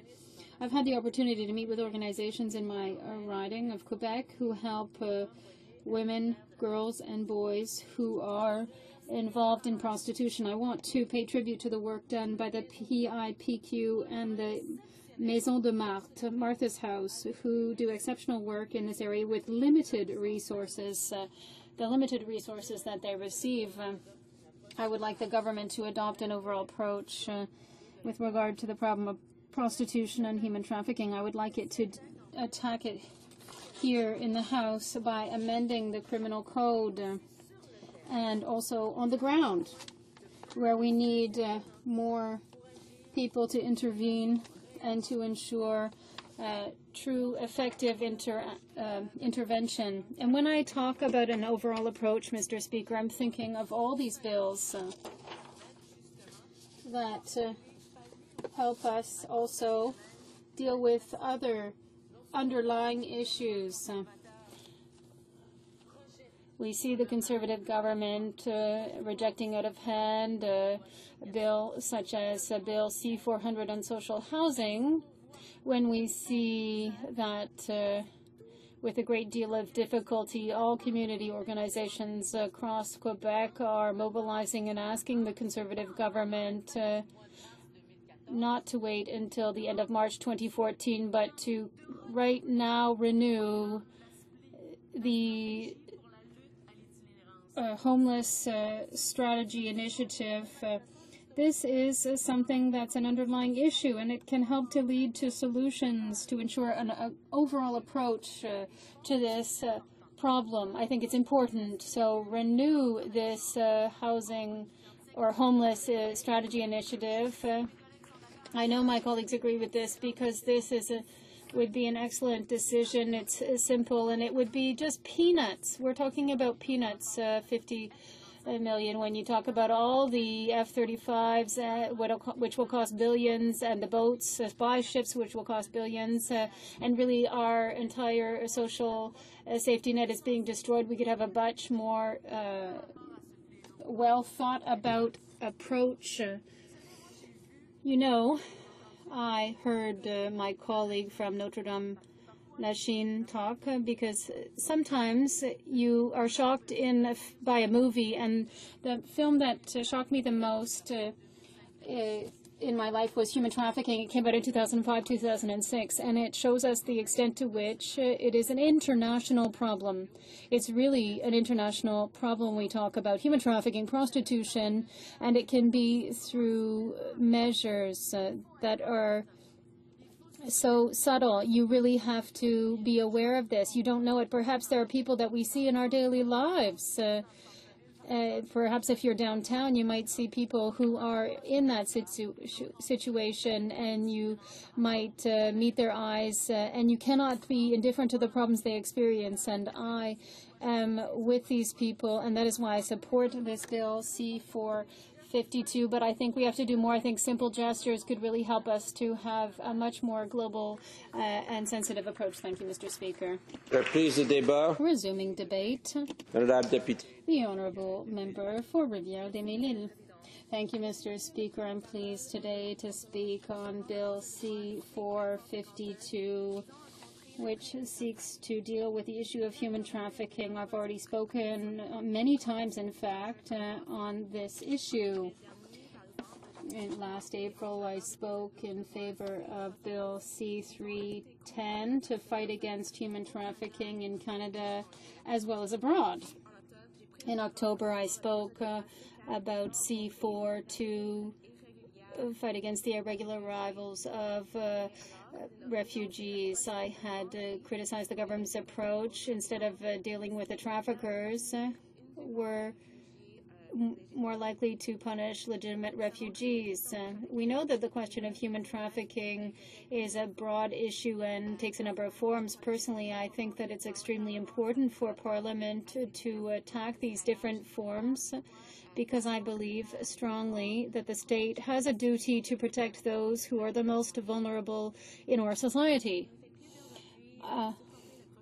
I am pleased to support C-452, which amends the criminal code to ensure that there are consecutive sentences for offenses relating to procuring and trafficking in persons. This bill, in addition to creating a presumption regarding the exploitation of one person by another, and adds circumstances that are deemed to constitute exploitation.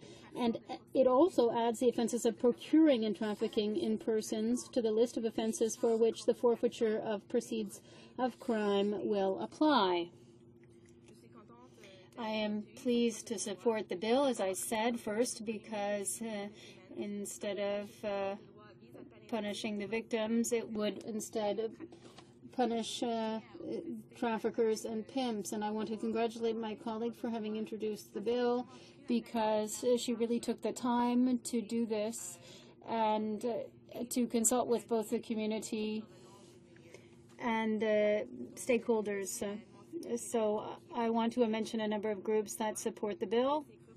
These groups include the status of women, the group against international human trafficking, the Quebec group of assistance centers, Consultation Femmes, a group against sexual exploitation, the Quebec Association for Victims, another association against sexual exploitation, the Outaouais group on the status of women, and Maison de Marthe, or Martha's House. So they really consulted not just with experts, but community stakeholders involved in this issue. The scope of the problem is large, and to talk about it, I'd like to quote RCMP report. According to the RCMP, the convictions concern mainly the victims who are Canadians or permanent residents who are trafficked for the purposes of sexual exploitation. Human trafficking for the purposes of sexual exploitation is generally associated with procuring through various means, such as through escort services, among other things. Women are in particular vulnerable to this crime. Organized crime is involved, and people come from the area come from Russia and go to Toronto and Montreal. These groups have transnational abilities and major ties to individuals who have been convicted for such crimes in countries in Eastern Europe as well as Great Britain. Sometimes they're associated with street gangs who are known to authorities for the offenses of procuring. There are major indicators for human trafficking that have been revealed in various cases with regard to the use of domestics. Domestic workers have been controlled, threatened, underpaid, and forced to work by their employers. Violence in this case often concerns women and young girls. 98% of the cases, the victims of sexual exploitation are women. And I want to mention that Aboriginal women are overrepresented in this group of individuals, that is the victims. As I mentioned earlier, we're talking about a global phenomenon that is extremely lucrative. It is responsible for $32 billion a year for organized crime. When we talk about sexual exploitation, I have to also talk about the controversial remarks that occurred in the news this week made by Tom Flanagan. We know that Tom Flanagan is a former advisor to the Prime Minister, who said this week that the fact of watching child pornography hurt no one. This libertarian said, and I quote, "We're talking about photos, so what's the harm in that? I have doubts about putting people in prison because they looked at some pictures."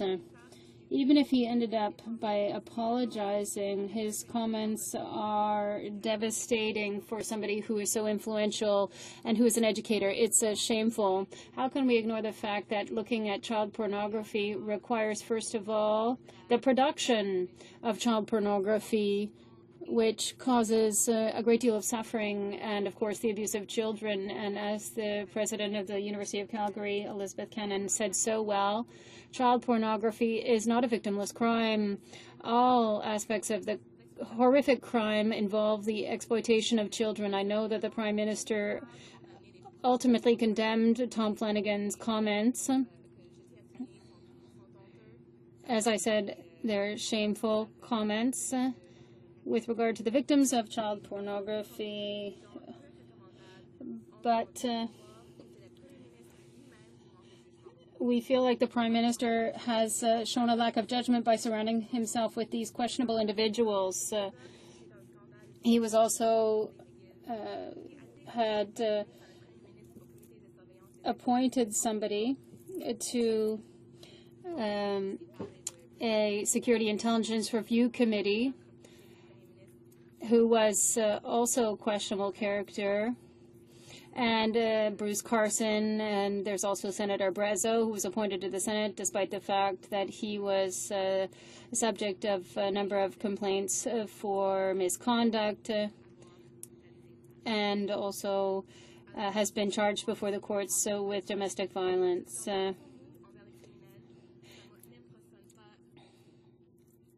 I am not impressed. He should start by cleaning house among his own ranks first, Mr. Speaker. I will close that parenthesis, and I will come back now to the bill itself. As I said earlier, this bill is a step in the right direction. However, to resolve the issues with human trafficking, we need a much more ambitious plan that will mobilize human, police, electronic, and material resources, and that will go beyond just a simple bill. I would like a complete program that will help to attack the issue at the source, help the victims, and support the work of police forces. This bill will be studied in depth in committee, as well as to consider the constitutionality of the reversal of the burden of proof, as well as with regard to the presumption of exploitation of an individual. Another problem that I want to raise with regard to this bill is that there are consecutive sentences for offenses related to procuring and trafficking in persons. We're talking here about the main measure, or the main principle set out in the bill. This measure could be, in fact, invalidated by the courts. The Supreme Court of Canada insists a great deal on the issue of proportionality of the sentence. For example, the bill sets out that a pimp who assaults or exploits a woman will have a sentence for the assault, and this will be a consecutive sentence. The courts might have to adjust the sentences for each offense to respect the principle of proportionality of the sentence. So once again, I would like to stress the fact that I support the principle of the bill and the substance, but it would be good to hear from experts in committee and for these experts to be able to bring forward constructive proposals. Thank you, Mr. Speaker. Resuming debate. The Honourable Member for Pontiac. He will only have approximately 7 minutes for his speech. Okay, thank you, Mr. Speaker. It's a privilege to rise in the House today to talk about this bill. I admit, however, that as a parliamentarian, as a human being, there are some subjects that are more difficult than others, and the subject of this bill is one such subject, human trafficking. The fact that human trafficking exists is an affront to everything that's good in the world. Mr. Speaker, this is the 21st century, and sometimes I wonder if we're moving in the right direction. But we can't give up, Mr. Speaker. That's what Jack told me. He said, don't give up, Matthew. Stay positive. And he was right. Despair is not productive. I believe, like my colleagues, that human trafficking is an odious crime, and we have to update the criminal code in order to fight more effectively against this crime. But the reality, Mr. Speaker, scares me. According to 2009 figures from the UN, 79% of the people who are victims of human trafficking around the world are trafficked for the purposes of prostitution. And according to 2005 figures by the International Labour Organization, 80% of victims of trafficking are women and children, particularly young girls, and between 40 and 50% of the total number of victims are children.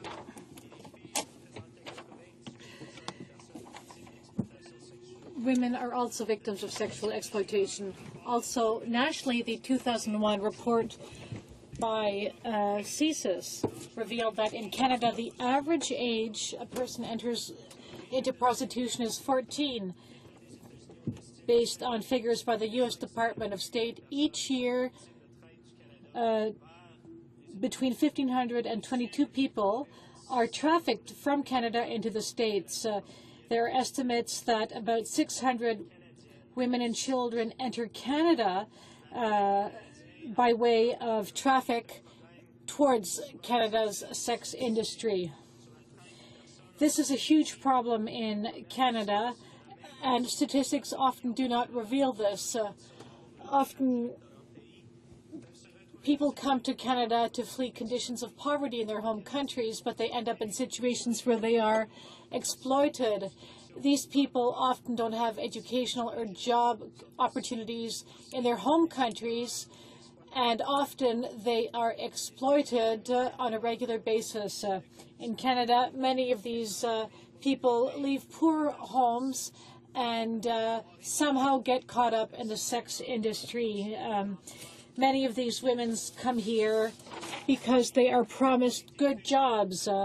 However, these women reveal that they were baited into coming here and that they were lied to. These women are very vulnerable. In some cases, a young woman will move with her boyfriend, who convinces her to prostitute herself in order that the couple survive. As a father of two young, energetic girls, Sophia and Gabriella, I cannot accept this situation.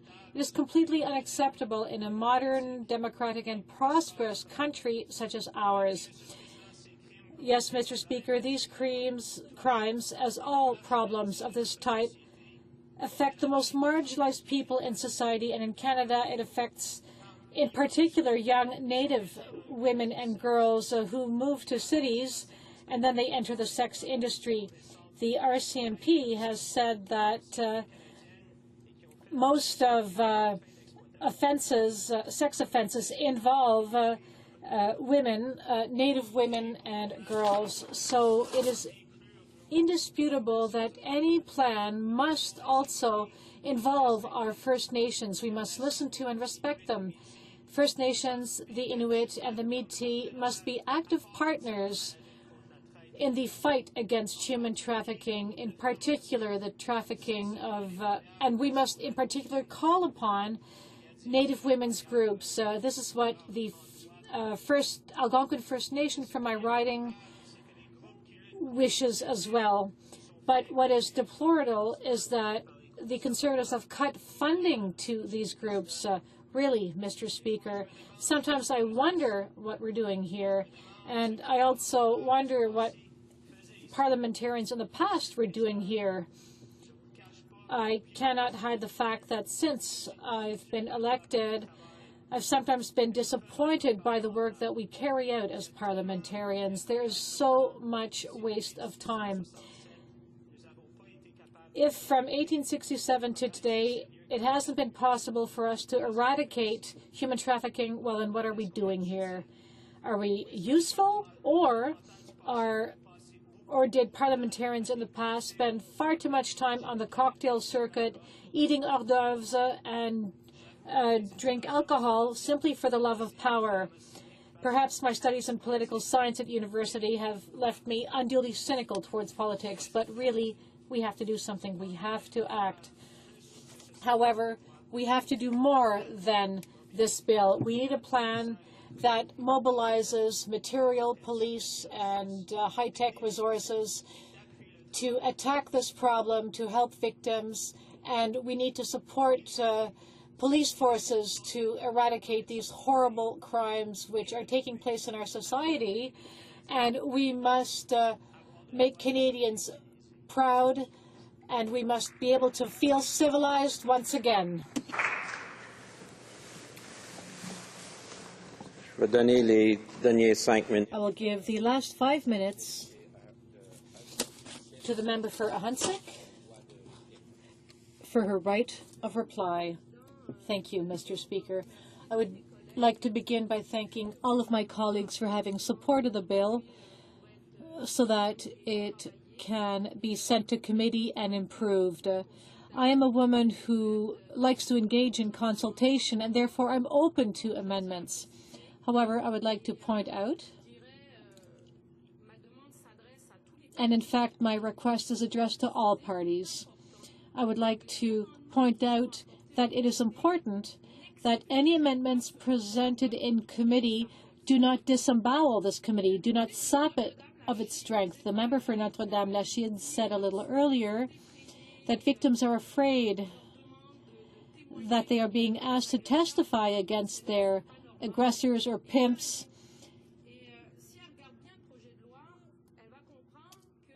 And that victims are afraid to come forward. But if she looks at the bill, the reversal of the onus of proof, which is something that currently exists in the criminal code in matters regarding procurement, which has passed the test of constitutionality, well, this means that victims today who carry the burden of proof and who must testify and who sometimes forget things, who sometimes end up in court and are being accused of lying. And in fact, this has recently happened in the case of human trafficking. A woman named Sandy had been raped by 15 men, at another time by 43 men, and she had memory lapses.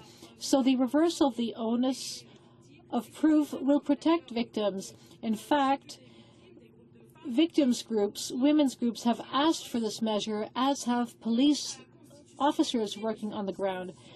So regarding the constitutionality of this measure, which already exists regarding procurement, well, it is already contained in the criminal code.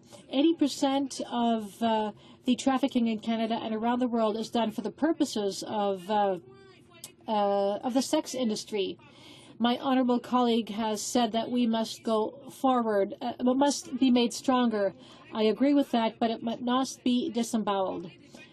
My colleague talked about consecutive sentences and the onus of the burden of proof. The Commonwealth has recognized consecutive sentences, and so I would say that this provision would give a judge the leeway to decide on a sentence, but which will also allow a judge to impose sentencing to make examples out of some criminals. The bill will be studied by committee, and I hope the committee will not dilute it. I'm calling upon the NDP and the Liberal Party who have expressed reservations with regard to the reversal of the burden of proof and the constitutional test, reservations which have not been expressed by the Conservative Party. The member for Hochelaga has said that prostitution is a problem on a daily basis, and in his riding there is a lot of prostitution, and in my riding in the last 4 or 5 years, the problem has grown. We are trying to tackle it, and in fact, we are working harder to eradicate it. I share the point of view of my colleague, namely that human trafficking ends in Canada and that ultimately it is only real in urban legends. Human trafficking is closely linked to prostitution, so to procurement. This means giving women more resources, decriminalizing prostitution. We will also have to criminalize procurement and Johns as well. The member for Hochelaga will have to understand this. Resources will not only have to be given to organizations which keep women in prostitution, but to help them exit. It's not by passing out condoms to prostitutes that the situation will change. It will only change if we help women exit prostitution, which is not normal employment. This is not the future of our daughters and of our children. Women are not born to service men who will pay them for sex. Prostitution is a crime. Prostitution is violence. Since it is 2:30, the time for private members' business has expired, and the question is as follows. Ms. Mourani, seconded by Mr. Plamondon, moves that Bill C-452, an act to amend the Criminal Code, exploitation and human trafficking, be now read a second time and sent to the Standing Committee on Justice and Human Rights. Does it please the House to adopt this motion?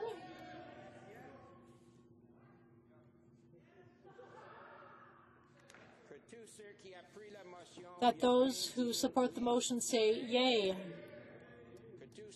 That those who oppose the motion say nay. In my view, the yeas have it.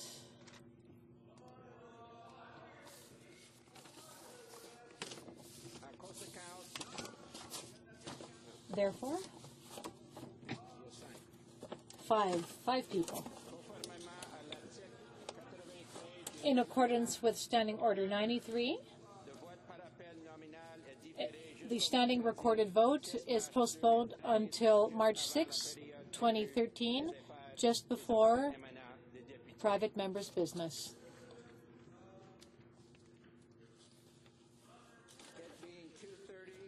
p.m. This House stands adjourned until next Monday at 11 a.m. pursuant to Standing Order 24 sub 1.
you.